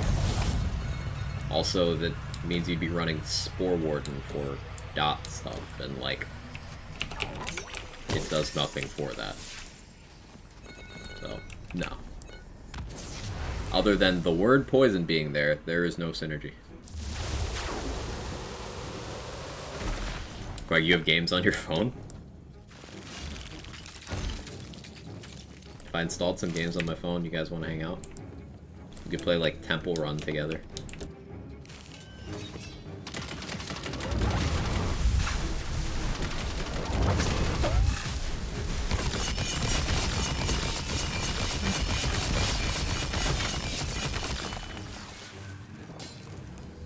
Oh, synergy, I'm right here. Why are you like this? Okay, here you like the new class named outside, so we gave you called shot on your blight collar so you can call shot on your blight. Please don't wish that evil into existence.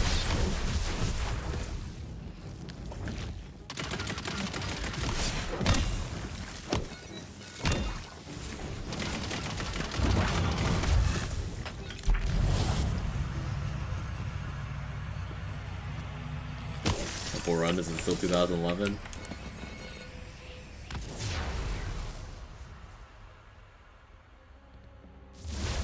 Don't make me feel old. I totally forgot that that was in that year, and I don't have a witty response other than that I feel old now. So I played myself, or Control played me? I'm not sure which one was more accurate, to be honest.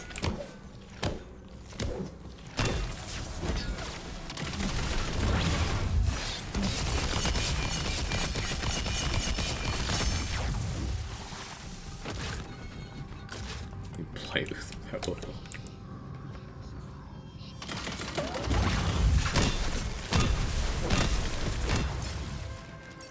It's okay, the 8th class is gonna be like... Happelmancer or something.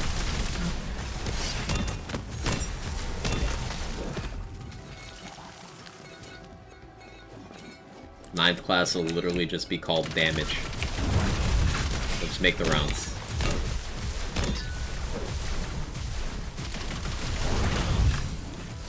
Pulled that year out of the air. No idea it was actually released, and I looked it up. It's August 4th, 2011. You suck, I hate you.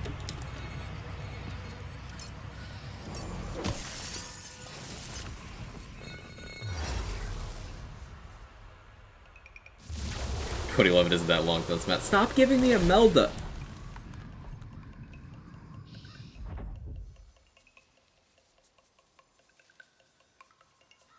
I'm so sick of a Melda.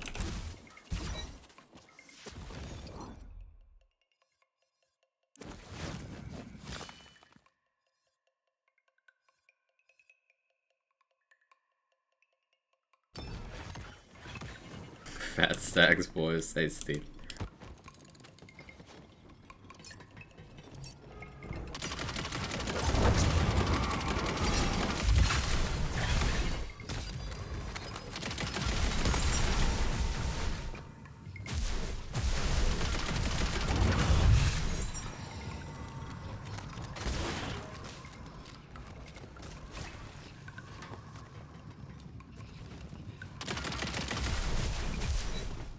Trying to be evasive so he doesn't fucking hit me with some bullshit.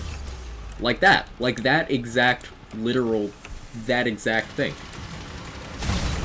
Cool, cool, cool. Where even are you? You're teleporting? I hate you. You are the worst.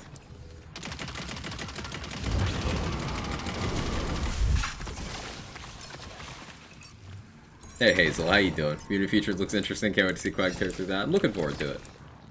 Oh, it's this form too? Ugh.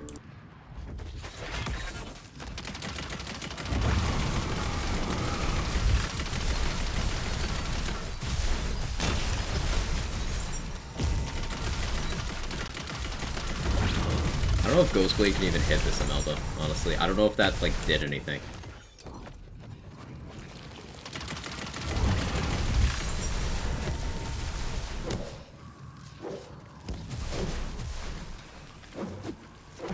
Be a shame if I wanted to, connect with that, huh? That'd be pretty shitty. Fuck you.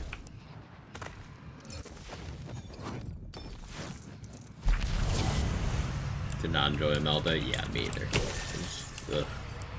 Please don't ever design a boss like that again.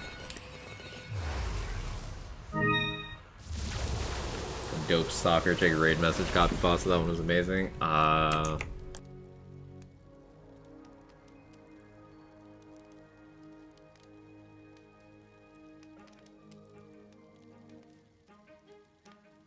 don't know if I saved that. I think it was too cursed for me to save, Dex.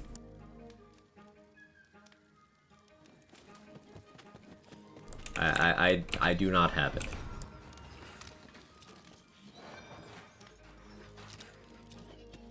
I remember the day you're talking about, but I don't remember the boss.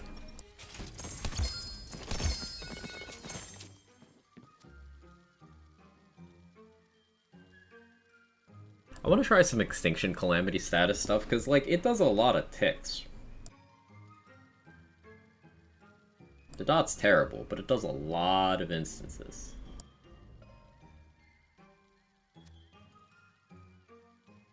Dealer's choice.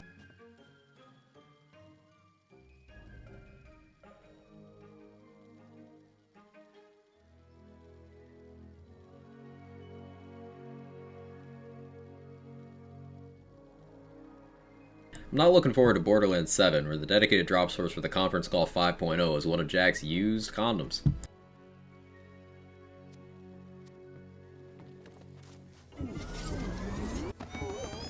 There you go. Premium pasta.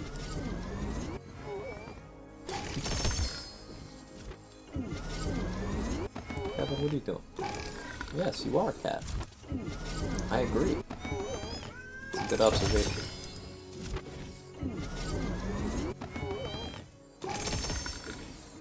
Is the All Mimic Community Chamber legit? Yeah, that's the thing that's happening. People were allowed to vote on it, Doc, in the official Wonderlands Discord server, and because people are meme lords, they voted primarily for that. Now, those of us who were active and official, we banded together, and we managed to make Drill the boss instead of Lachance, so good for us, because a lot of people were voting Lachance.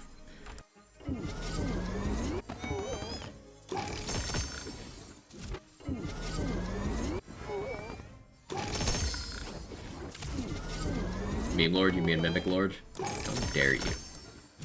Yes. Have it.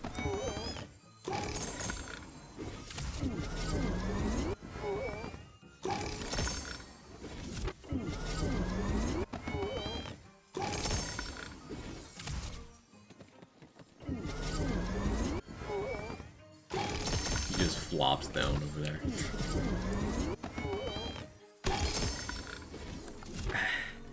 I don't know how to feel about that image that gave me, Irish, so I'm just gonna...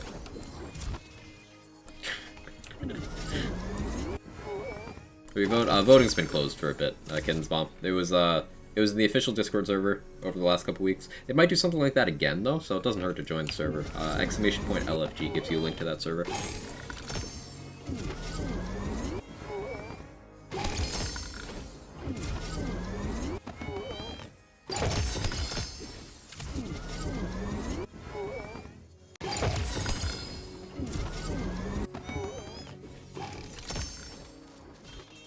Pan. I need a vampire pan. Panpire? A van? Questions for later.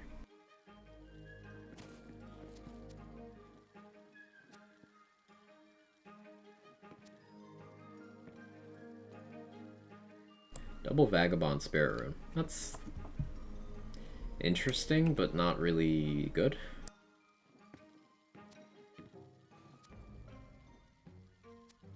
I'm gonna try time skip in a dot build as well. Like, it's got a pretty high dot chance. 65% chance, and it's a lot of instances of damage. 65% because that has a status part, but I think it can roll 2. Maybe 3. You could definitely get time skip up to the point where it's always applying a dot, is the point.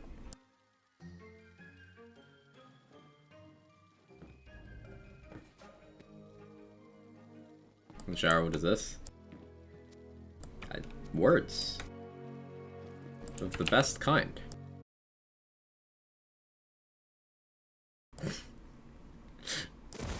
Some sticky pasta. It's Alfredo.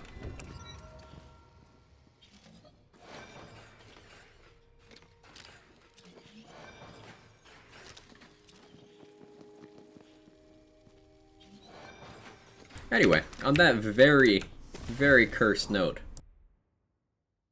Vampire pan out at Steel Health, bruises her blood. See, there you go. Hazel thinking 5 steps ahead. On that cursed note, I'm ending a bit early today. I'm hungry, and I started a bit early, so we've been live just about 4.5 hours. It's about the normal stream length. So we got a bunch of cool news today. The 7th class now has a name. It is the Blight Caller. It is the me. So our raid message is gonna be: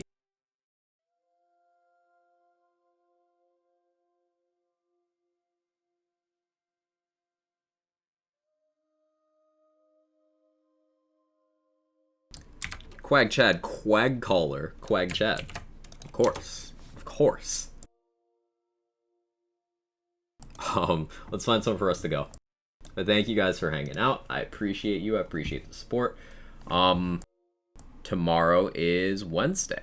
So, business as usual tomorrow. I've got more builds I want to work on. So maybe we end up with another... Oh, shit. Hang on. Hang on. Alright. I guess I'm not ending. Raid coming. Oh, well, I can do more. I didn't pick anyone to raid yet, so one more run. Why not? K6, thanks for the raid. I appreciate it. Oh, man.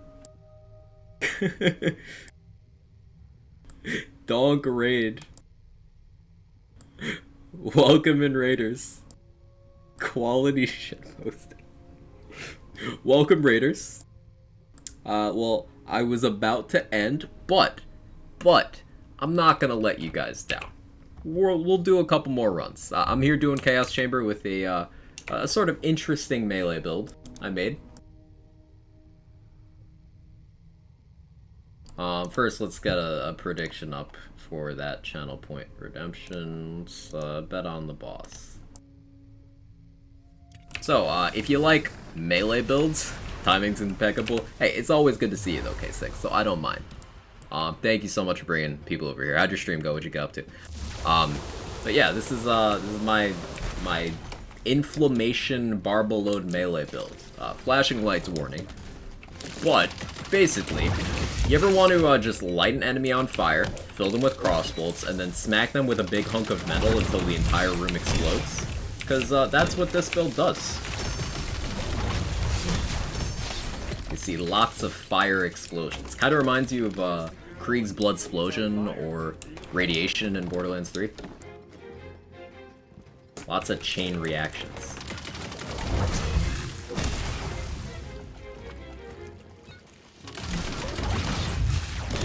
And the cool thing about the inflammation spell is that it is a dot that is a spell. So like even when you light an enemy on fire with inflammation, that fire that's taking on them is still a spell. So it triggers things like Sabomancer's Executioner's Blade. This thing right here. Got a dentist appointment, gotta run. It's all good, K6. Thank you again. I appreciate it. You, good luck with the dentist. Hope it doesn't have to do anything scary. Ugh, dentist. Ugh.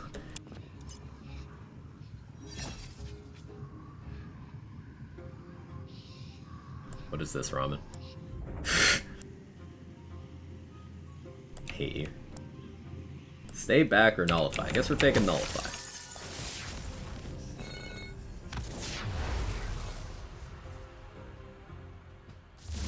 Or something about not getting a Primordial Banshee. Yeah, I was mentioning that earlier. I still have not seen a Primordial Banshee. That would be nice. But, go with my Volatile for now.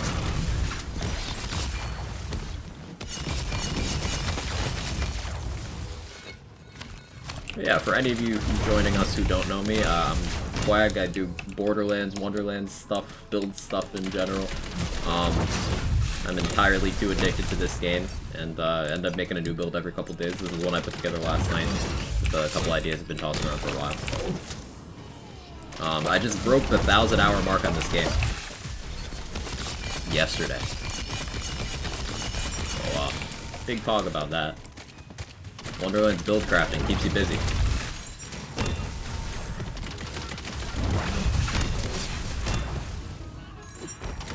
We've got a community challenge going right now, if you guys would like to contribute to making me suffer and have some channel points.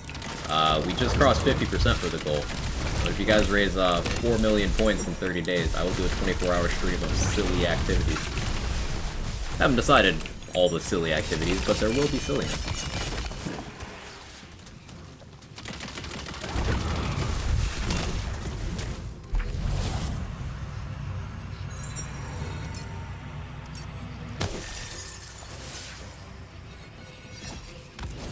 Document your builds for yourself so you don't forget. I mean, I just have a lot of different saves, Pico, so I kind of just keep track of which build is which by what the save is named.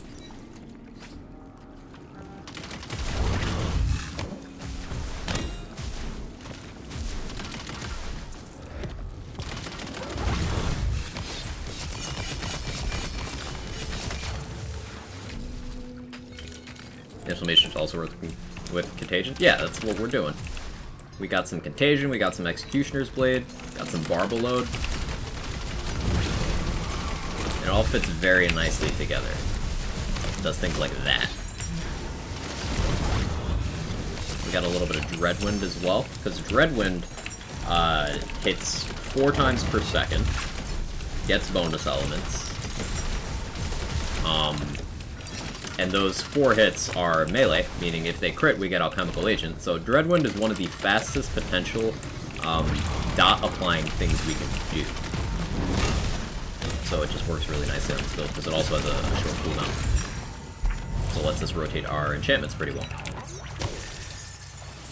All in, all my 80 points, every little bit helps. Well, so yeah, big Wonderlands news today. If you guys didn't see, we got the name of the 7th playable class that's coming in the 4th DLC, and we got a confirmation that the Steam release of the game and the 3rd DLC of the game both dropped this Thursday. That's cool. Just a good chill news day.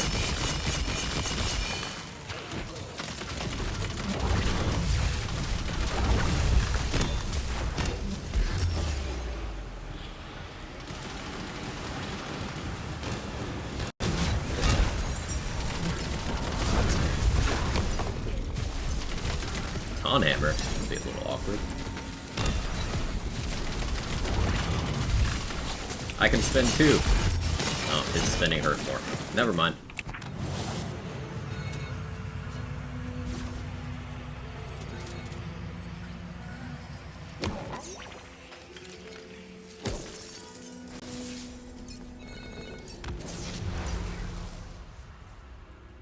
Miss New Class did see the Steam release. Yeah, we also got news about the community featured run that's coming up.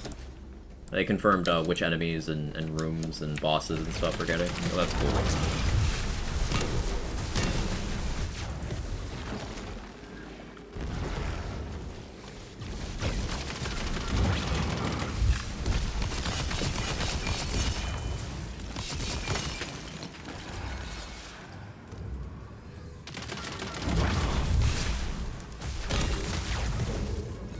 Dare you challenge Ton Hammer. Hey, he was spinning, I had to spin too.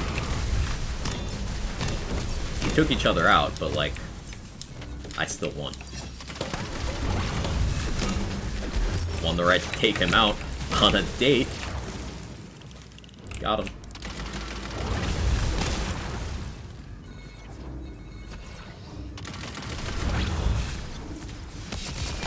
Light? Yeah, New Mexico said. It's a me caller.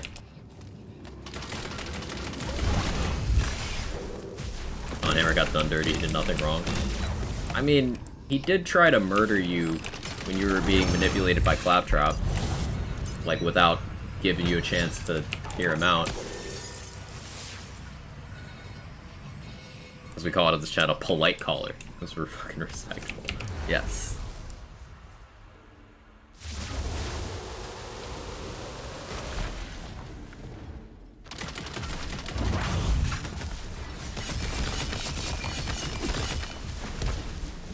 Thanks for getting rid of that barrel hammerhead. I was actually a little anxious about that one.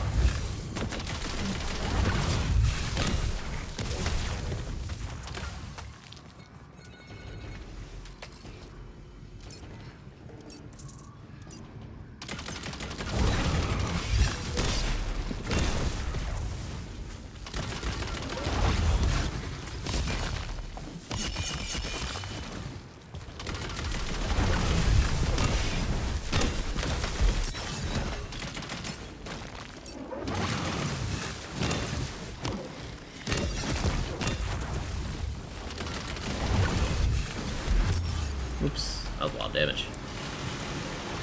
The lead enemies hit hard. We got damage too. Polite caller, Bard class confirmed. I don't see how that's related.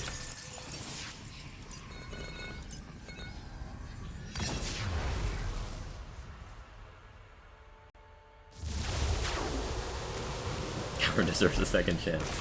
Understandable.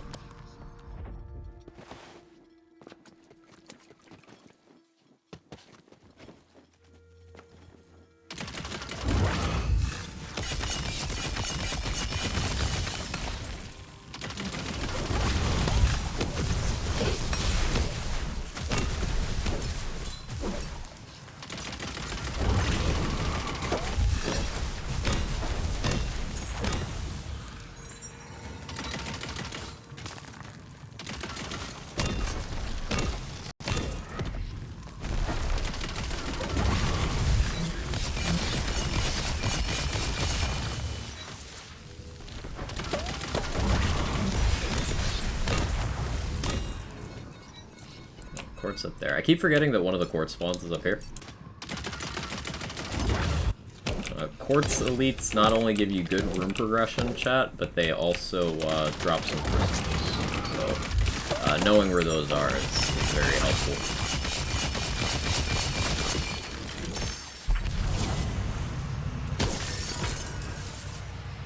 what boss we got? Of course. Of course. Of course. I don't know why I'm surprised. Cool.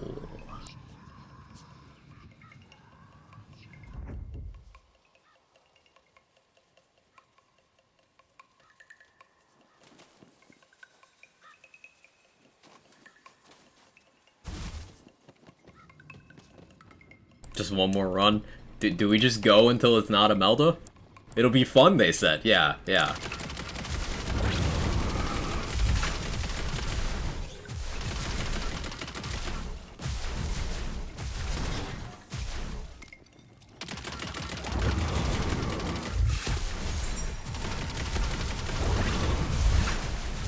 Fight this boss. How does FTS do here? I hate Imelda so much, chat. I really do not like this boss.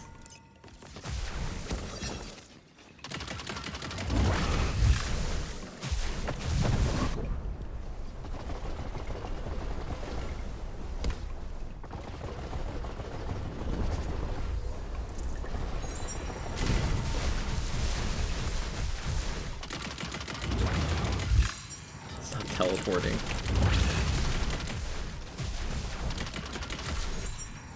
Math in this Imelda streak? I don't know. Got 24k out of my 1k. Let's go, Denanzador.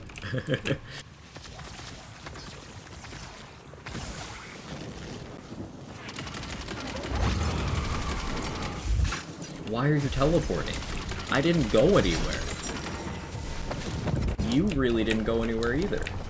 Why are you like this? Why are you doing this? Why did you do that?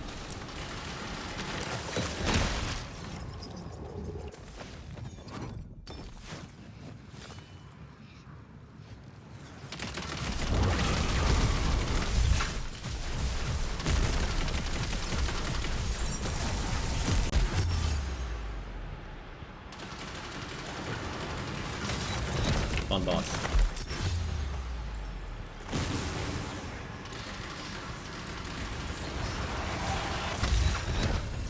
At least I'm not playing a melee build, right?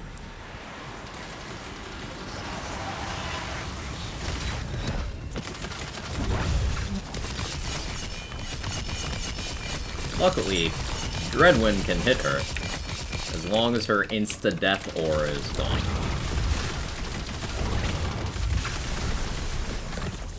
Ugh. It's even the same form. Yeah, it's just been Imelda for so much today, chat. It's crazy. This is kind of thematically appropriate from this boss. Storming Ice Spike. At least you're not getting stun locked in a corner. At least there's that.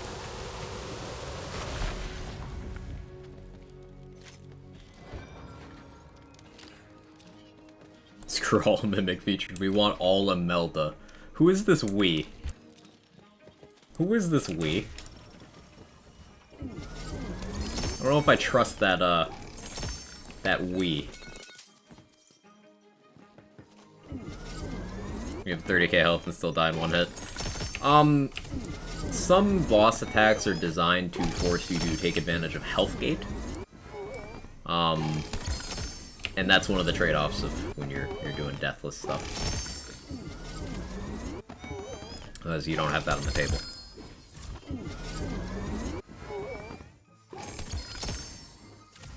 You know, if Storm Surge gets fixed this week, Drill feature's kind of clutch. Don't get your hopes up, Pico, but like, yes, please, that'd be amazing. Drill being featured. What else drops from Drill? His sniper rifle, which is like good. Storm Surge. Anything else?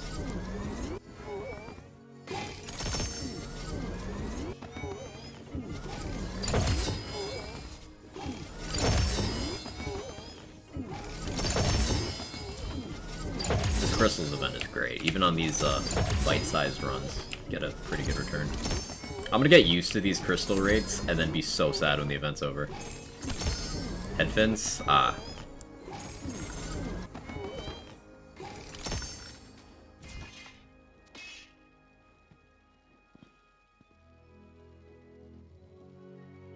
Silicone Ring's trying, but...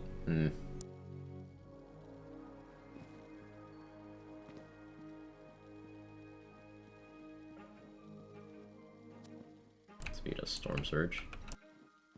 Fate Breaker, Pan...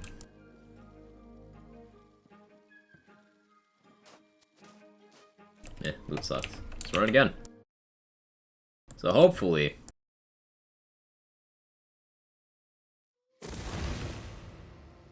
we don't get a Melta. This one's for all the marbles. Do I have bank space? I do have some.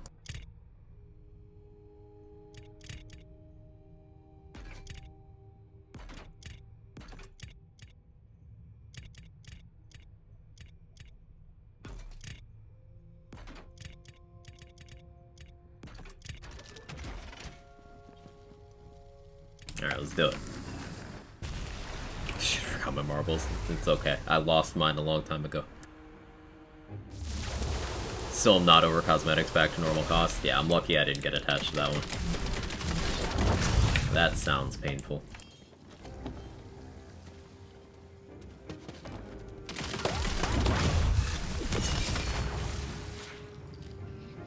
Try to speedrun the feature. Got an 808. Nice. Did you do elite rooms at all? Do you take curses? What kind of build are you running?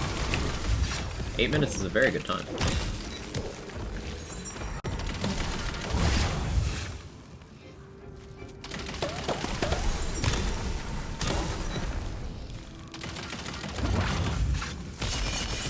Predicting Dragon Lord. I haven't gotten Dragon Lord yet today. It's a good bet. Seems likely.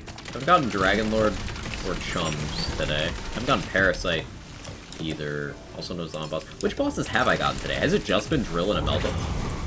Just been Drill, Imelda, and Blaster, now that I think about it. We got Lachance once. We did get Lachance once.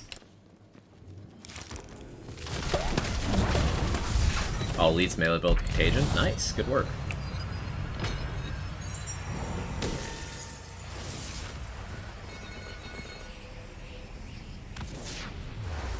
No Banshee? We did not get Banshee today. No. Gotta head out, have a good stream. Thanks, Denezador. I appreciate you sticking around for a minute. I won't be going too much longer. I am hungry. But I do want to get another run in. As if I needed more excuses to do Chaos Chamber this week. This event's so sick.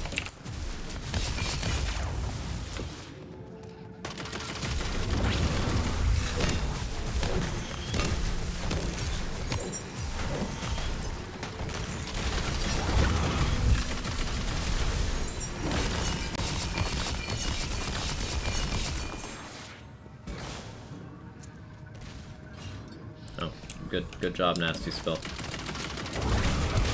Team effort. Just eat on stream more runs.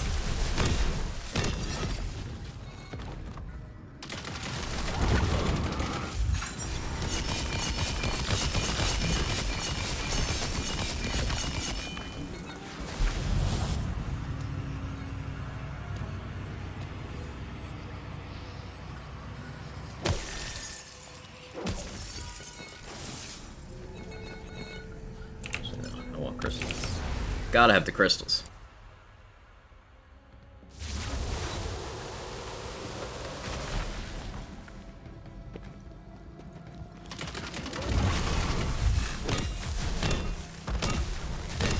Still like cosmetics to drop more DLC 1 see mark again. Okay, increasing the drop rate of cosmetics doesn't make the DLC ones easier to get, though. So, like, question mark?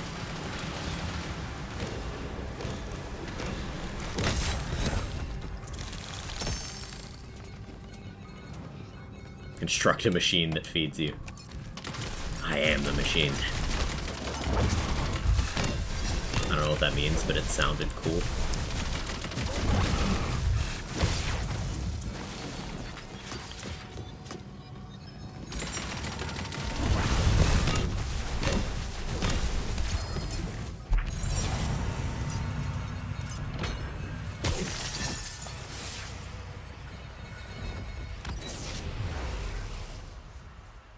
Hey, Out of Tamales, how you doing?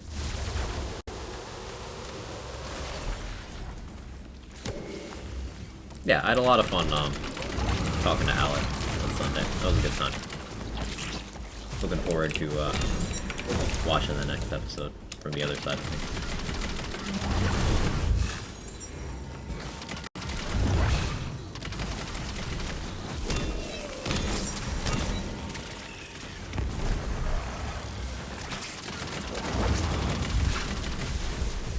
Nasty Skull does make this awkward.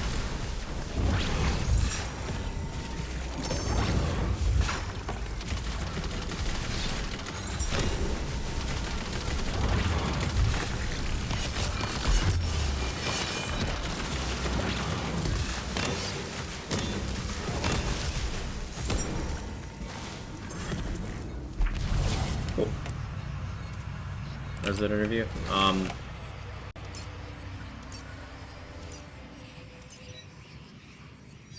second.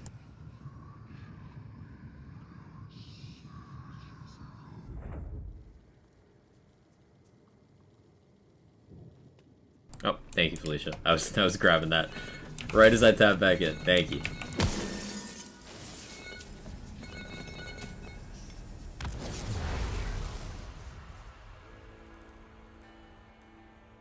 Gonna make a Melba awkward to be on the run. How dare you?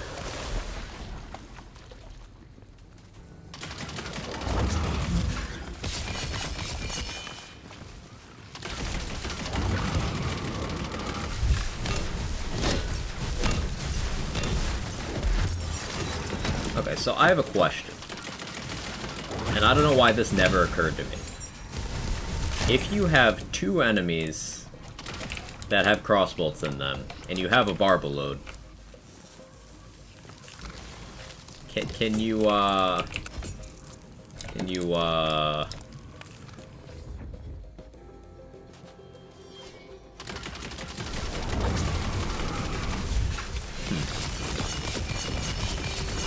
very curious now.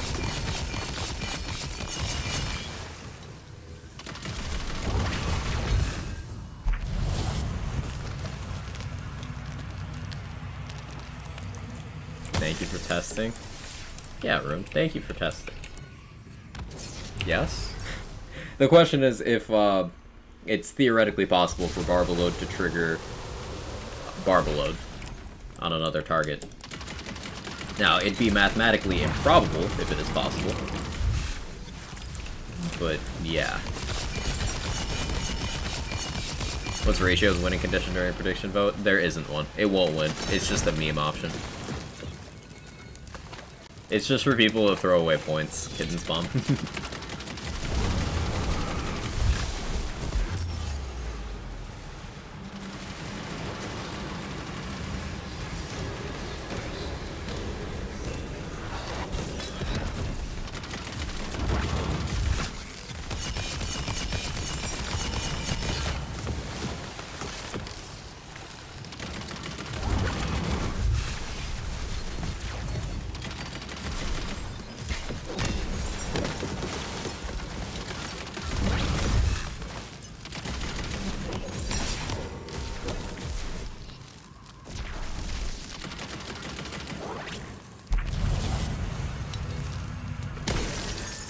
Scored a Primordial Arcane Bolt? Sick. Arcane Bolt's a great spell. Very useful.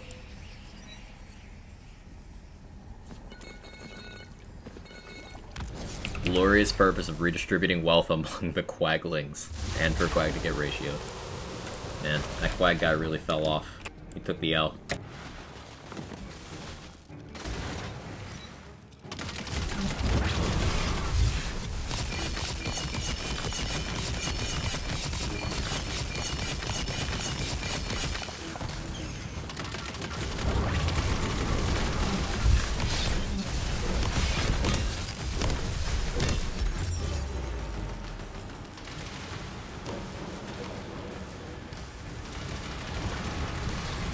You've changed. L plus Quatio. Added so many commands today. Yes. Hey, chat. Tell Felicia she's a Quag chat. It's true. She's doing a great job.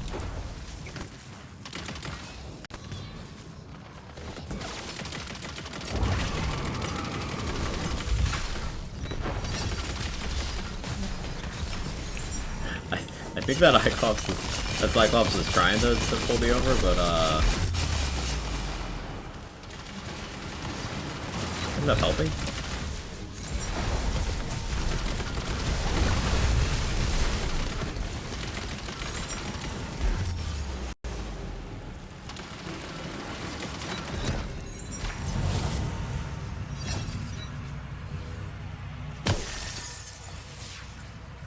Alright.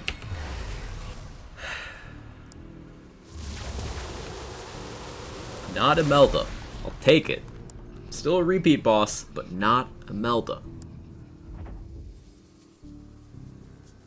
Consider that a win.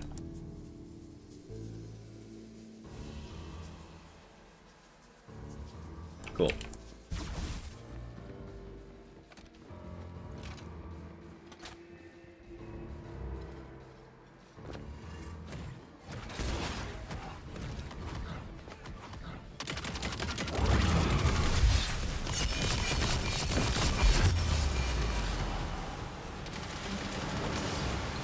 Yeah, I can't see either, chat. It's fine. I don't need to.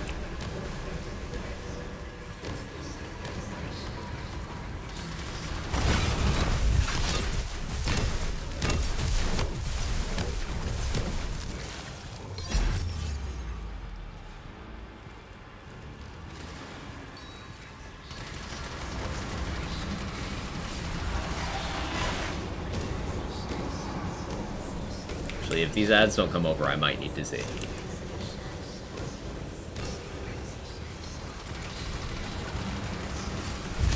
There's the ad.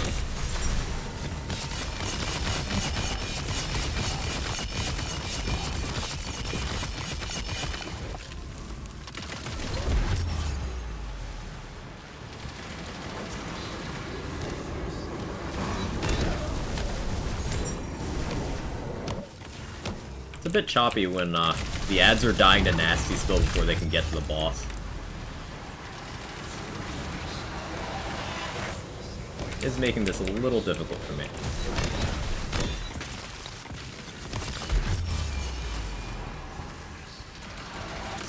Yeah, we'll run that back. Hey Scott, how you doing? Can you give a quick smash or pass for each major boss? Sure. I'm trying to think of a pass. I'm having difficulty. So just assume smash.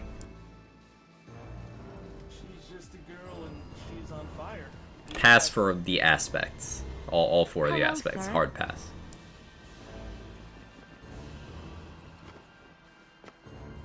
Hey, Scott.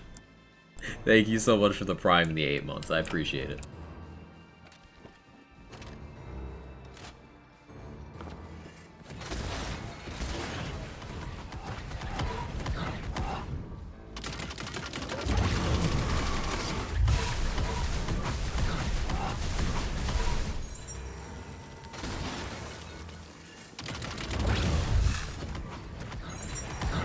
So we're gonna check the current build.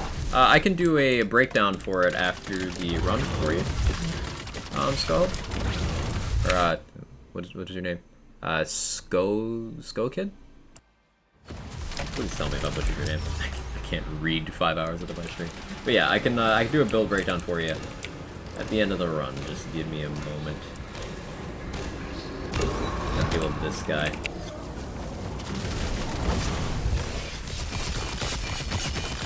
Appreciate it. Not a problem. Happy to do it.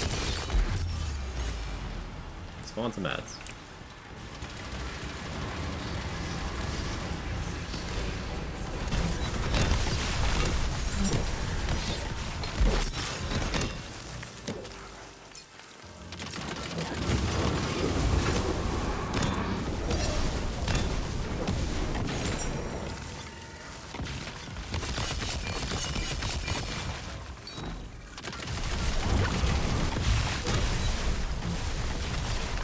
There we go.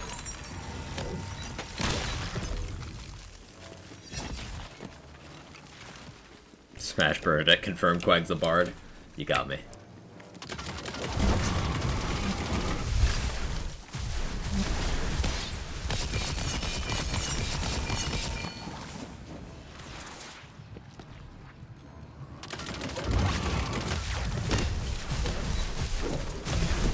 Nasty Spill caused me some unexpected problems here. Having fewer adds with which to bounce projectiles off of affects this build a lot.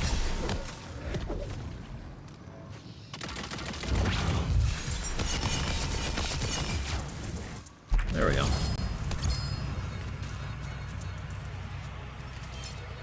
Ooh, I did need a Bonyface Soul. It happens to even be primordial.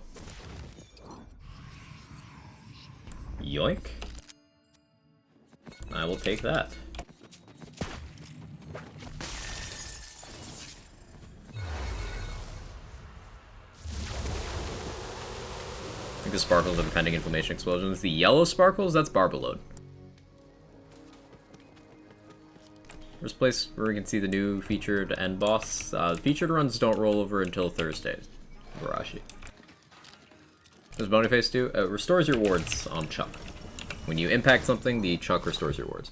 So this build is built around doing some interesting, some ward stuff that kind of snowballed into other things. I wanted to get value out of the Trick Mirror, which reflects a projectile and deals spell damage with that reflect. I was like, what can I do with that that isn't Spellshot's Double Knot? And I decided to do Executioner's Blade. And that led me down a rabbit hole of, okay, what can I put on this build as well? Alchemical Agent, no-brainer. Executioner's Blade.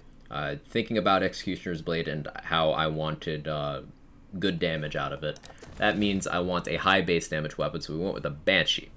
Now, to have more Trick Mirror uptime, Deathless makes your entire life your ward, and increases the size of that. So, Vampire is a good way of sustaining that. We went with HP parts on this Trick Mirror. Got really lucky with this one. You can get double adaptive, which is better, and I want that. Using the Inflammation spell as well, because the Inflammation, uniquely, is a status effect that is also a spell. So it spreads with Contagion, and does all sorts of cool stuff. And because it's a spell, it triggers Executioner's Blade when it crits as well. Or has a chance to, at least.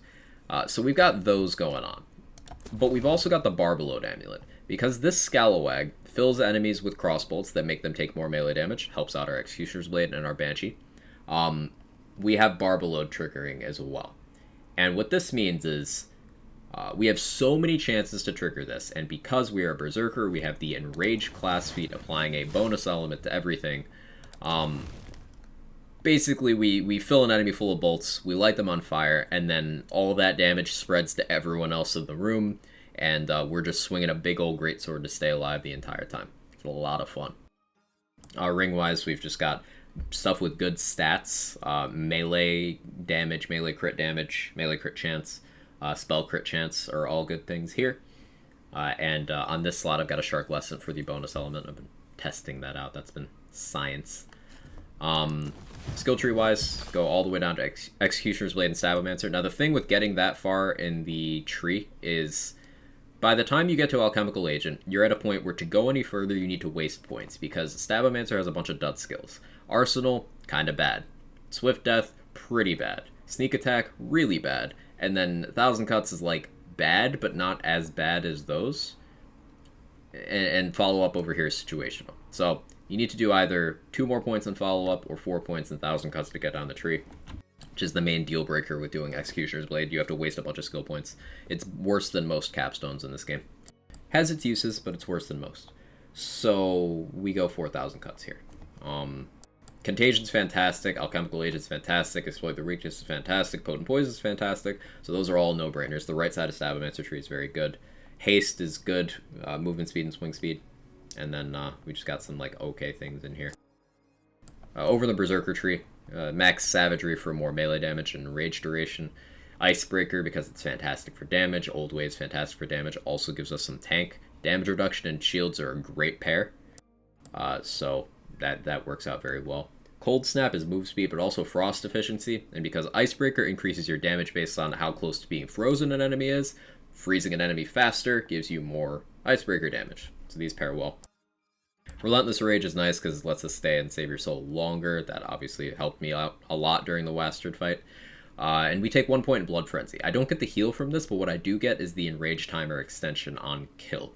It gives me some flexibility, means I don't always have to Dreadwind. Then hero points wise, we max crit damage, we max status damage, put the rest in Constitution. Constitution boosts both health and wards, and when you're running a Deathless, boosting your health boosts your wards. So we get double value out of Constitution. More than double is how the math works out, but we get increased value. So that's what lets us run around with a pretty big ward size. And yeah, play style, light enemy on fire, put bolts in them, and then swing or spin. Dealer's choice. Thanks for the details. My pleasure. My pleasure.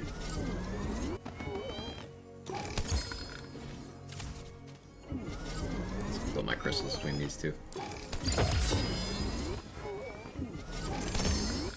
You change away from Deathless on this, would you spec out of Constitution? Maybe. It depends on which ward I would go with, J-Bridge. Stream marker. I should.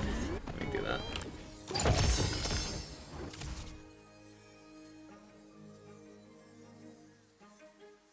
Check something else too while I'm here.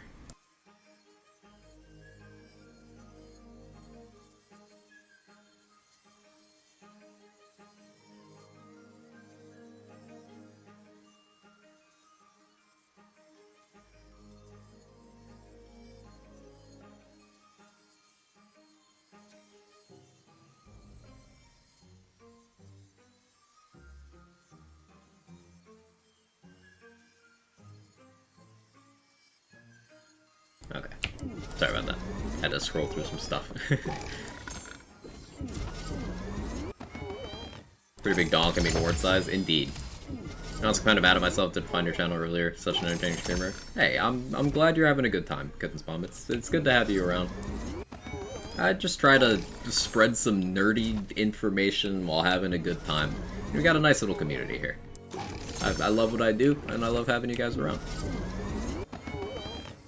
Still have a Chain Lightning Chuck build, like some more inspiration to or optimize, improve more.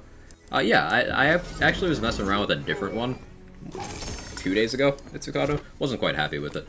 But yeah, Chain Lightning Chucking is really, really strong. What flavor are you trying to give to yours? Because you can run that on a bunch of different classes. There's a bunch of ways to crack that particular egg. What are you going for?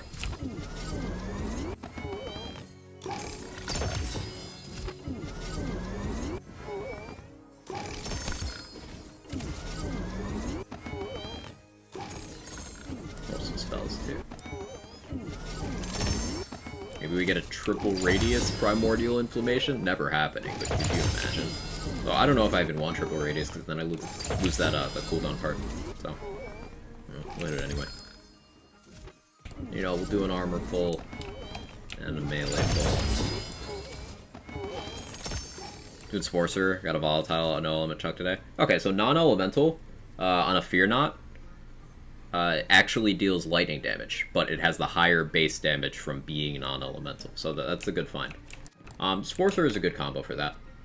You get gun damage from Spore Warden, then you get magic bullets and reload speed from Spell Shot, plus mage armor for some tank. That's a good combo. You could opt into Spore Fuse if you want to use that. You get Headhunter from Spore Warden, which is really nice. That's honestly my favorite thing for lightning chucks, because they can weak spot.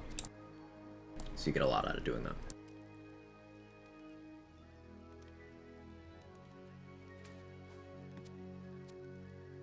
Looking forward to us trying to optimize Mimic Clear Tech. It's going to be the week of the Ghostblade decks. Ghostblade reigns supreme.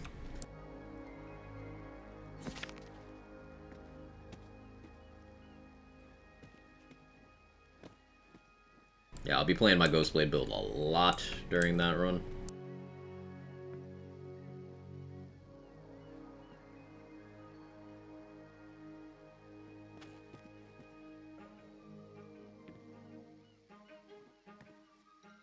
Frost Stabo Barbalode. Why does it always have dark magic efficiency? Ugh. Fire rate's okay. I'll take that. It's not terrible.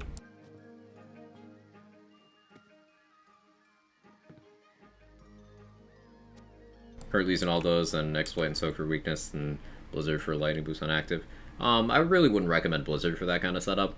It's hurting you more than it's helping you, honestly. You'd get more damage even out of just being able to rotate your action skill better for those kind of enchantments. Like, you got action skill start 20, global damage would be a big one you want to keep uptime on, because that multi-class combo doesn't have access to that multiplier very much. You got an argument for action skill start spell to boost your magic bullets, and if you're casting a spell for damage. You've got action skill start gun damage, is also a big one. Blizzard wouldn't give you good uptime on any of those. That's a big ward value. Look at that. Static charge with a turtle at volatile. 10,925. Now the thing with this is with Deathless, this works out to be less because you lose health. Not from just the turtle part, but also from the static charge's effect. But if you're trying to do a tanky ward setup with like non-Deathless, which there's value to, because it allows you to have a lot of buffer but still keep your health full for effects that want your health to be full. So that's still worth taking.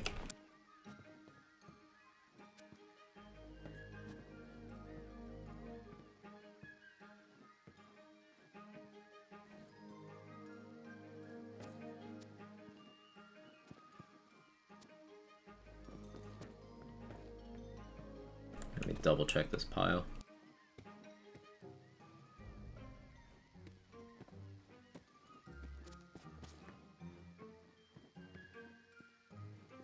Okay, I think we're good. I think we're all set.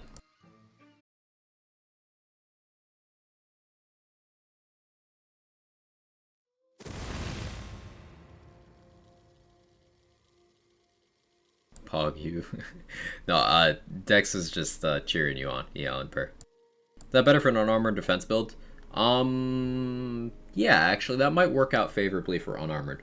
Because wards to... Basically, if you're doing unarmored defense, stacking wards equals more health. If you're doing Deathless, stacking health equals more wards. So it's an inverse thing. So yeah, that's a good shout, Roddy. Would Ambihextrous be better than with another enchant? Either Ambihextrous or Barrage or Polymorph. Blizzard would be the least ideal of those options, in my opinion. Without Deathless, yes. Unarmored defense and Deathless are mutually exclusive. If you have both, unarmored defense takes priority. They do not work together. Unarmored, in fact, will shut off all effects of the Deathless except for the bonus to your ward regen delay. So it would be unarmored favor. So you would favor ward capacity.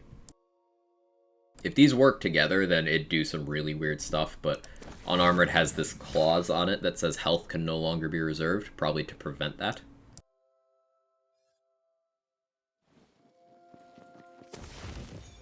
But yeah, so new build did well.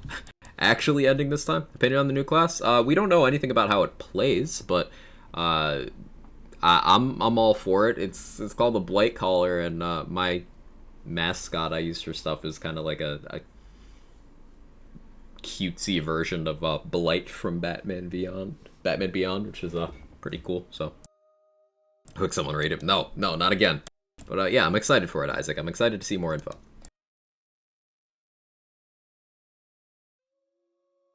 Yeah, actually ending this time. Thank you guys so much for hanging out. Thank you to K6 for the raid and everyone for all the love. Welcome into all the new people. Sorry to end so soon after a raid, but I gotta eat food. So let's find somewhere for you to go. I swear, if someone's been waiting to raid me, I swear.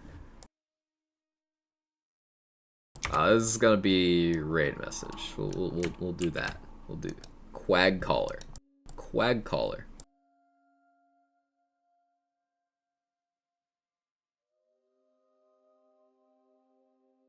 Let's see. Glenny's doing Dragon Quest stuff. Go over there. We'll go to Lazy. We'll keep the Wonderlands hype going.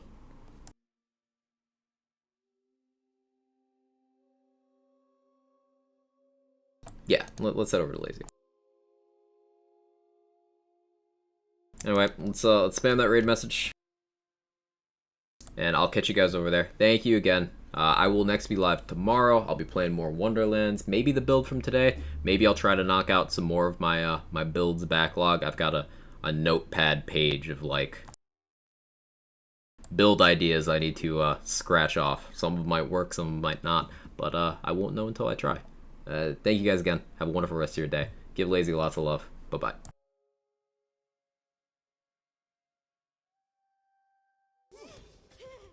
As Krieg.